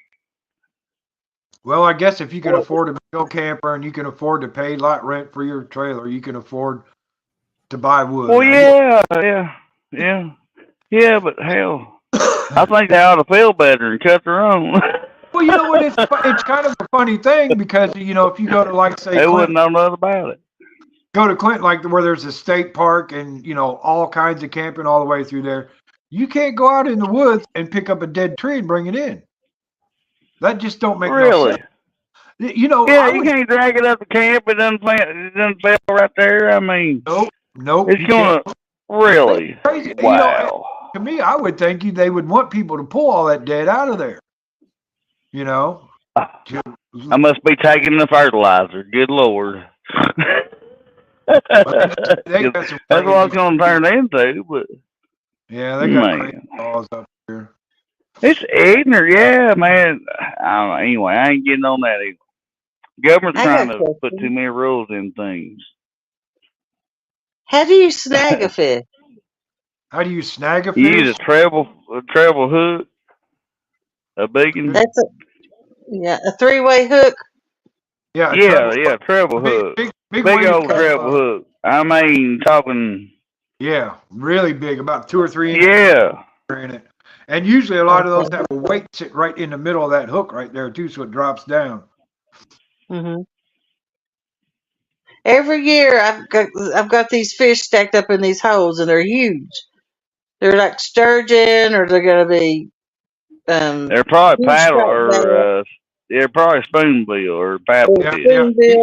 That's a fish I have not caught ever, and I want to. By God. I've caught one by myself. I couldn't get in the boat. Well, they're a filter feeder, just like an Asian carp. I caught but it you on can a only video snag tape. them here, during season, and that's in the springtime. I think that's real short, but it's hard to snag them here. We don't have a flowing dam like I wasn't nowhere near the dam. I was on a bank I was waiting on someone to come fish with me, and I thought, well, I'm gonna go ahead and throw lines out while I'm waiting. And I throwed out a bluegill pole, and them little dollar packs at Walmart, them Eagle with the leader already on them, like you get 5 or 6 for $1. I had that, one of those on my bluegill pole, and I caught that spoonbill with that. Well, slam into it probably, but by God, that's it was in its mouth. That's a dinosaur too. Yeah, it went to zinging that pole. I'm like, oh my God, what have I got into? And I got it up to the boat with it, and I was sitting there with my net, and I'm like, it was like 6-7 foot long. He went from the front of the boat to the steering wheel. Good eating. And it's a catfish without whiskers. I mean, yeah, it finally looked at me and figured out what was happening, and it dove down, and the swivel straightened out. I just had a snap swivel on it, and the only thing it took was that little eagle claw leader where the swivel straightened out. That's why I don't buy pre-tied stuff. Well, I was just I want to know what videotaping. test is on there. Well, I understand back then, but Yeah. I hung a gar with a little pink crappie jig one time. Yeah.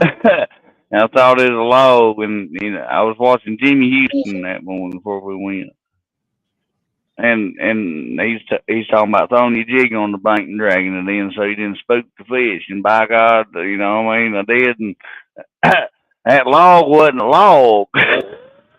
Yeah. My jig disappeared, and it just broke my mind. I mean, hell, that's back to the day when we used little spin cast stuff, Zepco stuff. It probably didn't have 12 or something less than that on there. It was long as our 14-foot boat when it took off. It was a big alligator gar. I was. It sure was. I caught a crappie out of that same day. I'm gonna go over and fish because I've seen a 4-pound crappie before. Yeah. But it turned at the boat and the hook popped out just like a bass, and by God, I about cried. I was a little old bitty. That's the same freaking day I caught that daggone gar, I ain't lying. Over at Wolfheim. And it's muddy water, man, always, usually. It's different. It's just I don't know, it's a slough off the river. It's 20 foot deep in the summertime. It's about a mile long. I ain't done long fishing in it since my papa died, but that's pretty deep for a slough. Hell yeah, it is. Well, it's right off, and when it floods, it's underwater too. But I want to target flatheads. I want to go find one in there because back in the day, hell, that was 10, 15 years ago. Man, we caught some big crappie out there and catfish on town cats. I ain't never caught blue cat out there. I caught drum twice in a row. That son of a gun was hungry. But, yeah, there's been a lot of big fish in there. But I ain't never target. I know how to. I find fish. And I learn where they stay or where they go. And I ain't done that there. You know what I mean? I try to just keep that on where I fish at the river. It takes a long time to, figure them out, what I'm saying. Every fish is different, especially in a different body of water. Yeah. But I've seen a crappie, I ain't lying, that was shit. I bet it was a foot wide and 2 foot long. Had a mouth you could put a beer can in. That was the biggest thing I ever seen in my life.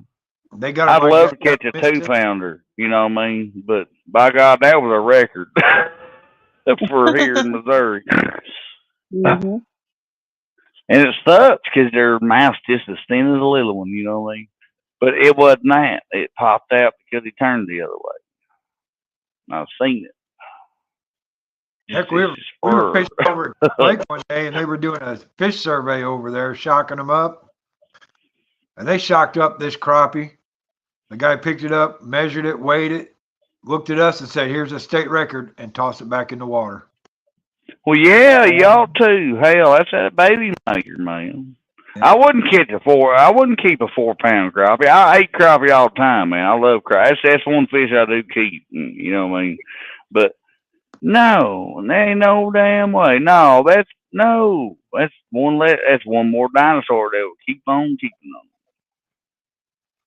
See, Possum, I'm kind of the same way. When I catch the big crappies, I got to stand there and think about it for a minute because I love eating crappie. Well, I ain't never seen a big crappie. I ain't went to Sardis or Mississippi. You know, I mean, the hell, they got a 12-inch limit slot. You know, I mean, hell, you catch one of the 12 inches, that's a pound right there. I think they're at Stardust. They've got a hatchery right there too. Right Well, off they the got some big crappie, I heard. Oh yeah, Sardis, Enid, and Granada. All three of those are pretty close together. Yep. And they got some. Yep. Yes, sir. That's what I. Yep. That's where Jimmy's from, my buddy. Hell yeah. He tells me a story. I'm like, boy, I wish I could catch me a 2-pound crappie. I'm still trying. I got me a 19-incher, but by God, it didn't weigh. It almost, I got 1.5 pounds under my belt. But man, that's just mad. You gotta, and they especially if you're fishing for it on your 6-pound test. I ain't like Richard Jean. I don't go 2-pound test. I break every fish off, even when my drag's fit. When you know what I mean? Oh, I like pseudo out of Richard Jean. But they fish from different down there too. They spider web them and all this and that. And I'd rather just sneak up on a brush pile, and drop my stuff in there and pull them out myself.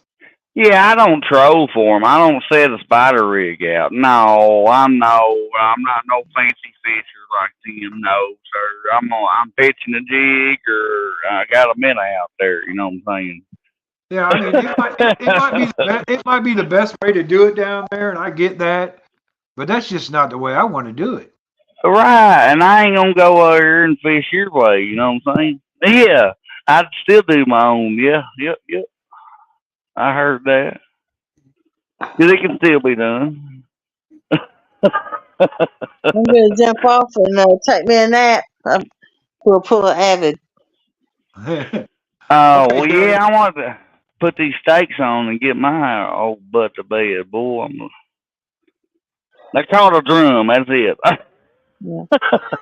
Well, I had fun hanging out with you, and so I'm gonna jump off, take me a nap before I go back to work. All right, Jody. All right. Good night, Bye, Jody. everybody. Bye. Have a good evening. See ya.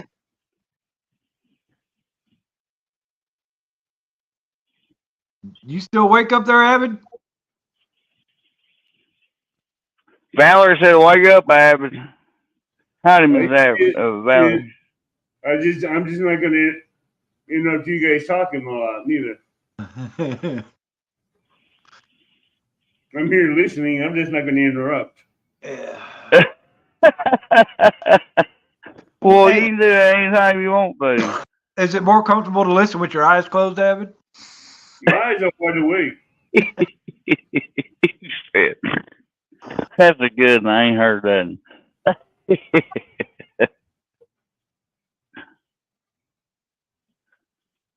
Say it ain't so. They want to open the breach here a little bit. No. Or the bulkhead. Look at it. We gotta move a log too. Yeah. Quit it, Winder. It's hot too. Ow.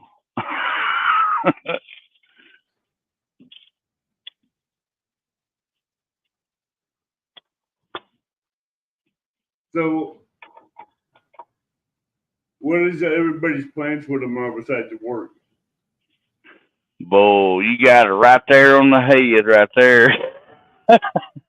There you go. It's Monday. Yeah, and I hope it don't happen to be a. Usually my Tuesday's a Monday. You know what I mean? Everything goes wrong on Tuesday.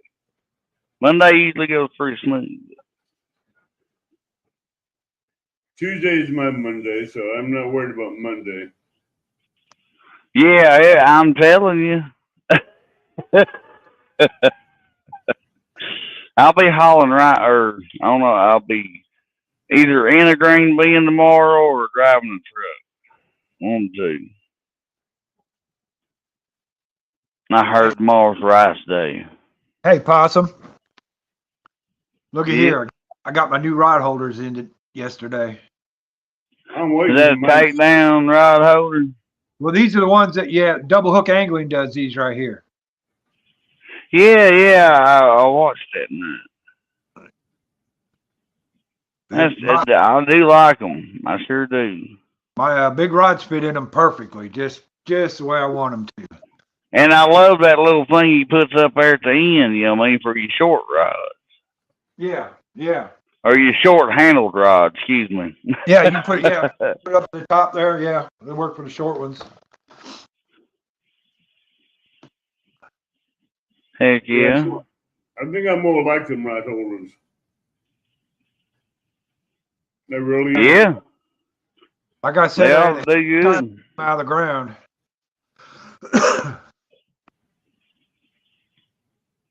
And say you need to kind of stick them in rocks or something, you know what I mean? Because they're, you know, kind of narrow at the bottom. Yeah. I think you could find a.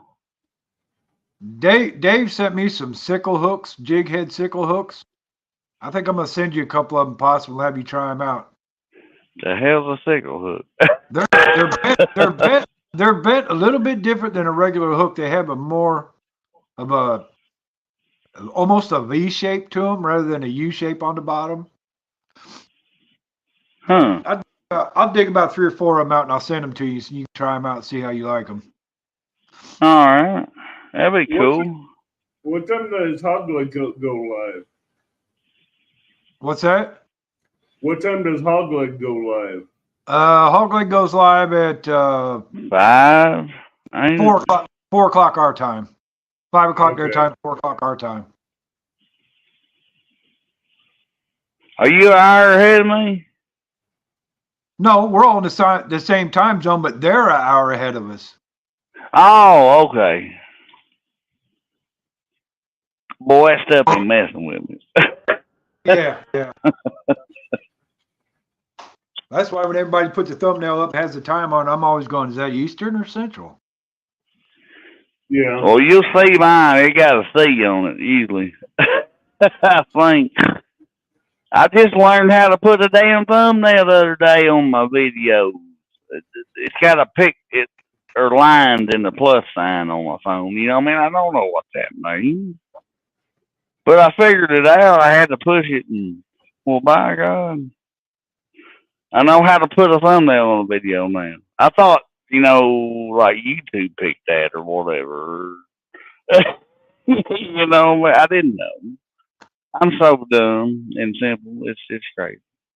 Yeah, I laugh at myself. Hey, at least you know how to do it. I ain't even tried it yet. So, you know. I mean, I know, you know, I'm smart in some things, but boy, when it comes to like real life, I'm totally lost. Wow. For real, man. I mean, Hey, Possum. Rick said he might be running his dogs tomorrow night, so might want to. That's cool. Keep an eye out for him. I sure will. Surely I'll be off by then if we're graining. Yeah, he's got a pretty nice little setup. He knows somebody that has like what 60 acres or something like that. And it's got a 6-foot chain link fence all the way around it. So the coyotes that are in there are in there. They're not getting out.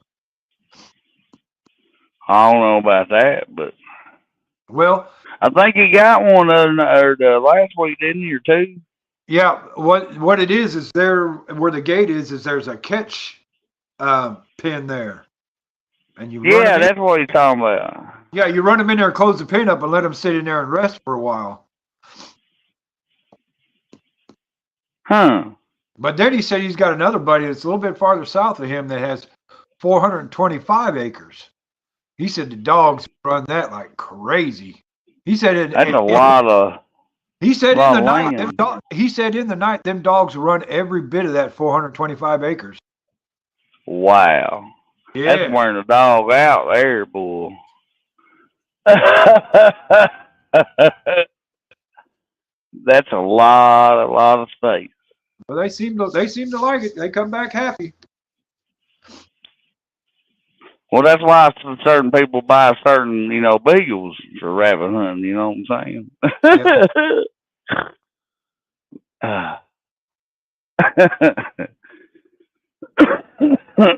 Pardon me. That'd be nuts.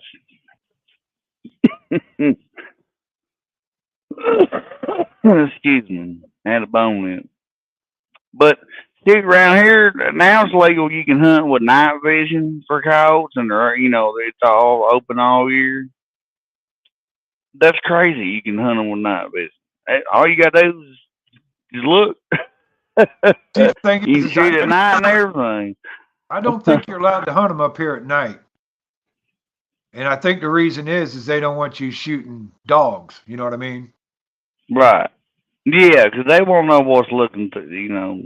Right. That's like duck hunting. Hell, they come in, they just shoot.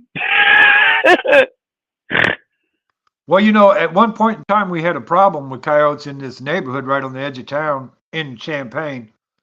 And so the HOA in that neighborhood hired a trapper to come in and trap these coyotes because they were eating the cats and dogs. Well, they got a coyote. Yeah, they got a coyote in one of them foot traps, and everybody started having a fit. Okay, yeah, hey, trapper said, if that's the way you want it, I'll take my traps and go. You know, You probably get worse, yeah. Either You better walk out your door and shoot it. Heck, they come up by my backyard. I love them. I think they're great. Yeah, you said you give them old snacks and stuff. And those damn coyotes, man, they can run forever. They never tire out. Shoot, I bet. They kill me, man. They'll come up by my tractor or something sometimes, you know, but they'll be looking at it and just curious as can be, you know what I mean? But if it ever stops, oh my God, they're going like a bullet. Yep. Ain't no way you get open the door and shoot it.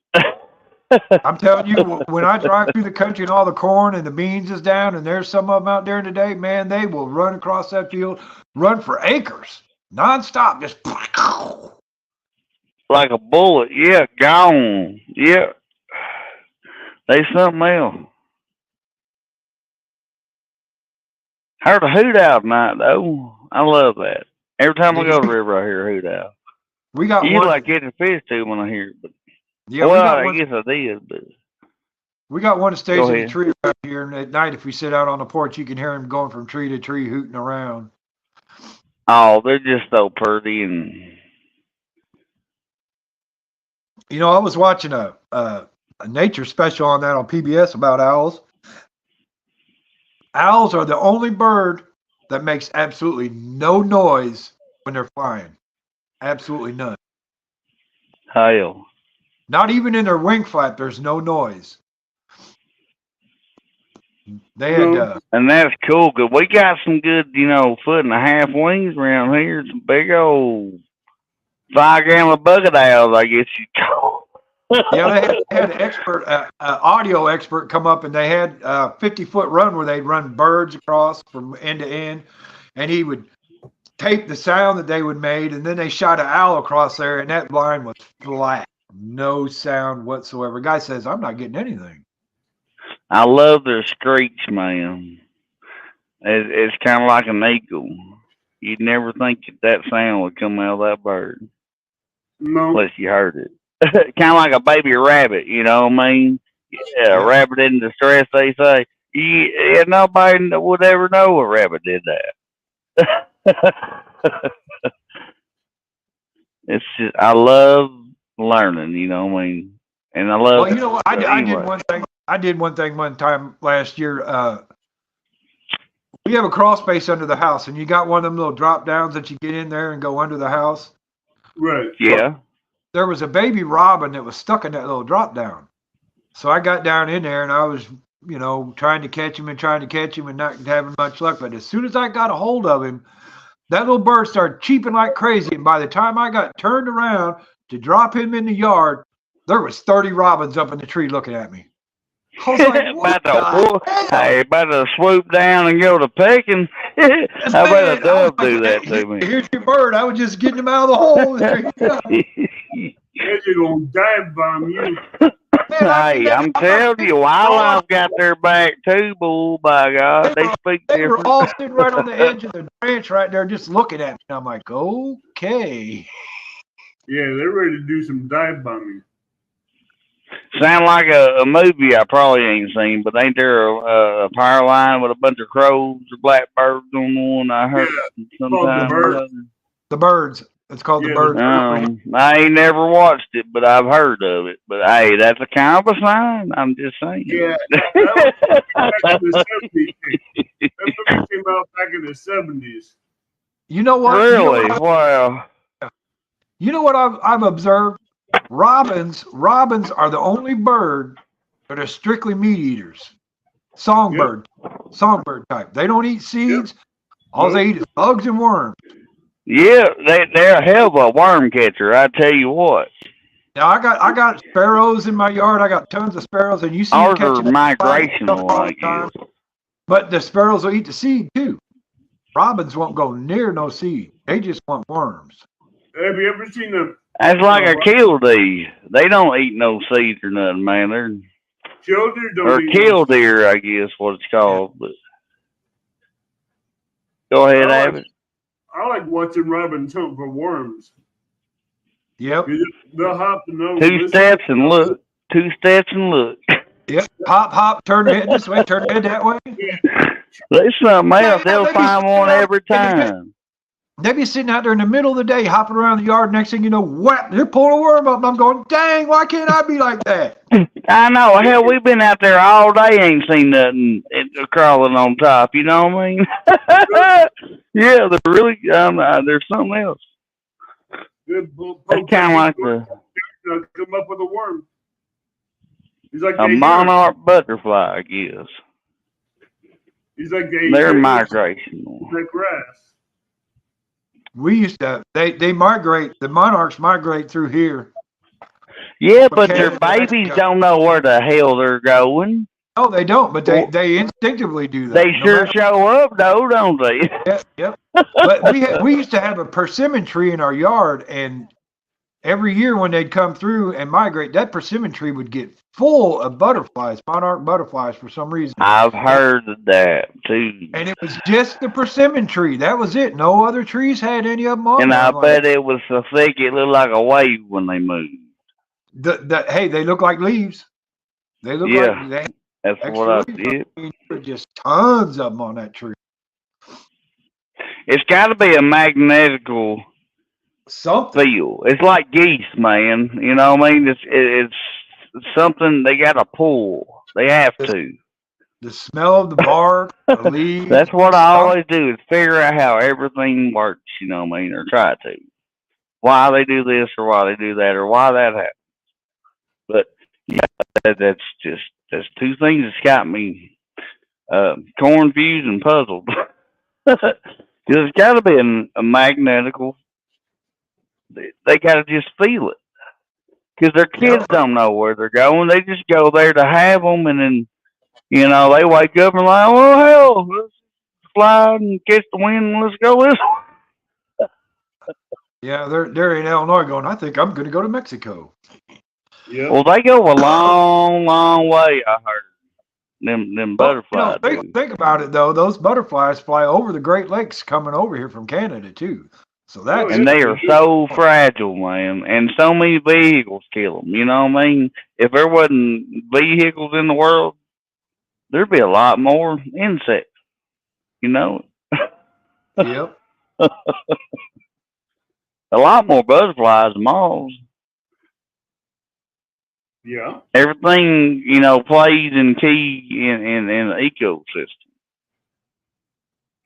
The milkweed with the thistles on them or the thorns on them. Yeah. If you grow them, that's where the monarch butterflies will lay their eggs on the bottom side of the leaf. That's where we always look for them. Milkweeds. That's where we always look for them. Well, I just hope they get to doing and we get more of them, man. Because, shoot, we need a little more wildlife and stuff. As long as people don't kill those milkweeds in the spring and summer, we'll have a lot more monarch butterflies, but people just naturally kill them. Yeah. And when they kill them, they're killing the eggs of the monarchs. Oh, I know. Just 'cause I work on farm don't mean I don't like all you use. With that outlaw. Well, guys, it's 10 minutes to 2, and I think it's about time for me to get out of here. Damn, it sure is. Yeah, hell yeah. I just put the steaks on. I just looked at the clock and went, what? That happened to me last night. It was 4 o'clock before I left the river. I ain't lying. I got one flathead. Like, oh, well, surely another something's gonna come by. Hey, we've only been live for 5 hours. Yeah. Hey, well, at least it ain't over 12. Heard over 12, but don't. You got to restart. Yep. I still ain't. I got a lot to learn, man. That's why I always ask questions, and that's what Papa always told me. If you know, he didn't talk much, but if you don't know, ask. Even if it's a dumb question. Yeah, because if you don't ask, then it's your fault if you don't ask. Hey, yeah, and when you should have, and if you didn't know, yep. All right, guys. I'm going to get out of here. All right. I'm going to. All right. Well, love you, Tim. Love you, everything. I'm going to send you I'm going to send you about 5 of them hooks to let you try out. Heck yeah. I might even send you a couple of Bigfoot blood red ones, so we'll see. See how many. Hey. I like these Bigfoot blood red hooks. I think that makes a difference. So if they can see it. You know what I'm saying? If you fish in muddy water, yes, sir, I do believe that makes a difference. Yep. Bluegill see red. All right. All right, everybody. I'll see everybody later. And Tim, what's your tip of the night? Here's my gardening tip of the evening. Hide your hose, because you know there's hoe thieves out there. So hide your hose. Thank you, everybody that's come up on panels tonight. And thank you, Tim. Thank you, Possum. And we'll all yes, sir. I like kicking it. I didn't know you live, or hell, I'd try to go live on the river with you.